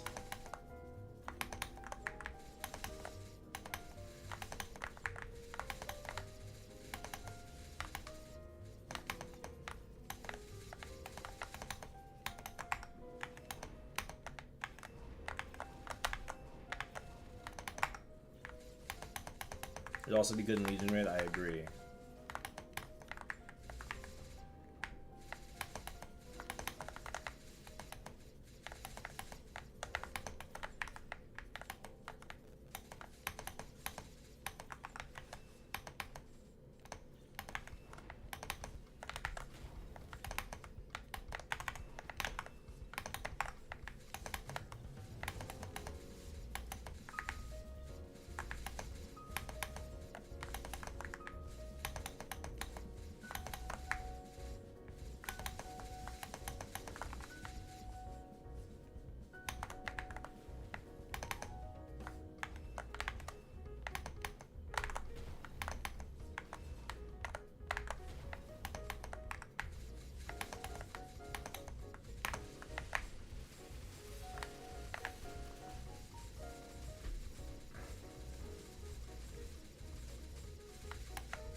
Ow.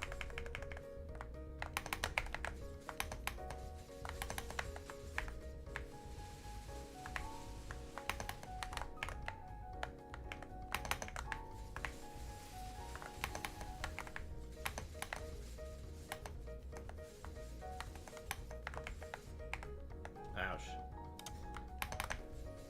I need to position him better. Oh, are you kidding me?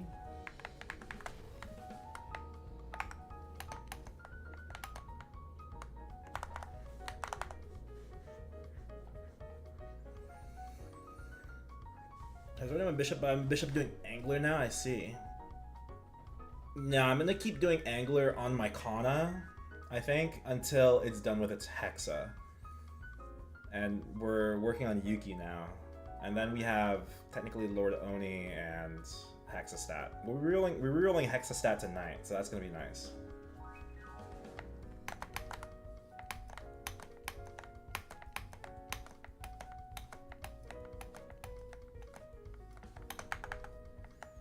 Alright, let's do this. Decide on Kanna Challenger World. Oh, like this Challenger World? The second burn or the first burn?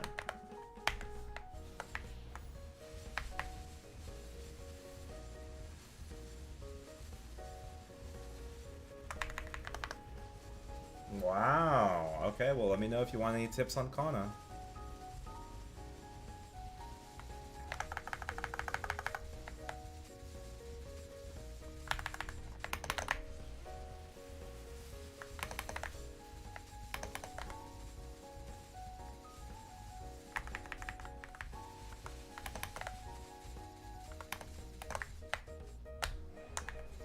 Damn it.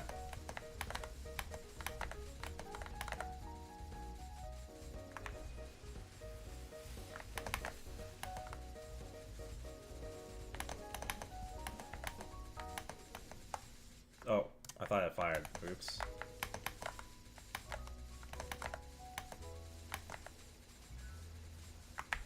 And has created an army of Kannas? I don't think I have, actually.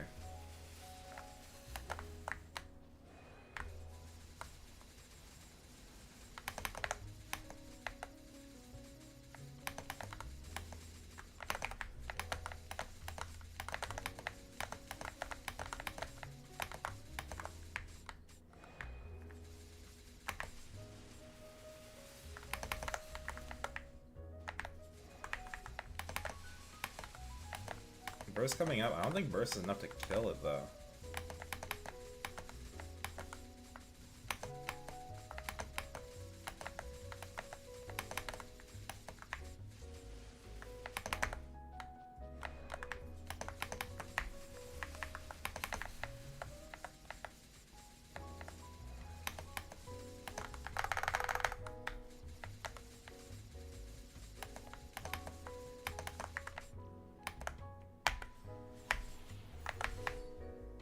No, my burst! What are you doing? He interrupted my channel!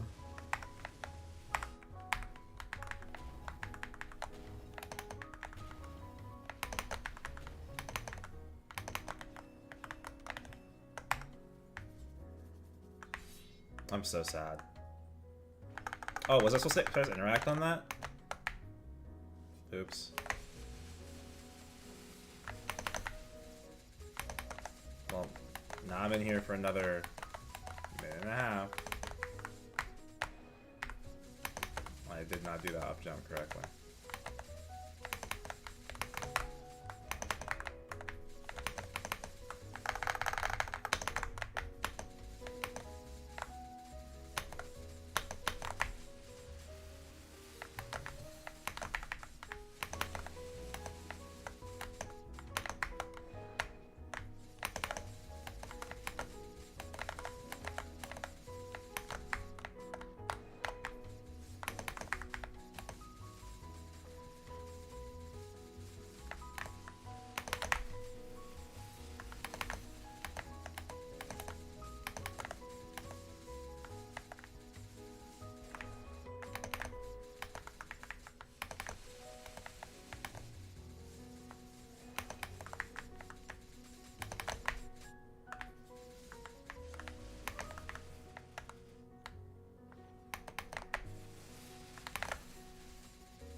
Damn it.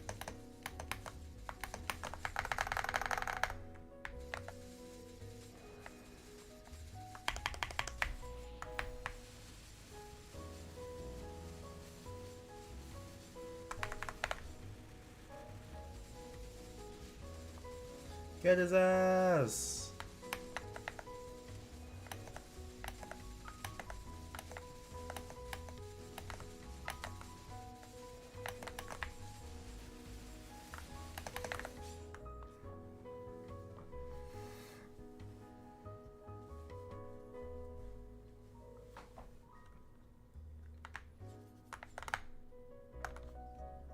Oh, that delicious EXP.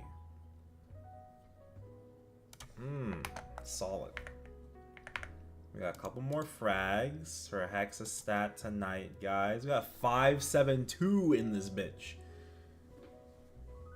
This is doable. It's doable. We have 6 tries.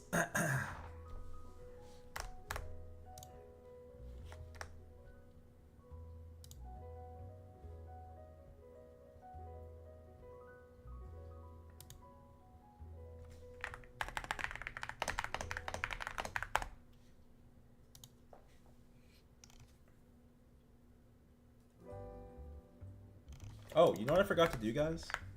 I forgot to do Monster Park on my Dark Knight. Let's go do that, and then let's just pop like a 1-hour WAP until reset. We'll be teaching Limbo. Not Limbo, we're teaching Baldrix today.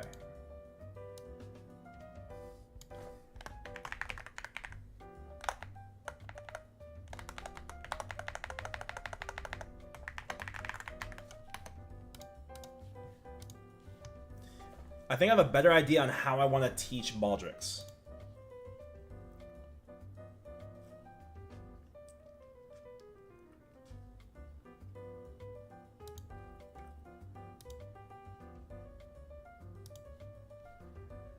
I have to leave it a little bit more up to the player. I have to trust in like a person's ability at 290.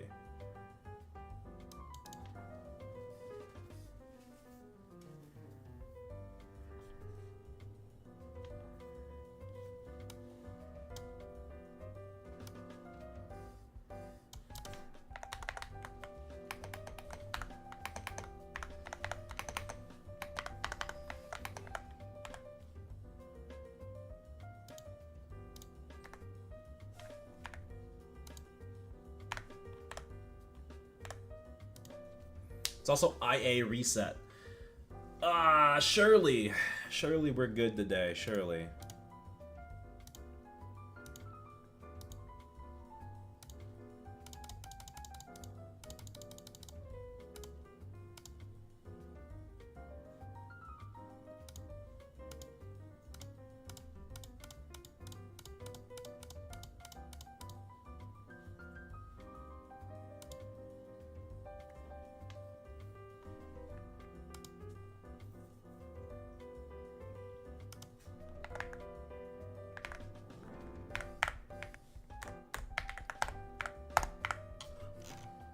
You need Gallix as well, yes.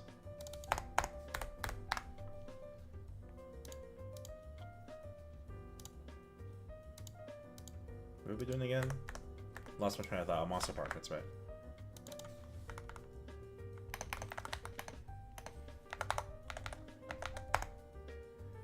Almost 274, almost there. It would have been 274 by now already, or 275 by now if I wasn't funneling into the Ren with the event stuff. But that's like whatever, you know what I mean?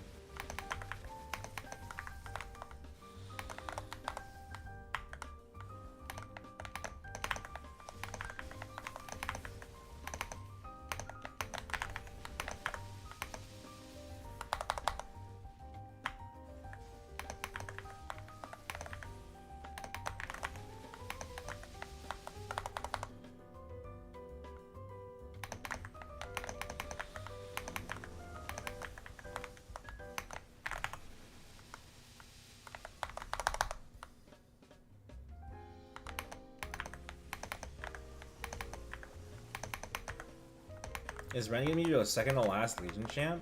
Actually, yes, I think so. Or it's the last one, I think.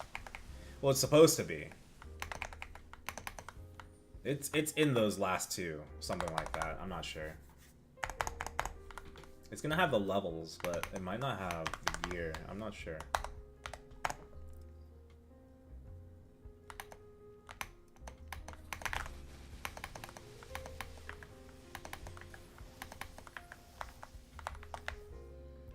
Dude, these boxes are not dropping though, guys. That's all I'm saying.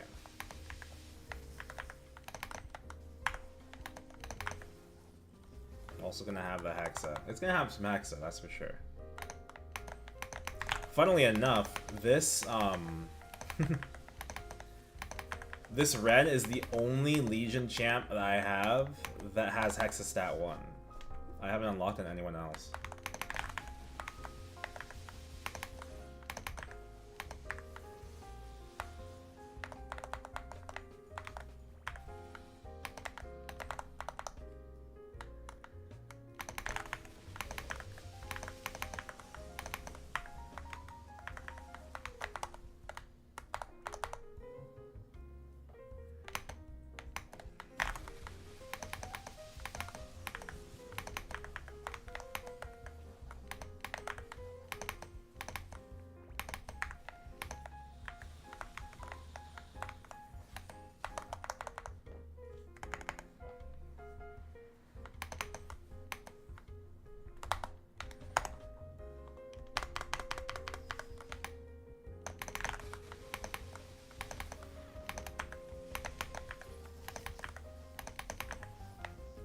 When are they going to give us Arteria and Carcion Monster Park, though?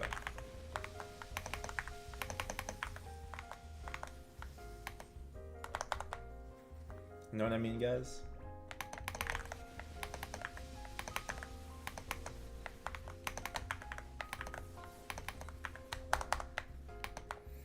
Feels like such a frag investment, even though I know it's worth it. Yeah, I know.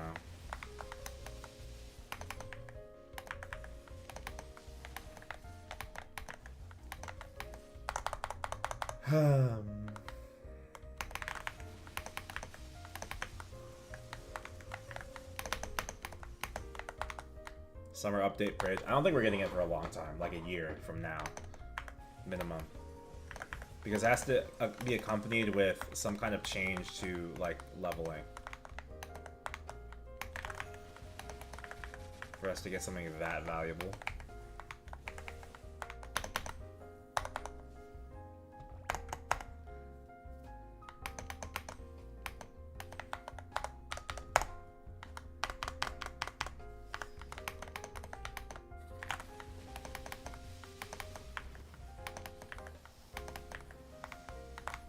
hate doing this without green pie. I kind of want to pop a green pie, but I'm already halfway done. So it's like a waste.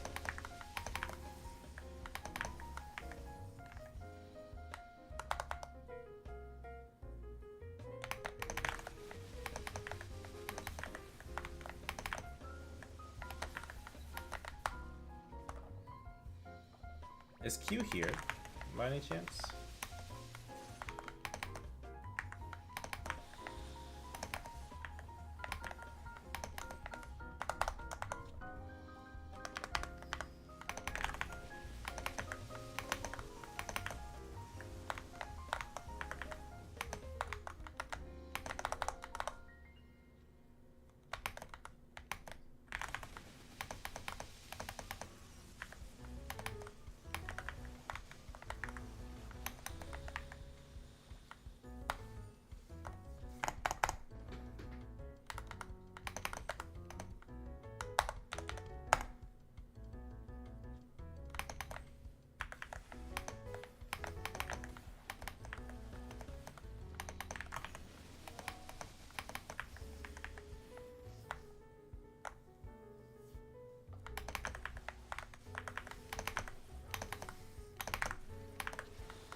This is my last run. Feels like my last run.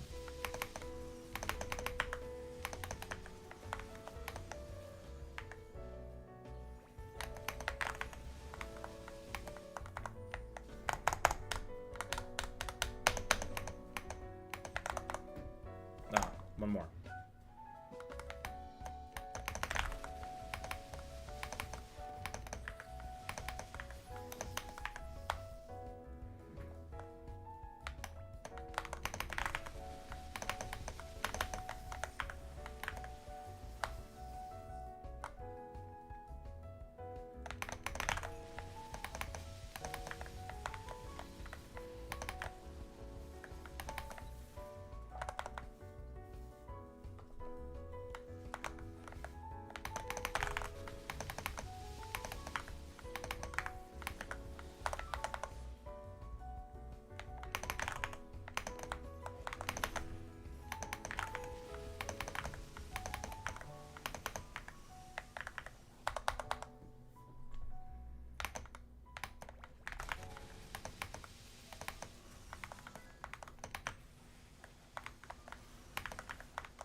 Almost 274.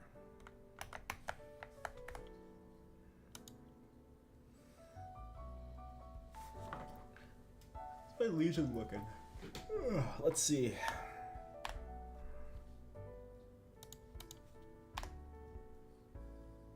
97.68. Slowly but surely moving up the ladder.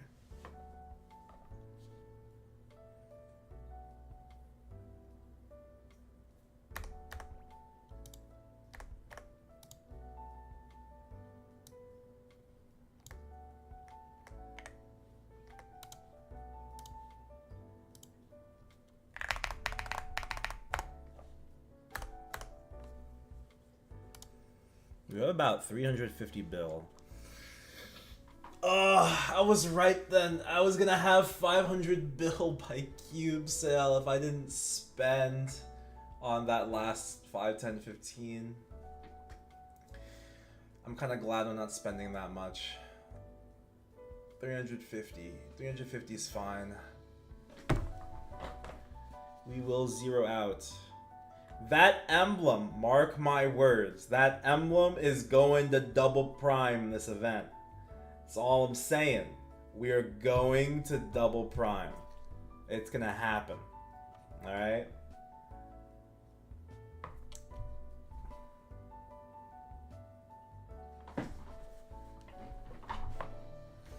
Okay.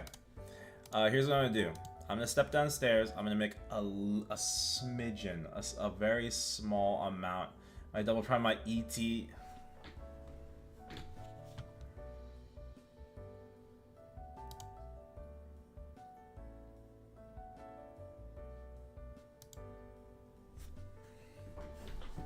I'm gonna go make some coffee. Fuck you, by the way.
Alright, I'm back. I didn't make coffee. I decided against it.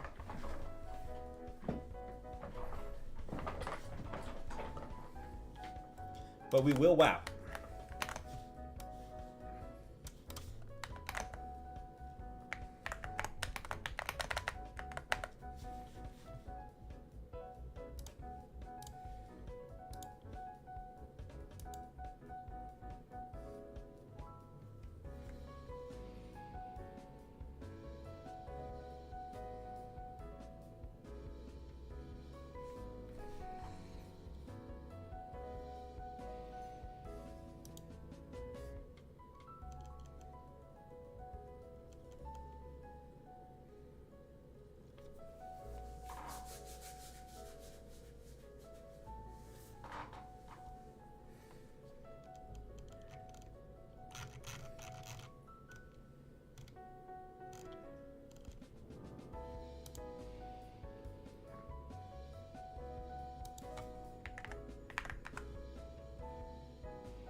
Okay.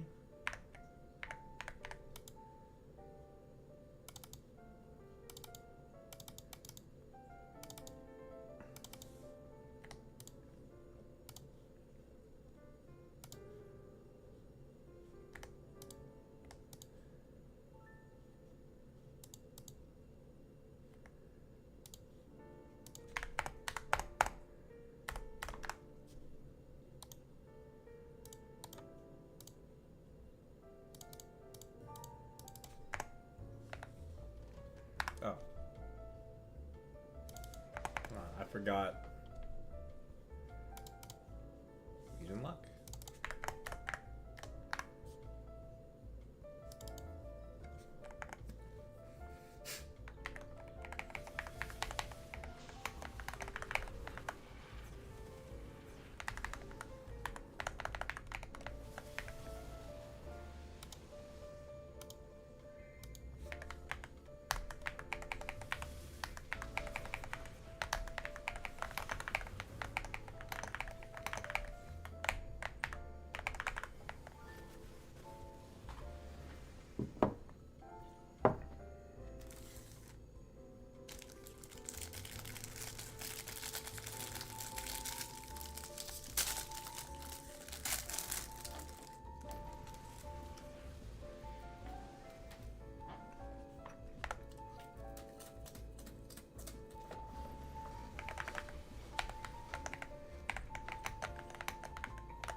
What should we do for this hour?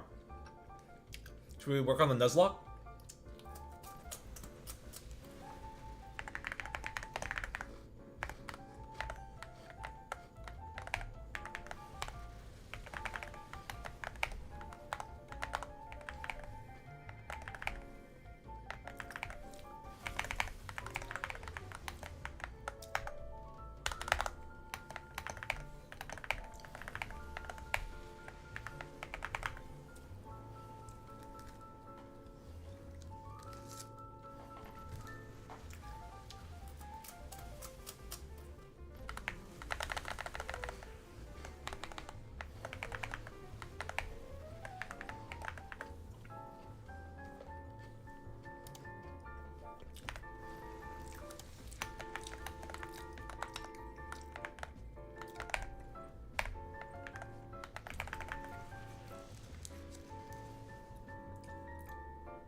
I'm whipping it out.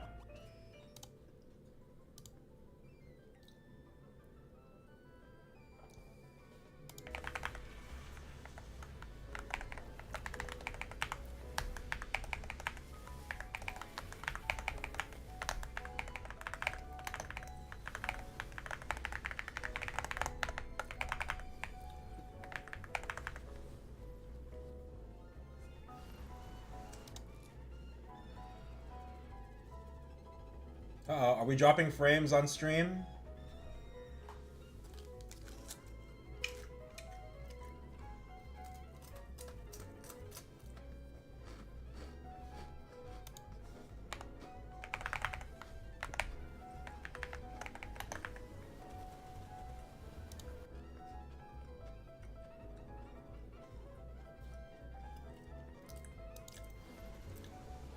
Wait, a special portal. Hold on.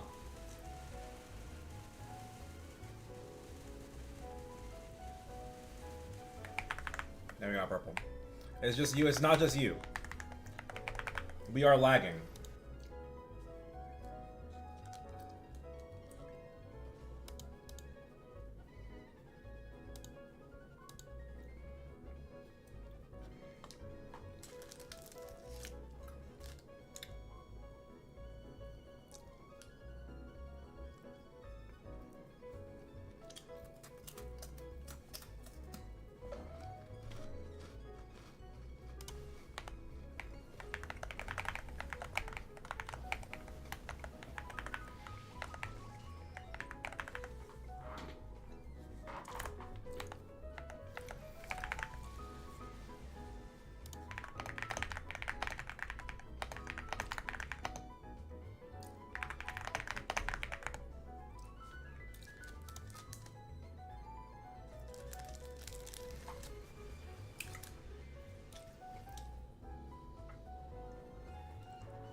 If it continues, wait, are we good?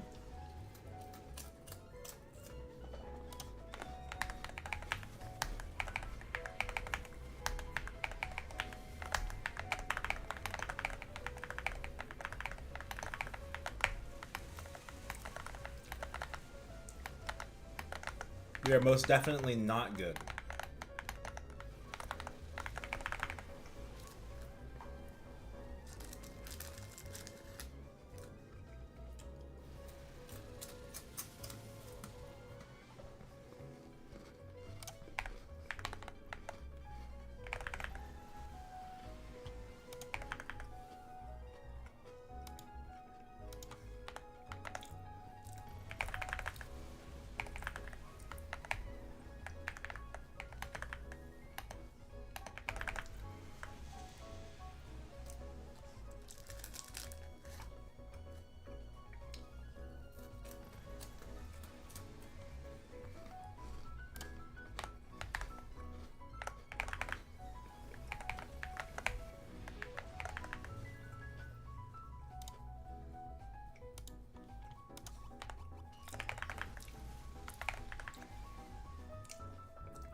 Be right back, guys.